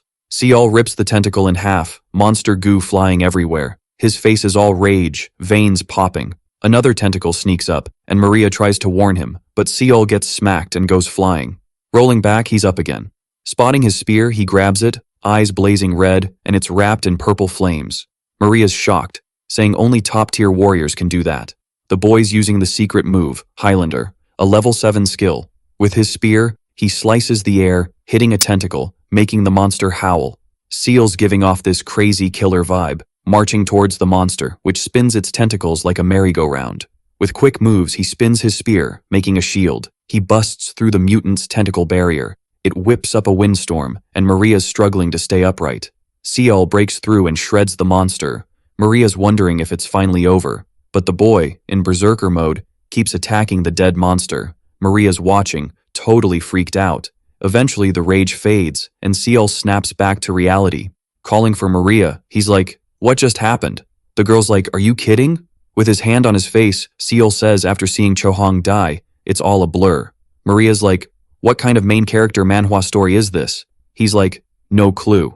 Even though he's not sure, he thinks if he'd used it faster, Chohong might have lived. Hearing this, the girl's like, "Why decide who lives or dies?" She starts using her mega healing spell on Chohong. The ground shakes from the magic. Meanwhile, Seol's like, maybe she can still be saved. He lies down, gazing at the night sky, and Maria teases him, asking if he'll cry like manhwa characters to get up. Seol's like, "Nah, no tears left." She's not the female MC Maria, fists clenched and exhausted, jokes she might have to smack him more to vent. She collapses onto Seol's lap, and he cracks a small smile. Then, he hears footsteps coming his way. It's none other than the village mayor. The guy strolls past Seol, saying he knew this day would come. Our hero's like, "Spill the tea," while noticing the guy's still colorless. The village chief's like, "It's gonna be a long night," asking if they should head back to the village since everyone's beat. Seol's down with that, saying it's better to head back first. Back in the village, the mayor's wondering where to kick off the story. Seol's all, "Hey, maybe start by telling us who you are," and the old dude's suddenly tongue-tied. Then the young guy's like, "Oh, and maybe drop the average level of all the subjugation teams too." Seol's thinking it's super weird how the mutants just poofed after biting the dust. Plus, it was no accident that the mutants leveled up every time they showed up. To Seol, this guy was always one step ahead. 'Cause let's be real, it's not easy for a non-earthling to figure out a team's vibe just by its level. The old dude nailed it 20 times. Closing his eyes, the man spills that he used to be a big-shot sorcerer in Delphiron, a place known for its magical tech. Seol's about to ask about the mutant nest, but the old dude's already confessing he made it. The guy explains it was a secret weapon against the parasites. Thought he was close to the end game, but nope, epic fail. Hearing this, our hero's like, "Why'd you drag earthlings into this and mess with the villagers?" Hinting at something, the man asks Seol who he thinks is backing a washed-up sorcerer like him. Realizing it, the boy's like, "Wait, are the villagers your partners in crime?" The old dude warns Seol to watch his words. The guy's like, "If earthlings use paradise for fun, why can't we do something to survive?" These words hit the young guy hard, making him all jittery. He asks what the chief meant by that. He explains that with no security, the village was in danger, and rumors about mutants kept parasites away. Seol finally gets that he wrecked their only defense for the village. Chill as ever, the man says he knew this was coming. Opening a chest, he pulls out a stone, showing it to the boy, saying it's an alchemical stone called radio, a material to control the nest, but over time, its power was fading. And when the man was in the dungeon with the group, he was actually telling the nest to scram. But the day the nest went rogue came sooner than expected. After hearing the man's side, Seol's like, "Got it." The old dude's like, "I've got nowhere to go," saying even if he got axed, no regrets. Seeing the man was in the same boat, Seol feels bad for him, and reaching out, He says the old man just needs to hand over his reward, leaving the old dude puzzled. In a carriage, Cho Hong, who's chilling on Seol's lap, wakes up all freaked out. Looking around, she sees she's in a carriage with Seol and Maria. The panicked girl asks what happened to the cave and the nest. With a straight face, Seol's like, "Were you drunk? Better shake off that hangover before we hit ramen." Confused but calmer, the girl's like, "Wait, are we still heading to ramen?" And Seol nods, saying they haven't hit the city yet. Sweating bullets, the girl wonders if she time-traveled or had a freaky dream. In a panic, Cho Hong's like, "We gotta go back, or we're toast," looking dead serious. Seol's like, "What are you on about? We're almost there, no turning back now." Like a kid throwing a fit, the girl cries and begs the young guy to listen. Then, the panic stops. She notices her hair's gone gray, just like in the nightmare. Seeing the girl figured it out, Seol covers his mouth, grinning. After socking him so hard the carriage almost flips, she asks if the mayor was really behind it all. With a bruised face, Seol fibs, saying the old dude had nothing to do with it, and that he was just a clueless mayor who loved his village a bit too much. When they hit the village, our hero's like, "Let's party and then bounce." But Veronica's like, "Nah, I'm beat." Shaking the young guy's hand, Mihail's like, "This was a trip worth taking." Seol's like, "Sorry about what went down with Gear Xial." And Mihail's like, "Nah, it was a good chance to ditch him." Watching them leave, Seol's like, "Guess it's just us partying." Maria's like, "What party? I'm out, need some Z's." In the end, it's just Seol and Cho Hong left. Looking at the girl, he asks if she's down to grab a bite. Questioning why the dude was chatting about food when it wasn't even chow time, she says she's gonna hit up the temple first. Seol's all, "You leveling up?" And the girl, super proud, goes, "Yep, I'm about to be a big deal." The boy's mind is blown, thinking since she was a cathedral knight, she's now a Templar. Cho Hong bounces out, all smiles, saying Hugo's gonna be green with envy when he hears she ranked up first. With everyone gone, he figures he should catch some Z's too. At the Temple of Lust, hanging with Maria, the girl's wiped out, then suddenly hears a stampede of footsteps. 2 patients are rushed in, looking rough, and she's like, "Wait a sec." Turns out the patients are Agnes and Ian, and they're in bad shape. Scene switch to the Temple of Gluttony, where Seol's chilling. He's bummed, saying he still can't hit level 3. The goddess pops in, saying it's cause he hasn't unlocked all his level 2 skills yet. Still, she's like, "You did awesome. Never thought you'd pull off that light switch and fate tie move." Even with a bumpy road ahead, she's grateful she can rock a shoe thanks to him. Leaving, Seol's deep in thought, saying the goddess always talks in riddles. His tummy's growling, so he's like, "Guess I gotta grab a bite before heading home." Maria's checking out 2 bodies, wondering what went down. It's Ian and Agnes, and they're pretty banged up. Back home, Seol's like, Cho Hong's taking forever. He wonders if she's out partying or just wandering the city. He thinks about looking for her, but then remembers no one's brave enough to mess with her, so he just crashes. Next day, at the Temple of Lust, Seol spots Maria by a door and asks what's up. A guard stops him, saying the area's off limits, telling him to find another route. He's about to ask what's going on, but spots a familiar face among the guards. It's Riorda, who's like, "Long time no see since the neutral zone," and congratulates him on his feats. Seol's all bashful, saying he's not sure they're really feats. Switching gears, he asks what's happening and why Maria's there. Maria sighs, saying it's gonna be a headache again. As she walks, she's like, "Adults gotta handle adult stuff." Seol hears a noise from the door. Smelling blood, he checks it out. A soldier tries to stop him, but Riorda gives a nod to let him through. Door opens, and Cho Hong inside is curious who's there. Seeing Seol, she's like, "How'd you find out?" Cinzia jokes that the baby lion's looking for its mama. Seeing Agnes bandaged up, Seol freaks and tries to wake her. He spots Mr. Ian, who, with a soldier's help, says he heard Seol cracked the mystery. Seol asks what's going on. Cinzia, head down, says everything he saw is top secret. In a meeting with Cinzia, Ian, Dylan, Teresa, and a mystery guest. Teresa's saying the parasites took down the Taigal fortress. The red-haired armored woman says it was the Federation's only strategic spot. Dylan mentions the fortress got beefed up with help from cave fairies. Teresa says the guards are barely holding off the enemy, but then ogres showed up. Dylan's puzzled, asking if that race wasn't extinct. Old Ian explains the parasites made these ogres, but the queen's real goal is mass-producing orcs. The red-haired knight asks why, since ogres are way stronger. Ian says orcs are cheaper, so they can be mass-produced. Dylan wonders if this means the parasites can create new species. The dudes explaining it was kinda like that, but they use hostages as hosts, not nests or medusas. They were running a lab with hostages who could be, impregnated. The woman's all, "What do you mean by hostages who can be impregnated?" Cynthia, super chill as always, says the guy's obviously talking about women. The girl's totally grossed out, and Dylan's like, "Why bother if they've got the fortress? Why not just keep attacking?" Then Cynthia drops the bomb that they found something unexpected thanks to Carpe Diem's super rookie. Dylan's all, "You mean Seal?" And she spills that not only did they fail to wreck the fortress, but they also lost their 2 medusas, all cause they underestimated them.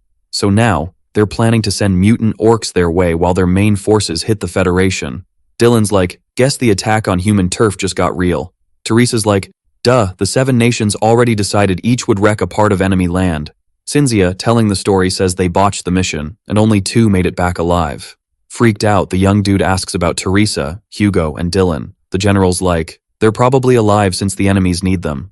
Seals, all determined, "Then we gotta rescue them now." The room goes dead silent until Ian breaks it, asking how they'd pull that off.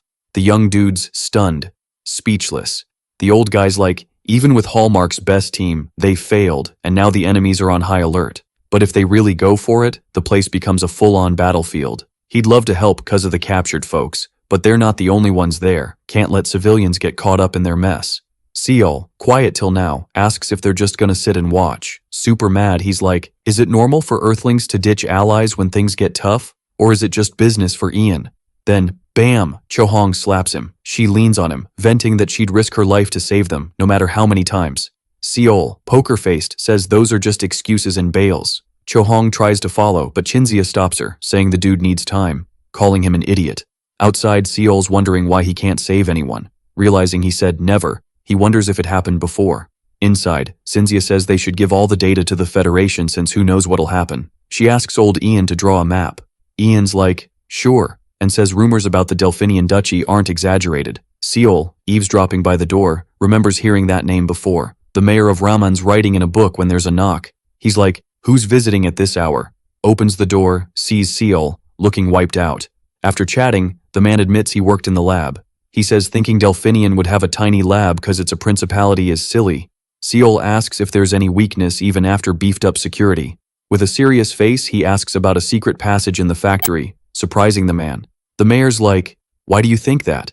And Seol says the old man couldn't have left with the nest through the front door. Smiling, the man's like, "I dig smart young folks like you." He opens a small chest, shows the same stone from before, saying it was boulder-sized when he took it. Our hero asks how he did it, and the old man says, just as the young dude guessed, there's a secret passage. But he's like, "You're not seriously thinking it connects there, right?" Making Seol nervous. Back at Carpe Diem HQ, Cho-Hong's on the couch, still shook from everything. Then Seol walks in, and she's like, "Where have you been?" When asked if she stayed up all night, the girl gets all fiery and asks how he thought she wouldn't freak out after what he said. Tearing up, Cho-Hong says she was super close to them too, and yet he judged her like that. Hugging her, Seol says he's really sorry. Breaking free from his arms, Cho-Hong starts playfully punching him, saying she hated him. Holding her shoulder, our hero says he's sorry, but he's got the solution, which gets her hyped. He says they should bounce, and she asks where to. Holding a scroll, he says they're off to save everyone. Handing the scroll to Ian, the dude checks it out, making everyone anxious. With a doubtful look, Ian says it's doable, but it's too soon to party, as the odds are slim. Cynthia says even if that's true, the boy pulled off another win, and Seol says he just didn't want to be late to the party. The general says they're not toast yet, as there's no sign they've returned to Earth. These words leave the boy puzzled, who asks what she means. She explains if someone bites it in paradise, they pop back to Earth, and Ian adds they lose their memories as a penalty. Seol asks if that's all, and Cynthia says if someone can't handle the memory gap, they might go bonkers, or worse. Hearing this, the boy says he's got no time to chill there. The woman then tells him to chill, as the plan's rolling. In the Arden Valley, 2 people are strolling in the rain. As they near a house, one asks if this is the spot. Already at HQ using the boy's intel, the rescue plan kicks off. The rescue squad's packed with people close to the hostages. Miraculously, Cho-Hong and Ian are back in action. Even Seol, who's just level 2, is in on the plan. At the Temple of Lust, Agnes says it's too late to stop them, even if she tried, but she warns the boy about snipers, which piques his curiosity. She says all she heard was a shot before seeing a hole in her chest. Seeing she can't do much, she asks Seol to promise to show off his monospear skills. Our hero agrees to this. On his way out, Seol bumps into Maria, waiting outside. Seeing him, she runs and hugs him, begging him not to go, as he might really die this time. The boy says he's done running, so he's gotta save them. Before he finishes, she pricks his finger and presses it on a paper. Taking the paper from Maria, he sees it says, if he dies, all his stuff goes to her. Snatching the document back, Maria says if he doesn't like it, he just shouldn't die. Looking at the sky, he thinks he's got one more reason to come back alive. And finally, the night of the plan kicks off.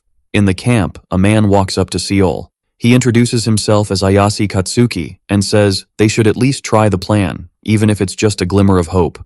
Our hero says they're in this together and asks if he mentioned she was his younger sister and says he's got one too. The man says whether the plan works or not, he'll pay the debt, so it's better for the boy to survive. Our hero thinks the man seems kinda cold, but he's a good dude. At that moment, the call goes out for the rescue squad to gather. Ian asks if everyone's ready, as now's the time to speak up if they want. Cho-hong tells the man to quit jinxing things, which gets a genuine laugh from the old man. With everyone in the magic circle, Ian fires up the magic, teleporting them to the spot. He reminds them the circle lasts 30 minutes and recharges in 72 hours, so if things go south, he'll bounce solo without a second thought. Entering through the secret passage, the man tells them to stay sharp. As they move through a corridor and into a room, they're shocked by the place's size, worrying about the time they'll spend there. Seol says for now, they need to focus on the spots with the lowest odds. Remembering they've got a map of the area. Seeing everyone was in the building, Katsuki's all right, let's roll with the plan. He puts his ear to a room, and boom, realizes there's a whole squad of enemies. With Seol holding the radio stone, we rewind a bit to the mayor of Ramen explaining how all the parasites' minds are like totally linked up, so they could be one big brain and still do their own thing at the same time. Seol's all, what if I mess with the commands from the big boss parasites to the little ones? Using the radio stone, Seol eavesdrops on the parasites who are beefing with each other. Katsuki gives the signal, listens again, and is like, whoa, everyone's just chilling in their spots. He opens the door and is like, let's bounce in. Seeing all those orcs frozen, they're shook that a simple stone could control them all. When asked if the orcs might just start moving, our hero's like, just don't poke the mutants. After passing the orcs, the priestess is like, took you long enough to get here. At the corridor's end, Katsuki's all, let's split up. Me, Cho-hong, and Ryan left. Seol and Yasi right. He says, find the hostages or not, be back in 5. While searching the prison, Yasi's like, why is it so empty? Our hero explains the parasites wouldn't leave them alone, plus, hostages were for making orcs. Grossed out, the dude starts to figure something out, but chickens out. Near the corridor's end, Yasi's like, nothing here, let's bounce. Seol's like, hold up, wondering what the orcs were eyeballing. Looking up, he spots Hugo hanging from a hook. Inside a container, an orc's like, did I just sense something? A hostage is begging him to just end it already. With his hand on the princess's head, he says the queen's nice, but he's not. Leaving the room, he tells her to wait for later, calling her the pink princess. Seeing Hugo's still breathing, Yasa's like, how's he still kicking? Seol, using the radio stone's power, orders the orcs to lower Hugo safely. Turning a crank, the orcs free Hugo. Hugo wakes up, gasping for air. Holding him, Seol's like, I'm here to save you. The priestess uses mega healing magic on him. Seeing Hugo hung on a hook, Katsuki's like, maybe to weaken him. Our hero's like, what does that mean? The dude asks if Seol knew how the queen used parasitic hosts in the first invasion. They controlled corpses, but for mass production, they didn't usually kill hostages. Our hero's like, so that's why they keep them easy to infect. And Katsuki's like, seems so. When asked why the girls were freaked out, the dude says they saw something nasty. He explains Ian's theory about hostages being food was spot on. Hearing this, Seol's worried about Dylan and the princess. Katsuki tells Cho-hong to take Hugo back, asking if she knows how crucial the first return is. The dude explains she should protect Ian, set up communication, and prep traps for their return. Nodding, she gets it and heads back with Hugo. Seol tells her to stay safe, and she says, you too. Following the map, they hit a room full of orcs and not so nice stuff. Checking the room, Katsuki's like, nothing's moving. Yasser thinks he spots his brother and bolts, ignoring the leader's warnings. Turns out, Yasser's brother's half replaced with animal parts. In tears, Yasser's like, after all we've been through, it's starting again. Meanwhile, the group's almost puking from the stench. Looking around, Seol's in shock at the sight. Running, he can't believe what's in front of him. Pushing an orc aside, the young dude's in denial, seeing Dylan's body. He thinks about saving his friend, but Katsuki stops him, saying it's too late. The priestess warns not to touch the body, saying it could cause problems, and Ciel asks if she just wanted to leave him there. Right then, the priestess kicks off a ritual. Seeing this, Ciel tries to point out that Dylan's missing arms, but she keeps going anyway. Our hero yells for her to wait, but Katsuki stops him, saying there's no saving the dude now. However, they could at least wake him up, hoping he knows where the other three are. Dylan opens his eyes and asks if he's dreaming. Seeing his buddy awake, Ciel moves closer. Dylan asks about Hugo, and Ciel says they saved him, which makes Dylan super relieved. Noticing Priestess Rhine in the group, Dylan comments that the squad seems to be made up of people connected to the hostages. Getting the sitch, he admits he doesn't know where the others are, but they should be nearby, and the cleric thanks him. Katsuki approaches Dylan, saying it's been a while since they last met. Seeing Katsuki as the leader, Dylan feels relieved, thinking they won't have trouble getting back. Katsuki says Dylan's giving him too much credit, and Dylan, grinning, tells him to hurry and find his sister. The leader thanks him for understanding, pulling out his dagger. Confused, Ciel asks what he's doing. At that moment, he's held by his two other teammates. Katsuki tells Ciel he knows they need to let Dylan rest forever. Ciel denies knowing. Holding his dagger, Katsuki says they should let the man rest while they can. Ciel tries to argue back, but is cut off by Yasser, who says he gets how Ciel feels, but they need to save the others. Dylan calls Ciel, saying he's super happy now and never lost hope he'd come to save him. Even though his wish came true, Ciel apologizes for being late. Dylan says, on the contrary, he's grateful Ciel came at all, asking him to say goodbye to the others. Katsuki thanks Dylan for what happened 3 years ago, and Dylan says that settles his debt. Meanwhile, Ciel struggles, begging him not to do it. With a blank look, Dylan mentions he's never heard of Ciel's method. In his final moments, he remembers asking Ciel to teach him his coffee-making method when he got back from the expedition. With his friend's head gone, Ciel breaks down in tears. Katsuki tries to calm him, explaining the man wasn't really alive. The priestess says all that's left is to let him rest. On the ground, Ciel thinks if he'd been faster this wouldn't have happened. They call Ciel, saying they're running out of time. Our hero stands up and says he's going. Fueled by rage, he insists they need to save everyone. Apologizing, Yasser says he's heading back, feeling unsure. Looking at the priestess, Katsuki asks her plan. She says, although she doesn't want to, she has to go, as they need to save 3 people. At least 3 need to go. Katsuki says even if they see worse, they should stay focused. Ciel and Rhino nod in agreement. Heading down the stairs, Ciel thinks that since they couldn't save Dylan, at least they let him rest. Reaching a camp-like area, our hero wonders what's going on there. Walking through the camp, Katsuki jokes it's probably where the magic happens. They say it's the size of a village. Rhino asks what to do, and the man says they've probably separated the Earth folks. Ciel thinks it's too dark for his 9 eyes to help. Spotting a different place, the group decides to check it out and then head to the experiment hall. Entering the room, Ciel's spear activates mind-cleansing magic. He wonders if it's the aroma. The priestess asks if Katsuki thinks what she's thinking, and he agrees, saying it's an aphrodisiac. Seeing bodies around, he comments those people were likely drugged, unable to resist without the aphrodisiac. When asked what to do, the man says it's too late, as everyone there is already infected, and their only fate is eternal rest. Katsuki wonders why all this, and Ciel questions if he thinks Earth folks are partly to blame. For real? They just ignored reality and kept on with their epic adventures. The dude's all sure he could think that way, but it was really about dragging people into war. Ciel's like, Paradise gave him new hopes and goals, so he feels he owes that world big time. The guy's like, not many folks had the luxury of thinking that way, since most people had pretty rough lives on Earth. Our hero's like, even among those folks, some volunteered for risky missions, like the boy's sister. Katsuki's like, his sis just wanted to boost her fame points, even though he told her not to. He's like, in this case, his sis was paying the price for being so stubborn. They walk into a room and bam, there are cauldrons everywhere. He whips out his dagger, touches the liquid in one, and realizes it's more aphrodisiac. Ciel's like, why's there a rope here? He lifts the rope with a lever and boom, pulls a woman from the liquid. Rhino's like, oh snap, it's Lawrence. Ciel rushes to the girl, but Katsuki's like, hold up, stay back. He cuts the rope, frees the girl, and she wakes up, writhing in pain. The cleric uses magic to heal her massive wounds, stopping her pain. Our hero's like, if even Lawrence, a level 6 Imperial Knight, was in that state, he better watch out.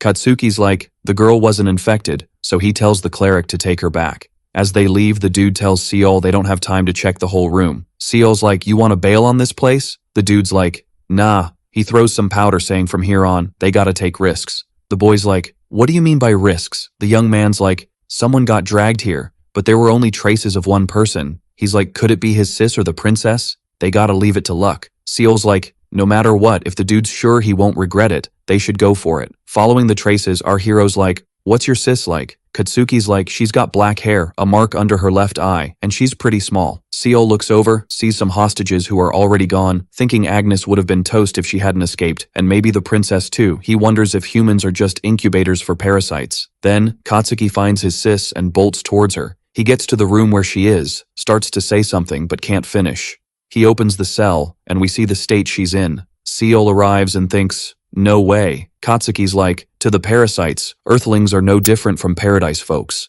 Seeing his sis is infected, he apologizes and draws his dagger. Seol's like, would you really do that to your sis? The young man's like, it's too late. He asks if the boy would stop him, reminding him there's less time to find the princess. Realizing he's helpless, Seol just turns away. After it's done, Katsuki tells his sis he'll see her again on Earth. He jumps up, saying they gotta find the princess. Our hero's like, how's this guy keeping it together in such a crazy situation? Now Seol gets why Dylan respects him so much. He's like, gotta focus on finding the princess now. They reach a barn with some orc babies. Seol spots a silhouette with pink hair, runs over thinking it's Teresa, but it's a native. Seol's like, phew, if it was the princess, he'd be lost. Katsuki hands him a stone, saying even if signals are mixed, they can still chat if they're close. Seol's like, is it time to split up? The dude's like, yep, time for the final gamble. Our hero's like, how much time we got? The young man's like, with withdrawal, 6 minutes and 40 seconds. Using the communicator, he's like, I'll definitely find her. Through the lab rooms, Seol's wondering where the princess is hiding. He's convinced that even if she's from paradise, being a princess gives her some extra value, so there's still a tiny chance she's alive. With his 9 eyes activated, he spots a container glowing red, like it's got a neon sign saying, look here. Seol's confused about why he needs to keep his distance, so he uses the radio stone to tell the orcs to open the door quietly, like ninjas. After the orc does his thing, Seol tells him to nod if there's a human inside, and guess what? The orc nods. Seeing a woman there, Seol asks if anyone else is around, and the orc just stands there, basically saying, nope, just her. As he walks towards the container, he's wondering why everything's got this red vibe, like a weird horror movie set. Inside, he finds Teresa, all beat up with her wrists and feet tied, looking like she's had a rough day. When Seol touches her face, she wakes up, thinking it's the orc guard, and asks to be left to rest forever, like she's in a bad drama. Using his communicator stone, Seol tells Katsuki he's found the princess, like he's just completed a side quest.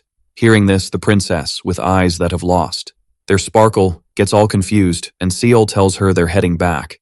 Tears streaming, Teresa asks if it's a dream, and Seol's like, nah, it's real. I'm here to save you.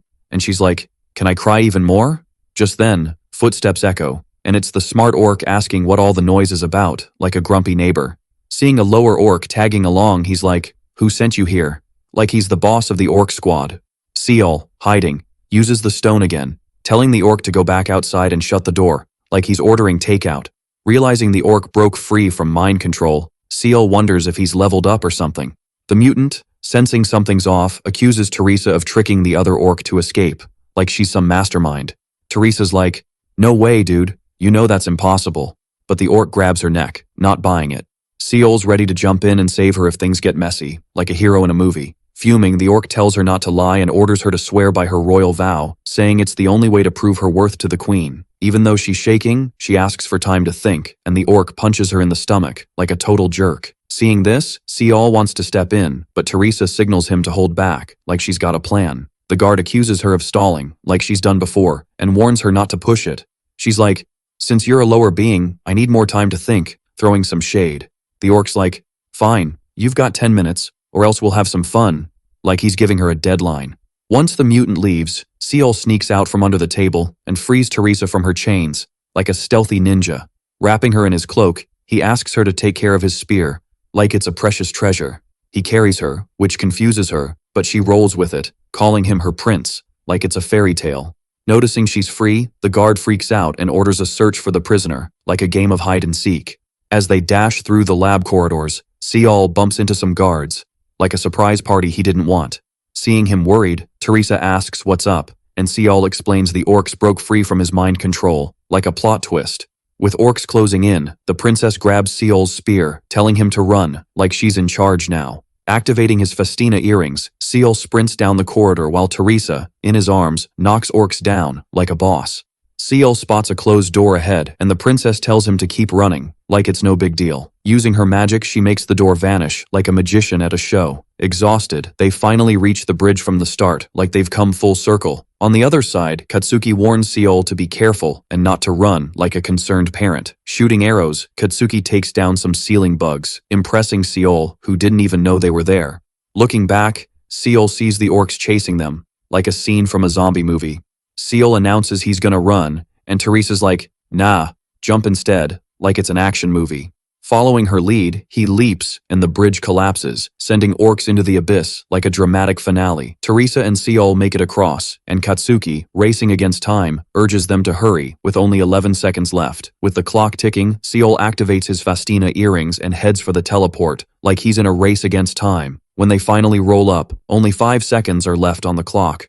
Right then, as they dash for the teleport, the boy gets hit by a shot. He suddenly remembers Agnes's warning about those sneaky parasite shooters. As he drops, Ciol can only watch his squad getting zapped back. At the camp, Chihong's yelling, feeling totally helpless watching it all go down. Just then, Kinzia strolls into the cabin, sees Chihong freaking out, and asks Ian to fire up the portal again. When the commander quizzes Katsuki on the chaos, the rattled dude just looks away. Seeing even the group's ice-cold member shaking, the woman wonders what went down. After catching his breath, the guy spills that thanks to our hero, they nailed the mission. And, thanks to the young dude, almost all the hostages got out safe. Cinzia then asks about the princess. Noticing Katsuki's bummed out by the question, she asks if they couldn't save her, even if it meant getting stuck. Katsuki explains Teresa got nabbed by a top-tier slave, but she managed to escape. Cinzia figures the girl got caught again and he made it out, so she asks why the other two aren't with them. The young guy explains all he saw was Ciol, carrying the princess, suddenly dropping. Agnes asks if the boy tripped.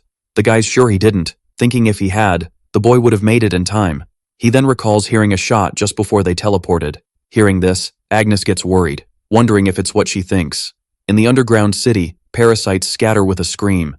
The orc guarding the princess, full of rage, vows to end them once he catches her. Spotting a blood trail, he's sure the shot hit. He orders the orcs to find the princess and bring her to him.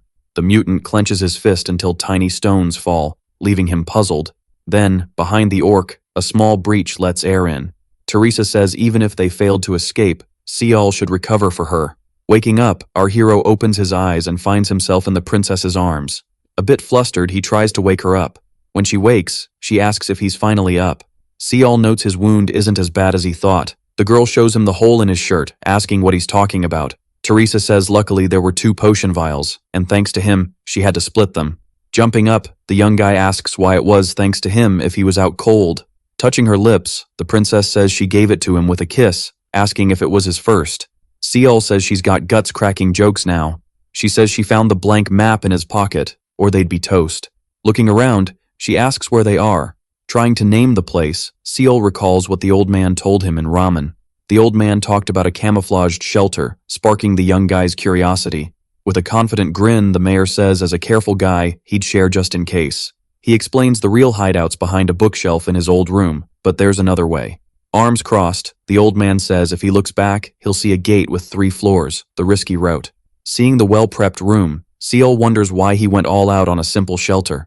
The man explains as a mage, it'd be a shame, and the hideout's a trick to fool others. Excited, the boy asks if the hideout's invisible. The mayor says pretty much, as no one would think a wizard would hide behind a bookshelf. Plus, he mentions a magical teleportation circle inside, hyping the young guy. But the old man warns against using it, explaining it leads to the Empire's heart, so it's only for meeting the parasite queen. Upon hearing this, Teresa jokes it's a good thing the circle didn't go all kaboom. With his 9 eyes, the boy spots the circle glowing orange which screams, danger zone. But hey, the hideout's all green so it's chill and safe. The princess cracks a joke about heading back out and becoming Monster Chow. But plot twist, our hero suggests they should actually step outside. Teresa's like, wait, what? And says he better make a plan before they bounce. She teases about sending him to Dreamland forever before he gets caught. With a spear at his neck, the boy's like, nah, I'm good. She asks if he knows what happens to prisoners there, and Seol's all about believing in that light at the tunnel's end. The girl's surprised, asking if he's really from Earth. He just stays quiet, thinking he's not ready to throw in the towel. Climbing the stairs, Seol flips on the 9 eyes and sees the entrance is green. He wonders if the monsters gave up, like NPCs in Roblox when you hide too well. The door's stuck, so the princess suggests they give it a team push. Boom. The door opens, and they see the place is totally wrecked. Seol's like, was this an earthquake's doing? Teresa picks up a rock, saying it was a thunderbolt, not an earthquake. This makes the boy curious about who's got that kind of power. When asked how she knows, Teresa explains the stone's called Thunder for its sound and explosive power. It's a secret weapon, and she's shocked they used it. After leaving, Seol apologizes to Teresa, and she's like, why? He says it's all his fault things ended up this way. The girl insists she should be thanking him for saving her life, asking if he really means it. The boy, looking bummed, says he's serious, leaving Teresa puzzled. He explains he was warned about shooters but didn't listen, which is why they're in this mess. Teresa asks why he thinks that, wondering if he regrets their situation. He says it's not her fault, and the place was doomed anyway. Standing up, she says it doesn't matter now, calling him her prince, and says they need to survive. A day after escaping, they're trekking through a black sand desert. Seeing no life, Seol wonders what it's like where the parasite queen hangs out.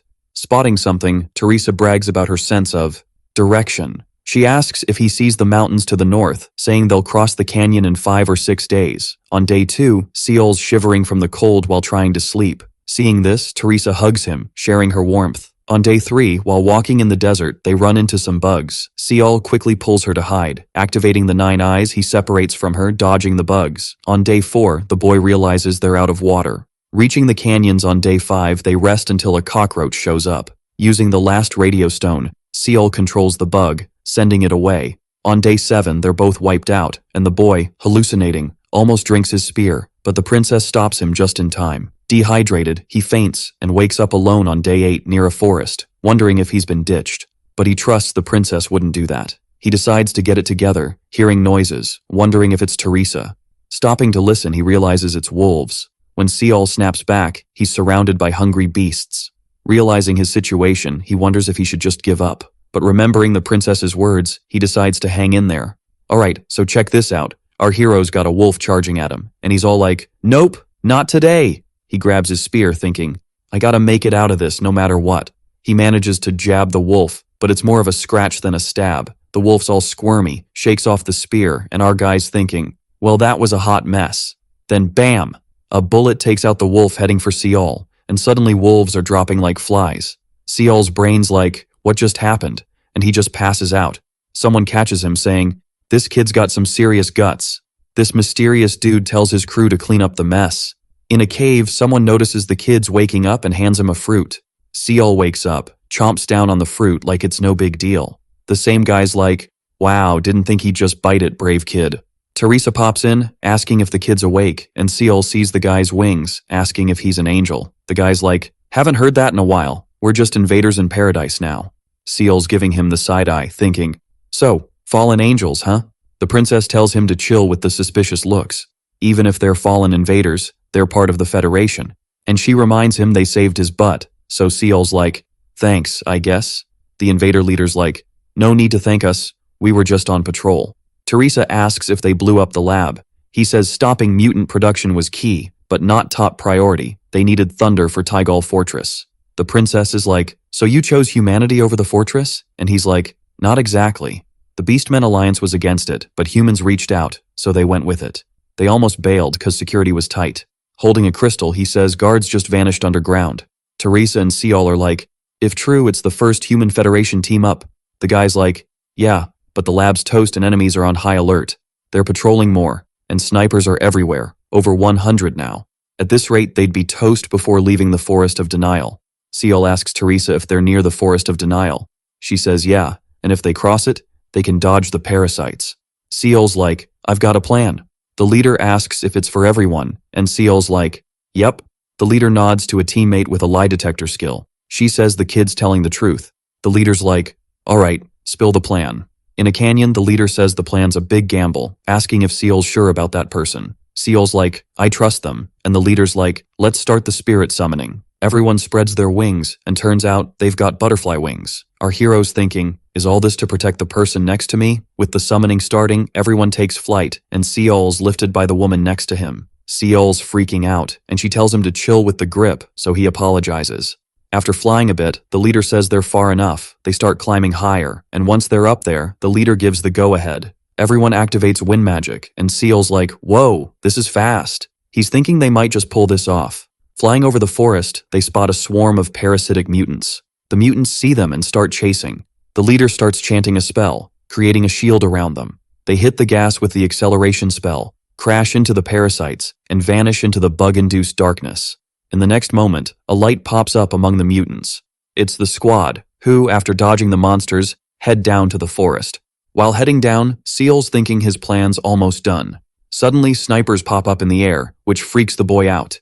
In the next moment, some of the fallen invaders get taken down by the snipers. With a mutant horde coming their way, the ground invaders activate an explosive stone. Seol, watching from above, feels bad about sacrificing those people. Our hero then spots a sniper lurking, but before he can act, the person holding him gets one of their wings blown up by a parasite.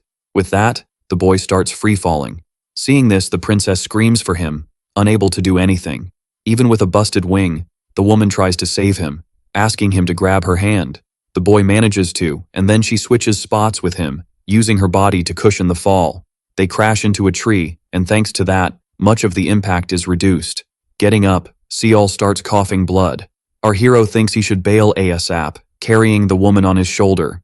Ironically, a bullet hits him just as he starts to move. Surrounded by parasites, Seol wonders if this is the end. Crawling with tears streaming down, the boy refuses to go out like this. In the forest, the boy starts yelling for help. At that moment, a tomb opens. And just as the parasites are about to pounce on Seol, a dark aura spreads through the area. This aura gently grabs a parasite by the head, doing an X-ray of the spine without machines. The remaining parasites get sliced into pieces. With Teresa, we see her sprinting through the forest looking for the boy. She finds some parts of the dead parasites, wondering what on earth is going on. Finding Seol unconscious, the princess tries to approach, but the dark aura stops her. Hands up, looking like she's getting busted by the cops, she promises to stay put.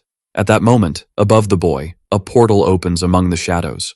From this portal, a graceful woman emerges, placing the boy's head on her lap. Then we find out it's the saint, who says it seems the boy's been through a lot, and she tells him not to worry after all. She's already taken down everyone trying to hurt him. While crying, Seol remembers everything he's been through. The boy thanks her for what she's done, and trying to cheer him up, she gives him a bracelet, as he seemed weak to her. Meeting Seol, Teresa asks what the saint told him, and he says she asked him to visit her again. Seeing the invaders' leader, the boy apologizes, as people from the man's group died because of him. The man tells Seol not to think that way. After all, there are still 4 of them left. Our hero then thanks him for the words, introducing himself as Seol. While scratching his cheek, he asks if he could know the man's name. Opening his wings and showing a handsome face, the man introduces himself as Mikkel. Bidding farewell to the man, he says he'll remember that. At the Temple of Lust, a receptionist watches Seol arrive using his spear as a cane. Reaching the reception, the boy collapses while asking for help. Opening his eyes, the boy realizes he's getting medical treatment. In his thoughts, he admits he missed that feeling. A few hours after the incident, a man asks for the help of the woman who healed Seol, as without her, the church's hierarchy is in chaos. The woman says she refuses to go back to the church. In that case, the man reminds her she promised to return if they save the boy. Plus, she's not someone who breaks promises. She says she remembers her promise to return if the church helped save the boy. But the boy came back on his own. The old man gets mad at first, but realizing what she means, he starts sweating bullets. At that moment, the woman turns around, and staring at the stone on the man's hat, she asks if it's time for Seohee to stop bugging him. The stone then shatters, making all the red glow disappear. After that, the woman starts glaring at the man with anger. The door suddenly swings open. It's Seol, who, looking like a sleepwalker, is searching for someone, catching the priest's attention. Passing by the dude, he wraps his arm around the lady's waist, and she's all, "Didn't I tell you to hit the hay already?" The priest, catching this scene, is like, "Whoa, major blasphemy alert." With the kid perched on her lap, the lady's like, "Oops, my bad. Let this slide too many times." She's all, "Sorry, dude," and drags the kid back to his room. Meanwhile, Katsuki's squad is on a mission, heading back to the lab to save Seol and Teresa. In her head, Chohong's like, "Hang tight, kiddo. Rescue squad's on the way." Suddenly, the magic orb starts buzzing like a phone on vibrate.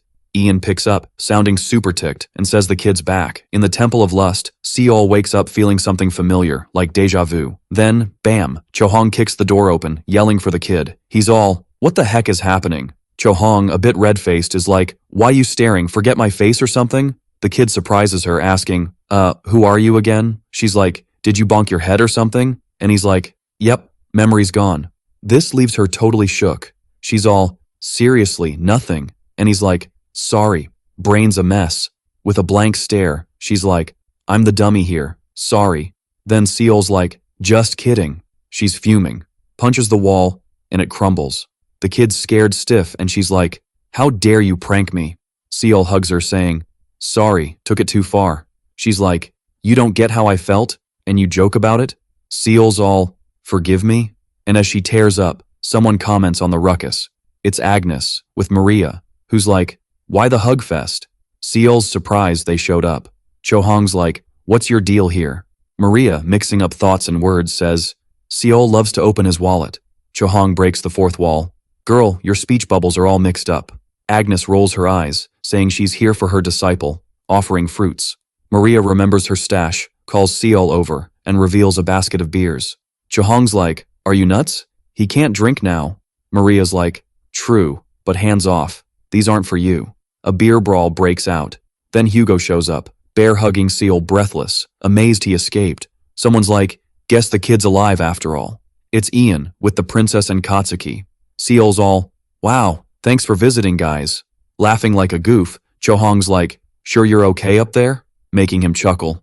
Yuhui, strolling through the temple, spots the priest still hanging around. She's like, "Still here? Anything else to chat about?" The priest's curious, asking about the stone discovery. She's like, "You dig old stuff, but your jewel's new." The priest's surprised it's just that. Yuhui's serious, apologizing for smashing the jewel. He's like, "Shin Young will just give me another spy gem." She's silent, knowing what he means. As he leaves, he mentions perks of joining Shin Young. Turning away, Yuhui's like, "Whatever, but hands off Seol."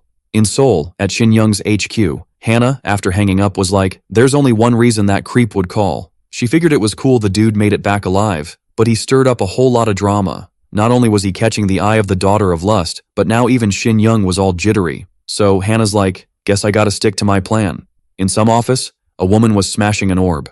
Turns out, it was the same lady who'd been spying on Yuhui. She remembered when the girl told her to quit bugging her. Smashing the orb, she cut her hand, saying things were about to get spicy. Back with Seol, he's staring down a portal. Looking back, he's like, "Do I really gotta go back?" Flashback to the hospital. Chohong's asking why he looked so bummed. She said he should be stoked, cause he nailed his mission and saved 3 people. With a sad face, he wonders if Dylan's gonna be okay. Hugo's like, "It won't be easy, but Dylan's a tough cookie."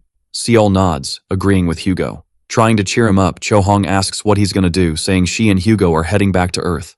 Seol asks if Carpe Diem's breaking up for good, and she's like, "Nah, just a vacay."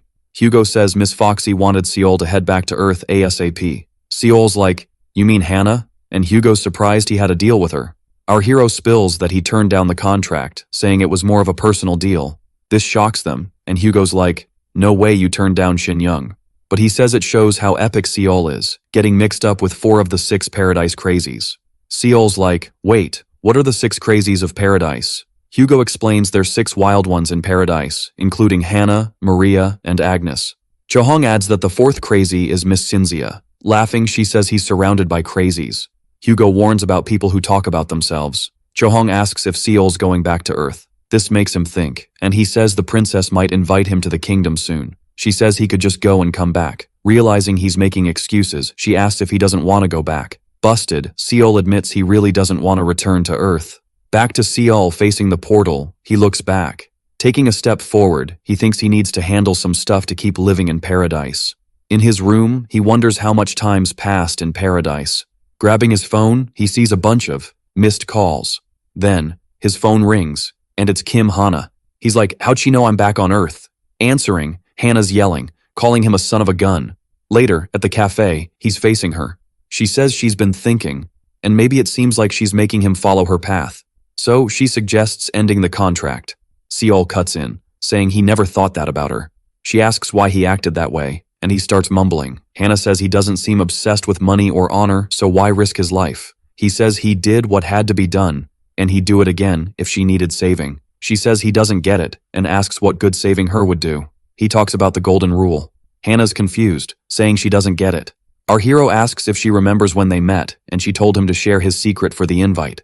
Hannah's about to spill some tea, but Seal jumps in, saying it's all part of the secret plan. She's not totally buying it, but she's cool with it for now. Hannah's got something important to share. Since they're linked by the contract, his actions, good or bad, affect her too, and she's not down for drama she can't control. Seal promises he won't pull that stunt again. She's like, dude, you've already broken your promise twice, and she's not a fan of gamblers. So she's like, don't let her down again. Because just like he thinks she's special, Hannah doesn't want to be a sly fox to him. Treat people like gold, and you get gold back. But treat them like trash, and, well, you get the idea. The golden rule's a double-edged sword.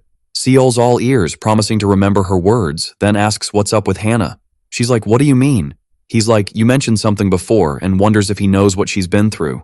She's like, had to meet the first lady. Seal's clueless, so Hannah explains it's Yoon Seora's sis. She's mad, wondering why the lady's meddling with her contract, calling her a total witch. People are staring in the cafe, so Seal's like, chill out. She cools down and asks if today's the day, leaving Seal puzzled because he's got no clue. Later, Seal's outside his fam's house, taking a deep breath, remembering her words. Someone called him an ungrateful jerk for forgetting his parents' anniversary. His fam's strolling through the hood. His mom's bummed the girl couldn't make it. The girl's like, sorry, something came up, but it's all good now. At home, his mom's surprised to see Seal waiting outside. She's like, why didn't you call? Busy much? He's like, yeah. And she's like, should have called to eat with them. His dad just walks by. Seal calls out, but his dad's like, I don't have a son like you. His mom's like, what's your deal? You're hurting him. Dad's like, you're the problem. How many times has he tricked us? It's obvious why he's here. Mom's trying to calm him, saying Seal's paid his dues. Dad's like, a gift doesn't make you my son again. Seal tries to apologize, but Dad's like, zip it. Told you not to come back. Even with Mom asking him to stop, Dad keeps going, while Seal just listens. Dad grabs the basket from Mom and tosses it, telling Seal to scram. Dad storms inside, Mom following, trying to chill him out. Seal's bummed, thinking he shouldn't have come. His bro, who saw it all, comes over, asking if he came straight from work. Seal nods. Bro's like, should have come earlier. They went to a place he loves. Seal's like, naengmyeon?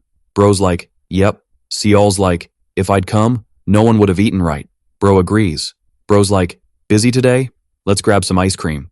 Seal's a bit shy, asking if he's sure. His sis interrupts, not happy Seal's invited, asking where he thinks he's going. Bro holds her back. She's like, is Seal an idiot? Tells him to vanish if he's part of her fam. Looks at her other sis, says they should head inside, crushing a flower. As she heads up, she calls for Jinhee, who follows without a glance. Seol's left alone, picking up the crushed flowers. Then he spots Sunhwa beside him and stands up. He tells her to head inside, just like everyone else. The girl really doesn't want to, but the boy insists she leave him alone. With a heavy heart, she goes in, leaving Seal by himself. As he picks up the flowers, the boy starts crying. He stumbles away, basket in hand, heading home. A familiar voice teases him about walking while staring at the ground. It's Hannah, arms crossed, waiting for him. She says she hung around in case he showed up and asks how it went. Seol wonders if she can't already tell, and she asks if he regrets going. With a sigh, he admits he lived. Like a total mess, and Hannah says that's old news. Almost in tears, Seal says he's messed up so much, a couple of sorries won't cut it. He knows that, but before he can say more, Hannah hugs him tight. She tells him he did great, grateful for a shoulder to cry on. The boy lets the tears flow. A car pulls up, and a guy hops out, asking if he interrupted something. Hannah says nope, perfect timing, and Seol asks who he is. The guy admits it's late and kinda rude, but he's here to escort the boy politely. Hannah pats his shoulder, saying a lot happened while he was gone. With a smile, she wishes him a good trip. In the car, the guy mentions hearing about Seol's family drama. He says they plan to pitch an idea once things settled, but Yoon Seo-hee was losing sleep over him, so he came to fetch him without warning. Seol wonders what she wants. It's not like she's crushing on him. When they arrive, it's announced the boy's here. And when the door opens, he's shocked by Seora's new look, who says she's been wanting to meet him. Remembering her from the tests, he's confused if this is the same Seora. While the chefs whip up some food, she hopes he's not upset about the sudden invite. He denies it, saying he didn't expect her to be the one calling. In his head, he's wondering why she's sitting so close. While munching, he mentions he thought it'd be someone else.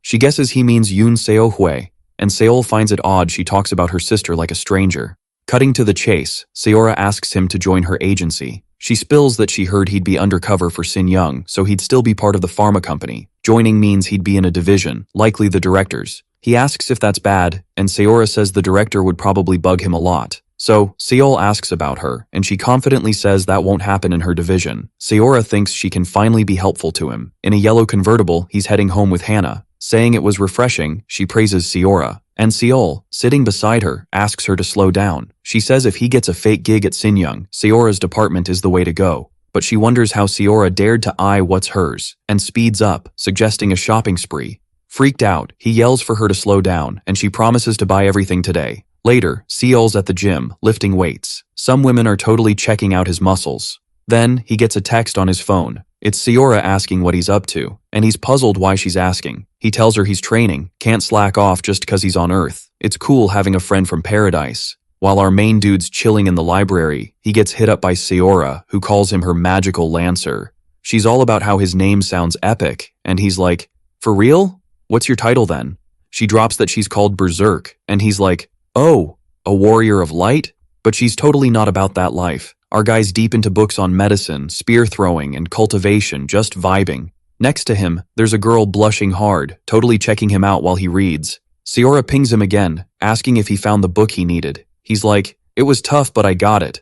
Closing a book, he's all, "Weird that Earth even has IQ as a thing." He mentions he's heading back, and Hannah's like, "You mean going in?" She jokes he's been on Earth longer than she thought, and after hanging up, she tells him to have a blast before bouncing back. After the call, the girl's like, "Wait, he's been here for 10 days? Our dude, Seol, thinks about how since visiting his mom, his fam's been radio silent. He rips up an invite, deciding from now on, it's all about training in paradise. In Hallmark, Seol's grinding hard, leveling up his QE skills with Mana. He figures she probably needs magic training too, so he tests out the book's circulation arts. He sends Mana from the upper dantian to the middle, then to the lower, and realizes his meridians are clear, unlike the book said. He remembers Agnes told him to snag Psycho Tears with a coupon she gave him. It's this ancient remedy that heals him up and boosts his mana flow. Grinning, he's all, "Thanks, Agnes." Seol notices his skills, and Mana are leveling up. Walking with Agnes, he asks about it, and she's like, "Chi arts don't do that." She wonders if his magic spiked during the arts. He's like, "It built up for days, then poof, gone." She figures it's the remedy, saying Ki arts probably clear out the leftovers. He's like, "I didn't take any remedy." Then, remembers he ate something called dulce while being chased. Agnes explains dulce is a miracle fruit, but tastes like a nightmare, only eaten when you're about to kick the bucket. Anyway, she says Seol can level up the circulation art at level 4. It's like when magic leveled up to key arts. She says key arts can lead to divine arts with cultivation. She mentions learning solo is best, but he'll need contribution points to advance soon. Seol's like, "Didn't you say not to use them?" She explains cultivation doubles the challenge. Since the system's meant to be blessed, knowing how to use it is a skill, and he asks if he should master the basics. Happy he gets it, she nods with a smile. Back home, they spot a letter and wonder what's up. In Hallmark Palace, our guy's in front of the throne. He's thinking, is that dude the king, Prehi Hussy? The king asks if he's the earthling named Seol. Kneeling, Seol greets him, but the king's like, "No need for that."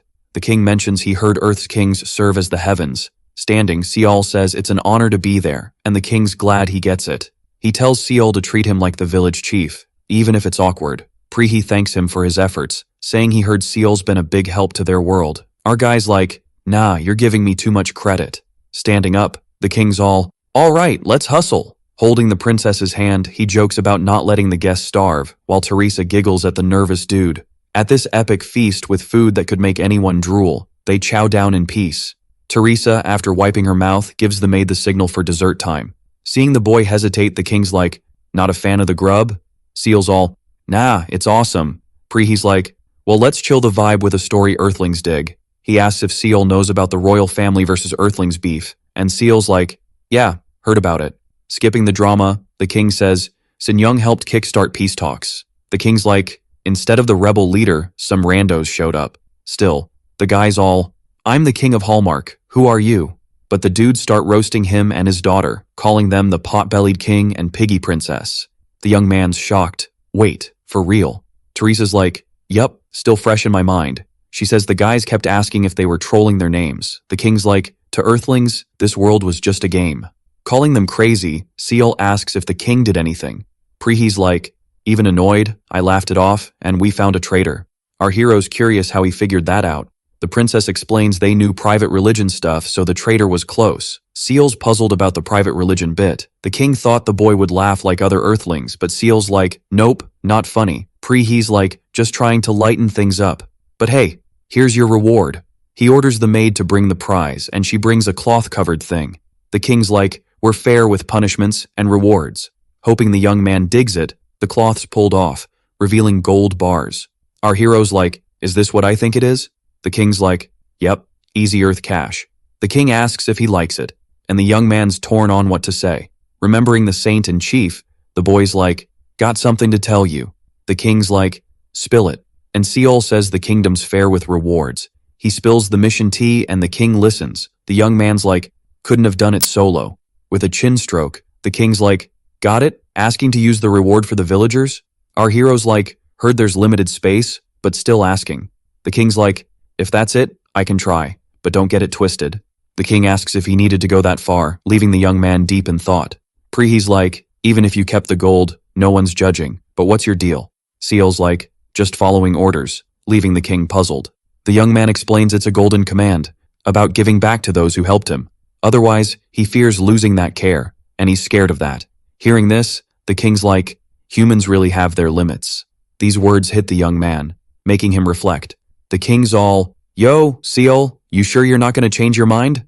Seal's like, nah, I'm good, with total confidence. The princess is beaming, her eyes sparkling like she's just won the lottery. So the king's like, alrighty then, villagers can move into the city, and I'll help them out, body and soul, and they're gonna help out with the whole tomb situation too. The king's like, we reward folks here, so pick a weapon from our stash. He gets up from the table, saying Seal can take all the time he needs. As the king's leaving, Teresa's like, hey, stick around a bit, and the king's like, smart cookie, my daughter. He lets them into the warehouse, but no touching, cause thinking about his daughter's wedding gives him a headache. The king pats Seal on the shoulder, and he's like, meeting you was a blast, time well spent. Before he bounces, he thanks Seal again for saving his daughter. Seal's about to say thanks, but the king's like, remember what I said in the throne room? And then the king's out of there. With her dad gone, Teresa's all smiles, asking if they can chat about the reward now. Seal's eyes light up, wondering if they're heading straight to the warehouse. The princess is like, chill, let's enjoy dessert first, we've got time. Seal's tummy growls and he's like, yeah, cake sounds awesome. Teresa's grinning, saying it's a special dessert made by her and her folks. Seal's surprised and she's like, get ready for some epic food.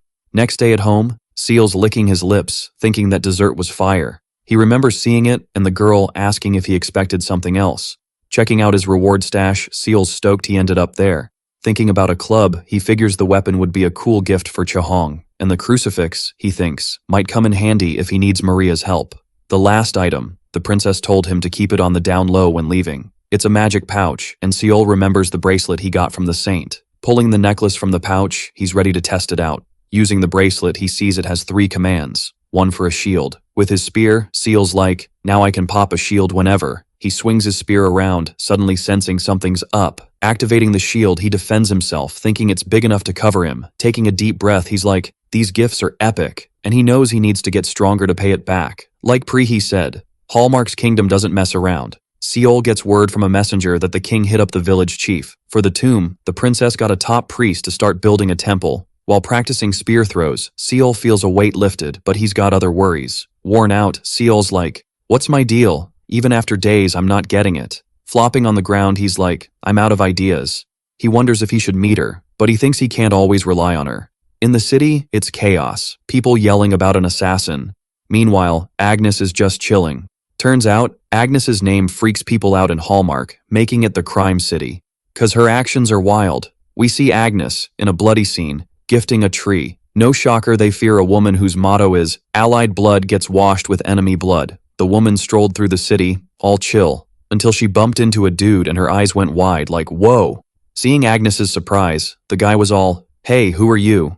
She was like, oops, sorry for the jump scare. And after explaining, he was like, wow, it's been ages since I last saw you. The woman was like, you seem kinda awkward talking to me. And the guy laughed, saying she said the same thing last time. Agnes was like, this is both a bummer and a throwback, and mentioned it felt like yesterday when she was crying in his classes. The guy was like, I don't remember you crying. The Agnes I knew was a boss even without help. After a pause, Agnes was like, sorry for being nosy, but were you by any chance? Then, the guy cut her off, saying no, and mentioned he was there to see Dylan, who made him promise to pop by sometimes. With a sad face, the woman was like, got it. So, the guy asked what she was doing there, and she said she was meeting someone. He was like, can't think of anyone but Chahong, Hugo, and Dylan. And she was like, nope, it's someone else. Scene switched to Seol, still practicing his spear throws. Even tired, he hadn't hit the target once. Then, someone showed up, leaning on a cane. It was the same guy, who took off his hat, looking at the house all nostalgic. Seeing the boy, he wondered if that was the newbie and if he was just messing around. The guy bumped into something, and saw it was a notebook. Checking it out, he was like, this kid's a goof for doing that. He called out to the boy, who stopped his training right away. Waving his cane, the old guy was like, Seol, lift your right arm more. When the boy was about to ask who he was, the guy cut him off, telling him to use his elbow as a base and turn his hand. Giving up on asking who the old dude was, the boy just did what he was told and asked if he was doing it right. Closing the notebook, the guy just told him to keep at it, heading towards the house. Seol was like, who even is this dude? After a bit, the old guy came back with a hammer, running towards the boy. The boy was kind of freaked out, not sure what was happening. Handing the hammer to the boy, the guy was like, Seol, you're not using your strength right. Fixing the newbie's stance, he said Seol should put power in his right foot, from toes to opposite arm. And then, rotate his hip so the move transfers to his right arm, which the boy got. Then, the guy was like, throw the hammer. He did as the old guy taught, and when the guy let go of his wrist, the hammer smashed into the wall hard. The guy was like, why are you learning long throws if your target's so close? Seol, on the other hand, was like, how does he make it look so easy? Activating the 9 eyes, the boy wondered if this was destiny. Looking at the guy, he noticed he was glowing yellow. Scene switched to Chahong, who was in a temple. The saint there called her a level 5 Templar. He was like, I expect high-tier stuff from you, and the hyped girl was all for it. Getting home, she kicked the door open. Calling for Seol, she was like, got a gift for you? Then she heard a loud noise from outside.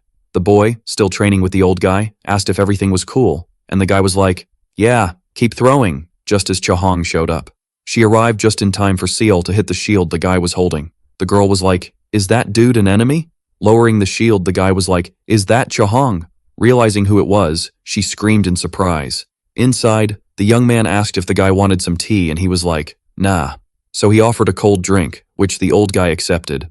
Chahong, thinking to herself, was like, Seol's already this guy's little puppy in no time. Grabbing a drink, the dude says he'll be back in a jiffy. Rubbing his shoulders, he groans about the pain and the ladies all, you told the kid to keep chucking. He's like, didn't think a level 2 would pack such a punch. And Chahong's like, dude, speak up when you're beat or you'll be 6 feet under.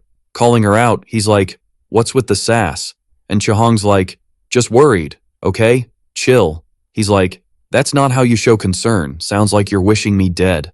The girl's all pouty, saying, well, that didn't work, just wasted my cash. Hearing this, the old dude pauses, recalling times when Potts bonked his head and he tripped for no reason. Whacking her with his cane, he's like, so this was all you're doing? Chahong's like, we had reasons, you were a jerk. And the old man's like, only 'cause you guys were slackers. He's like, unlike Dylan, you need 100 explanations to get it. Hearing Dylan's name, Chahong's face dims, and she looks away. Noticing, he's like, heard what went down? You guys rocked it. Chahong's like, should've come back sooner. Dylan missed you. He chuckles, recalling the kid, saying they nailed it against the parasites and saved Dylan. The girl's like, actually the mastermind was that dude, leaving the old man puzzled. She explains it was the kid he was just training, asking why he changed his mind after retiring. He's like, the kid begged me to train him, so I thought, why not? Switching topics, he's like, problem is, Dylan's gone, and Carpe Diem's on the brink. The girl's like, for real? I'm high tier now. And the old man jokes, world's ending, huh? After thinking, he's like, no choice. You should lead. Better you than Hugo. Chahong gets it, but feels annoyed for some reason. She's like, you're retired. Don't sweat it. We got this. He's surprised, saying she's finally acting like a veteran. Repeating her words, she's like, just meet your peeps and bounce. He's like, all right, when's Hugo showing up? And she's like, handle things right, okay? Asking if he knew how much folks asked if he'd really retired. Grinning, he's like, yep, I did. 5 days later, Hugo's back from Earth. In those days, their office saw more visitors than ever. People like Ian, Katsuki, Shinzia, and even the king came to see the man. During that time, they learned loads about Jiang Maldong. Turns out, he's from Area 1 and started Carpe Diem. Hugo's all hyped, saying his worries are gone. Seeing this, Seol's like, is he really that big a deal? And Hugo's like, totally. The kid's like, so, is he high tier? And his buddy's like, his worth's beyond Paradise's standards. Seol's like, what's that mean? Leaving Hugo baffled, thinking he's like, there were 4 classes, but not all for combat. Seol's like, heard some folks are producers. And the man's like, exactly, everyone's got skills, but not all fit for battle. Thinking of an example, he mentions Miss Foxy, and Seol's like, you mean Hannah? And he's like, yep. He explains she started as an archer but hit high tier another way. Seol's like, she was an archer? And Hugo's like, hard to picture, right? In this case, the methods were contracts and Hugo's like, anyway, she's a top negotiator. All right, buckle up, cause this story's about to get a glow up. Here we go. So, this old dude, total legend trainer status. Hugo's all, even Lust's daughter was famous, but she couldn't touch this guy. Seol, after just a few days of training, levels up his skills like a pro and even gets a class skill. He's feeling all epic, and his buddy's like, dude, should have asked Jiang to train you. Reminiscing about training, he jokes there were days he wished he was toast, but if he toughed it out, he pauses, leaving Seol hanging, who's like, what happens next? Then boom, Chohong yells, no way. She's all, the guy just got back to Earth and you want to keep him here for your own stuff? Hugo's like, yeah, that sounds kinda bad. And she's like, let him go, he gets caught up in stuff too easy. Then, the guy's like, our squad's in a pickle. And she's like, stick to your promise. They exchange some serious stink eye. Hugo storms off, all huffy. Chohong takes a deep breath and dives back into training. Seol's like, why can't the old dude stay? With a serious face, she stops and says, he's been here forever, almost since day 1. She explains staying in Paradise for over 10 years ain't a walk in the park, you gotta love this place. She's like, being a trainer at his age, helping peeps in Paradise deserves a standing ovation. But not everyone's as cool as old Maldong, and most of his students ended up beefing. This beef led to a lot of folks biting the dust in Paradise. After a pause, she tells Seol to imagine being in the old guy's shoes. Using the aura move the old man taught him. Seol thinks it's a bummer, but that's how it goes. In the temple, the goddess gives Seol props for wrecking the parasites' plans and causing them major headaches. She's like, you bought us loads of time. Then she drops a bomb about a big event coming up. Seol, trying not to be rude, asks if she could be a bit clearer, cause she's talking in riddles. The goddess is like, didn't I already spill the tea? And says revealing too much would mess with the universe's rules. Seol's like, so, if you help one side, the other gets a boost too? She nods. She says there are paths ahead and he should chill and focus on leveling up. Seol's like, got it. And in the name of gluttony, she dubs him level 3 Mana Lancer. Seol's jaw drops and the goddess is like, what's the deal? He's like, Mana Lancer? Really? He's thinking, what's up with her naming skills? The goddess, not amused, calls him a cheeky brat and zaps him with lightning. Old Maldong, living in the moment, says everyone he met was buzzing about the young dude. He realizes he never got his name but figures he should head back to Earth soon. Then, there's a knock. Maldong's like, door's open, come on in. It's the village chief asking if Seol's around. Hearing the name, Maldong's like, oh, that's the kid's name. He says Seol bounced a while ago, but the chief can chill. Maldong pours him some tea. The chief's like, this tea's fire, and Maldong's like, brought it from Earth, it's molasses tea, want some? He's like, you called the kid by name, so you're from Paradise, right? Why you looking for him? The chief's like, yeah, it's weird for a Paradise dude to hunt down an Earthling. Just as he's about to spill the beans, Maldong's like, doesn't matter where you're from, leaving the chief shook. Maldong's all, yo, you here for the kid or what? And says it's totally normal. The dude's like, you got it, man. Turns out he's a buddy of Seol's, and he's like, I'm the big cheese of this tiny village, Raman. Right then, Seol rolls up and is like, what's this dude doing here? The guy's like, just here to say thanks from my village, and mentions it's been ages since he saw Seol. Grabbing Seol's hand, he jokes, you didn't turn into a total goofball, did ya? Leaving Seol all puzzled. The dude's like, heard you blew all your reward gold on the village? You know how worried I was? Maldong's eavesdropping and gets curious, while Seol's like, even the king was all flustered, so he had to admit the guy's help was clutch, cause he ain't the type to owe anyone. The guy's grinning, you really know how to pay back in style, kid. Remembering Maldong's there, Seol's like, oh, meet my buddy. The old dude's like, I'm Jiang Maldong. just a chill dude from the sticks. The village chief's like, wait, are you the martial master of Hallmark? Shaking hands, he's like, I'm Arbor Muto, heard all about your paradise adventures. The mayor's like, thought Seal was different, but thanks to him, he saved tons of villagers. He's all, kinda jealous of a student like that, shocking the dude, cause Seal ain't his student. Muto's like, oh, almost forgot, and whips out a paper. When asked, he's like, it's a map to my secret spot on Boulder Mountain. Maldong's thinking, why Boulder Mountain though? The dude's like, it's no biggie, just some old gear and books, keep the stuff and potions. But if Seal's not into it, he can pay. But Seal's like, nah, the stuff's cool. Seal's thinking, this guy's a famous mage, the stuff's gotta be good. As he's leaving, the dude's like, no rush, take your time, kid. Once he's gone, Maldong's like, who was that? And Seal's like, a big shot sorcerer from Delphinion. Realizing he's an imperial mage, Maldong's like, Muto's even more epic than I thought. Laughing, he's like, dude loves making things complicated, could have just asked. Patting Seal's shoulder, he thanks him. Everything's chill until the door swings open and Ian's like, hey Maldong, you horse's butt, let's grab a drink. Maldong's mood drops like a rock. By night, they're chilling at a bar. Ian's like, Maldong, rethink going back to Earth, Hallmark needs you. The dude's like, you're relentless, aren't you tired yet? Ian's like, you know why I'm on your case? And Maldong's like, no clue. Ian's like, there's hope cause the Maldong I know is all about connections. But since he keeps visiting, it means he cares. And he's not to blame for Paradise's mess. Maldong's like, true, but I feel guilty cause I gave power without thinking. After seeing how power changes people, he started regretting his job big time. Plus, he's like, no reason to stay in Paradise. Ian's like, what about Seal? He believes change is happening cause Seal makes the impossible possible. Maldong's like, the kid's special, but humans are unpredictable. Sipping his beer, he's like, who knows how much the kid'll change? Ian's like, that's why we need you, catching Maldong off guard. When it's time to head home, Ian's wasted, being dragged by a dude, and Maldong's like, just dump him on the street somewhere.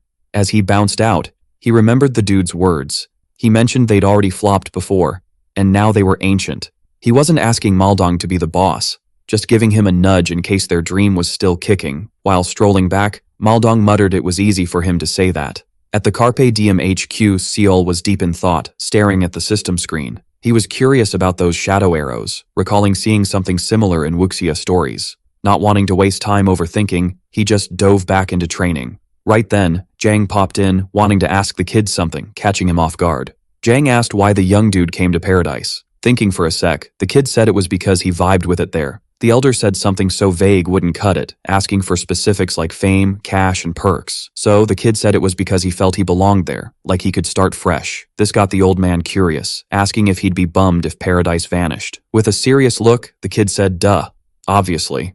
Leaving the spot, the elder swung his cane and cursed Ian. Clueless about the situation, the kid wondered if he messed up. While heading down some stairs, the man remembered Muto's words saying Seal was a solid student, and Ian saying there was still hope. Slipping into his training gear, the man noted that hope wasn't just there, it was boosted. The next day, Chohong was yelling at the man asking if he was really staying. Scratching his ear, he told her to chill. Again, she asked if it was for real, and Hugo, hearing the news, was hyped. The man explained he wasn't coming out of retirement, but like it or not, without him, Carpe Diem would vanish and he couldn't let that slide. Plopping down on the couch, she said they wouldn't split that easily, and he'd probably regret it. Jang said since he mentioned it, he wanted to add something, asking what was the point of leveling up without reading emotions. Chohong then felt bummed, as she was planning to surprise the squad, but it still worked with the crew asking if it was true. While Hugo whined about losing, the girl reminded him she said she'd beat him to it. So, Seol asked what rank she leveled up to, and she revealed she hit the Templar rank, and Seol, hearing this, groaned about having the lamest name.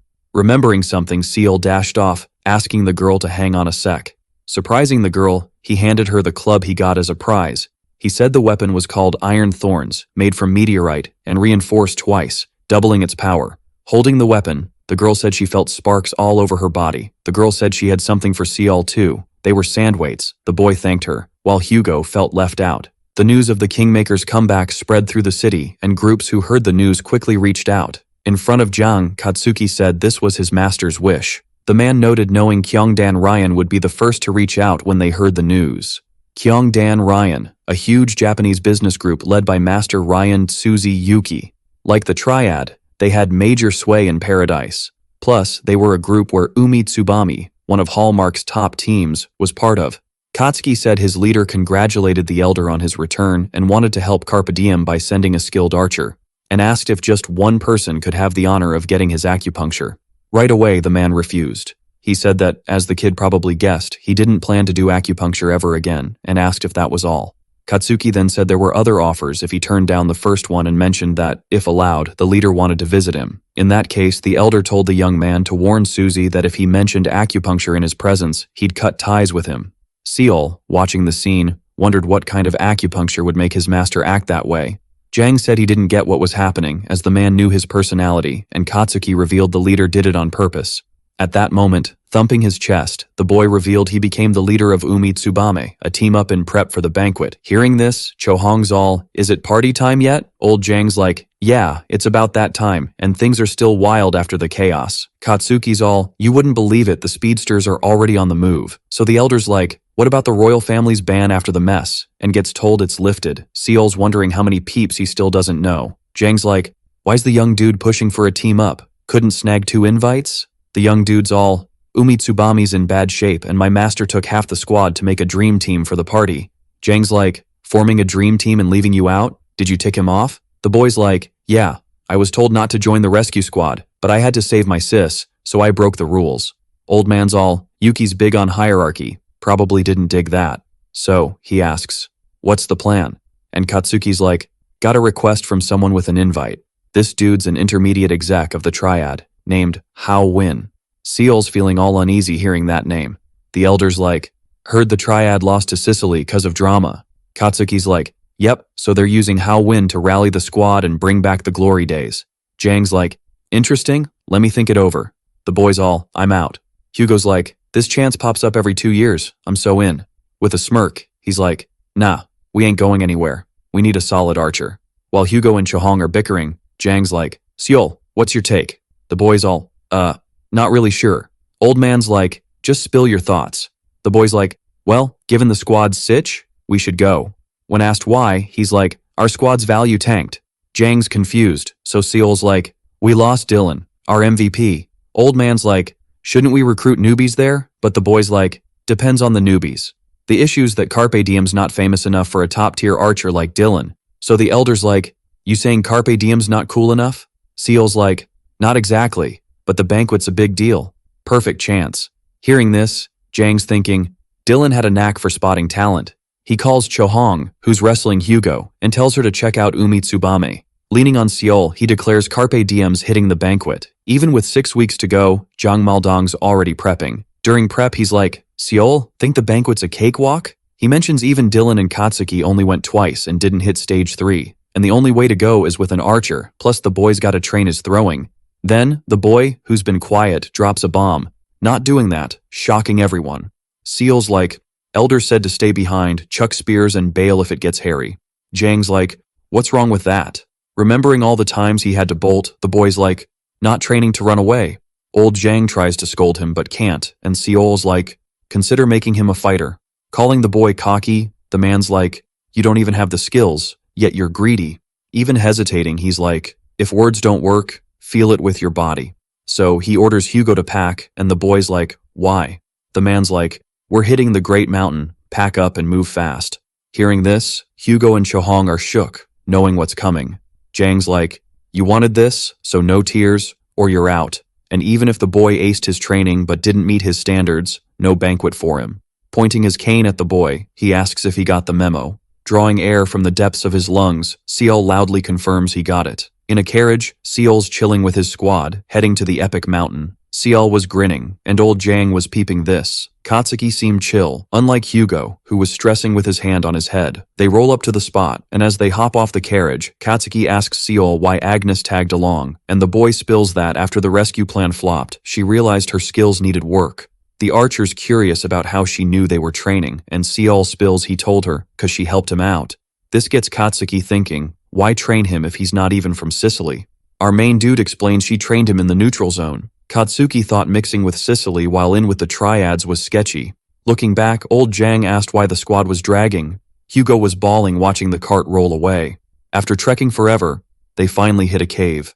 Jiang comments that Muto had epic hideouts. Right then, Katsuki spots something and tells them to hold up. Crouching, he says there were cave ettins nearby, and the elder asked how many there were. From the footprints, the young man says it was a squad of 8, but no movement vibes. Grabbing an arrow, he loads his bow, but Jiang stops him, telling him to chill. Looking at Seol, the elder asks what the 4 elements of ki were, and calmly the boy responds, quantity, speed, and power of flow, control, and conceptual power. Picking up a rock, Jiang chucks it into the cave.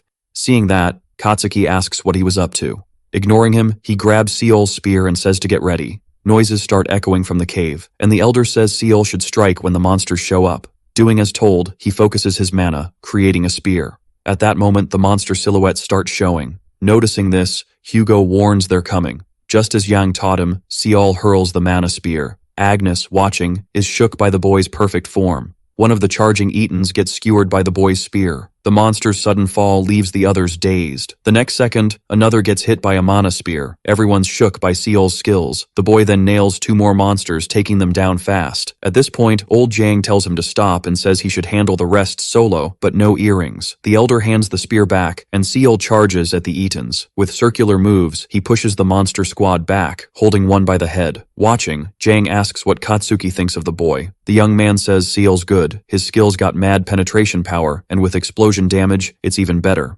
Jiang agrees, saying the boy's skill would slay at the banquet. Watching Seol fight, the old man asks what the young man thinks of the boy's hand-to-hand combat. Katsuki compares the boy's combat level with others, but Jiang interrupts, saying to compare it with himself. The young man asks if he's sure.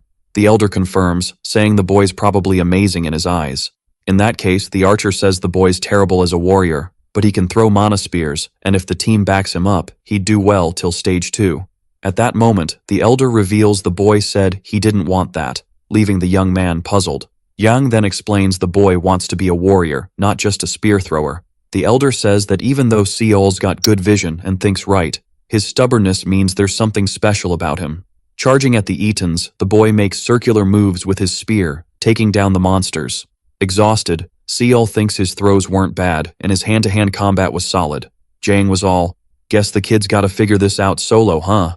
After they KO'd all the monsters, they hit up this cave. Inside, there was a room with a shelf packed with potions. Katsuki grabbed a red potion and was like, "Bet this one's a boom boom juice." And Hugo, holding a rose, joked, "Is this a love potion or what?" Old Jiang was like, "Hands off, peeps, this stuff's Seol's," and Seol was cool with it. Then Seol got why the elder was all no touching. As the sun dipped, everyone was training, but Seol's noise was like a concert in their heads. Hugo just shook his head like, "Nope." Jiang finally gave the green light for the kid to chill.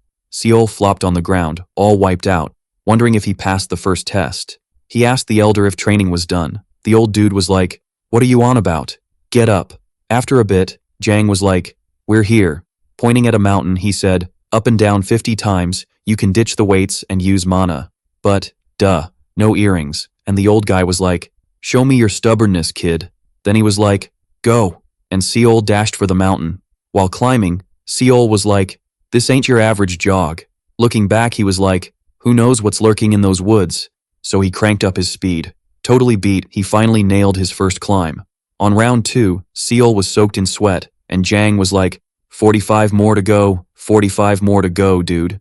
He asked why Seol wasn't sprinting and said, "At this pace, you'll be running till sunrise." Seol tried to argue, but Jiang cut him off, saying, "If you don't dig my style, bounce." Hearing that, Seol, already drained, started running again, and Jiang just sighed. While scaling the mountain, Seol was all about proving himself. After finally finishing the laps, he face-planted from exhaustion at the cave's entrance.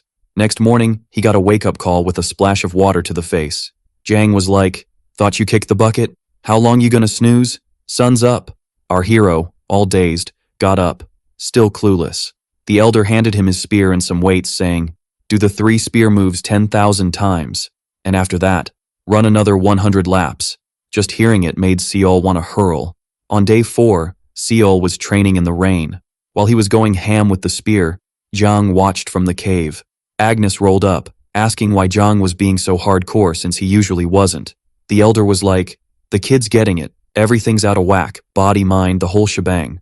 Agnes asked if Seol's mind, soul, and body were all mixed up. Jiang was like, "Yep, all 3 are a mess. And even though he's got skills, his mind's scrambled." Even though his skills seemed top tier, he didn't know how to use them, same with his body. So, before fixing the mix-up, they had to sort out the 3 elements. Agnes just stayed quiet. By dawn on day 4, Seol was stumbling from exhaustion. And when he leaned on a rock, Jang was like, "Keep running, no slacking."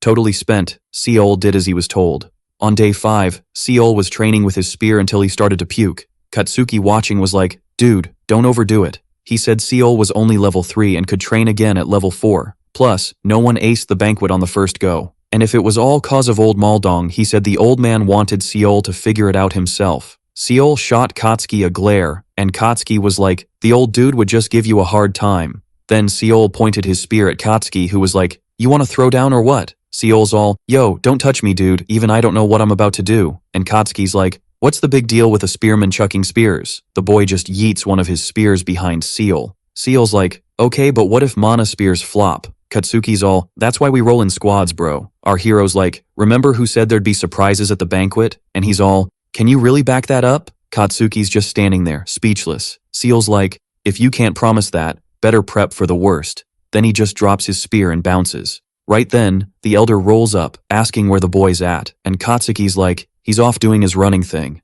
As they stroll, the young dude's like, Seol's emotions are wild, he might not make it through the day. But Jang's like, not so sure about that. In his head, the old guy's thinking the boy might not last 2 days. Cut to Seol, running like a madman. The poor dude's got no clue how many laps he's done. His vision's going all dark and he's like, is this it for me? If so, he's thinking he gave it his all. Just as he's seeing his life like a movie, he snaps back, thinking he can't go. Out like this. On his way back to the cave, the elder spots something. It's Seol stumbling back, looking like a zombie. The man's like, "Whoa, that's some serious grit." Yelling at the boy, he's like, "You gonna quit after coming this far?" Seol face plants, totally wiped, and Jang's like, "Never seen anyone as nuts as you." And he's all, "Is all this for the banquet?" Barely able to talk. Seol's like, "In the neutral zone, I wasn't ready for the skeletons. Almost got wrecked." Old Jang's like, "Gotcha, kid's got heart." Handing him new weights, he's like, "These are skills, my dude." And he's all, "Chug some water before training. It'll crank up the intensity." Jang's like, "Even if nothing's changed, you made it another day, but if you lag, I'm out." Then he heads back to the cave. Suddenly, system notifications pop up for Seol. They say he's got a courage upgrade. Patience turned into self-control, and his vitality's up. Fast forward a month, there's a carriage cruising by. Inside's Cho Hong, thinking she's stoked to skip training since she's the squad leader. Spotting Hugo on his daily stroll, she yells to get his attention. Hopping off the carriage, she's like, "Let's get hyped. Our Messiah's here to rescue us from this cursed place." Hugo's like, "You should have been here sooner." And she's all, "This place is danger central." Hugo's like, "So the savior's saving herself first?" And she's like, "Guess training wasn't so bad." On the way to the cave, Cho Hong's thinking the old man's up to his weird training again. Seeing her, Zhang's like, "You look good." And Cho Hong's like, "How can you say that without looking?" He's like, "I can hear your voice." She's like, "If you're thinking of training me, just stop." Before she can go on, he waves at something. It's Seol, going ham with his spear. She's like, "Whoa, he's at that level already?" With logs flying at him, the young dude's dodging them with his eyes shut. She's like, "How many times has he done that?" Jang's like, "Over 100. Seol keeps dodging until one sneaks up from behind and bonks him. After he falls, old Jang's like, "That's 312. Congrats on breaking 300. The boy's like, "Only did it 'cause of you, elder." Cho Hong's like, "That's insane for a first training." Then Jang's like, "What brings you here?" She's like, "Lots of stuff, plus a big incident." She starts stuttering, and when the master asks what happened, she bolts, saying she'll spill on the way. Watching the girl leave, the elder was all, "She looks desperate. Probably scared I'll train her." By the carriage, Seol was deep in thought, remembering how he planned to keep racing towards doom until they got back. Then, boom! He remembered Zhang, who said he broke some barrier and needed to see where he stood with the others. When asked what that meant, the dude said if the boy had guts, he could take on the 3rd stage of the banquet. In the carriage, the elder was like, "What's all this drama about?" Cho Hong said the ramen folks had moved to the city. Zhang chimed in, saying it should have happened sooner, but since no one complained, he figured the royal agents wouldn't stay quiet. Then the girl dropped the bomb that the Temple of Lust said it was the king's order, which made the old man go, "Whoa, that's weird." Plus, she added, the temple didn't just do that, they claimed to help the migrants too. Even the daughter of Lust showed up in Hallmark, which shocked the elder, and Hugo asked if Cho Hong had seen her. Zhang said, "About the woman, it was possible she was there to help with the migration. Then she asked if they knew about the building going up in front of the Carpe Diem base. Hugo was like, "Yeah, I saw it." And the girl revealed the building's owner was the daughter of Lust, shocking everyone. The elder was like, "For real?" And Chohong confirmed, saying she saw her in the garden that morning.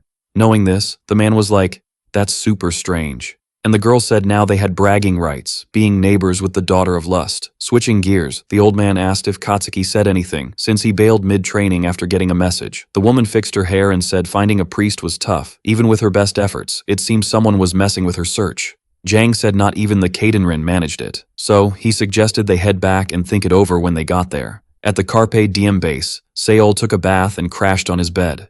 The boy said only a week left until the entrance showed up, and he needed to hit the library to learn more about the event. Then he remembered something, jumped up, and called Kim Hannah. When she answered, she teased him about getting an attitude and reaching out. Our hero, all nervous, chuckled, and Hannah said it wasn't funny. She yelled at Seol, saying his delay made it seem like he forgot or wasn't gonna join. In the city library, Seol dove into the banquet files. Turns out, it all kicked off when some mystery ship was found. The banquet entrance had some wild traits. First, it came in all shapes and sizes, and once 10 people entered, the portal shut. Once an entrance formed, it reappeared in the same spot after 2 years, and whoever entered went to some unknown place. The goal of the first and second stages was to reach the destination safely, like a brainy battle disguised as a team mission. In stage 2, the average reward, displaced desire, could be snagged, and participants would dive into their final goals. The entry method and qualifications for Stage 3 were all over the place, with almost no info about it. This was cause of the oath not to spill the beans that Stage 3 survivors took. So, nothing was known about Stage 3, except it happened on a ship, and the combined desire was the ultimate prize. Seeing the rewards could grant wishes, Seol wasn't shocked teams were going nuts for that banquet. Spotting a detail in Stage 3 records, the young man was shook. The records said everyone who entered Stage 3 rested forever. Remembering Yang, the boy wondered if this was the disaster the man mentioned. As he lay down, the young man pondered how many secrets the banquet still held. Seol was woken up by someone saying he won something. Chohong said, apparently, Kim Hannah was loaded. Pointing to the armor, Hugo noted it cost hundreds of silver coins, and Chohong wondered if the woman saw him differently. Remembering the lady hyping him up for hitting level 3, he thought Hannah didn't really have to do that for him. While they were chatting, someone barged into the room. It was Jang, dropping the news that Katsuki had made contact. Chohong asked if the dude had managed to find a priest, and the elder said someone like Katsuki had mad connections in tons of cities, so if he couldn't find one, Yuki was probably messing things up. But he said to chill for now, cause the dude claimed he had one last trick up his sleeve. Catching Seol's attention, Hugo asked if the boy could try to get Maria to join the squad. Hearing this, the young man asked if he was really sure about that. Jang, though, said it was a solid idea, since the girl was nice and super talented. So, Seol said he'd give it a shot, even though he wasn't sure she'd be down. Realizing what the elder said about the girl, Seol asked who he called nice. In the Temple of Lust, Maria sneezed and wondered why it suddenly felt like Antarctica. After a bit, Seol wandered the city streets. The young man remembered Maria, who, as soon as she saw him, told him to scram, but 80 silver coins later, she was all in. Seol joked that, in the end, he didn't even need to flash the king's artifact. Right then, the boy spotted Katsuki, chilling in front of a shop. He went up to the guy, and at the same time, they both revealed they found a priest, leaving them totally confused. 2 days before the banquet, the squads met at the Carpe Diem base. A dude in Hawaiian gear introduced himself as Jun Sakamoto and greeted them, saying it was awesome to meet them. Shaking Seol's hand, the guy was all pumped and asked if he was the one who turned down Shin Young. Our hero confirmed, and Jun said he loved bulgogi and kimchi, and besides that, he knew all the sports stars. Seol said he was into sashimi, and the guy, hearing this, said they'd totally vibe. Looking at the crew behind the boy, Jun greeted everyone like old pals. Seeing this, Seol thought, apparently, the guy already knew everyone. Then Chohong called for Jun, asking who the hooded person was. The young man admitted he had no clue who it was, so Chohong asked if they hadn't invited her.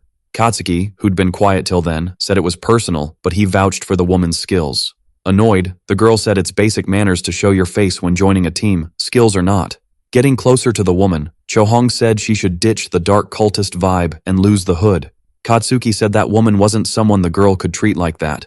Chohong asked if he was asking her to trust someone who wouldn't even show their face. Then someone told them to chill. It was Zhang who said if it were an expedition, he'd ignore it. But they were talking about the banquet. He said the girl was right to be cautious, asking the young man to spill the tea. Even hesitant, Katsuki revealed the woman was introduced to him through Seo Yuhui, and he vouched for her by name. But he mentioned there was a personal issue making things tricky, hoping they'd get it. Hearing the name Seo Yuhui, Seo wondered if it was the same person who helped him escape the lab.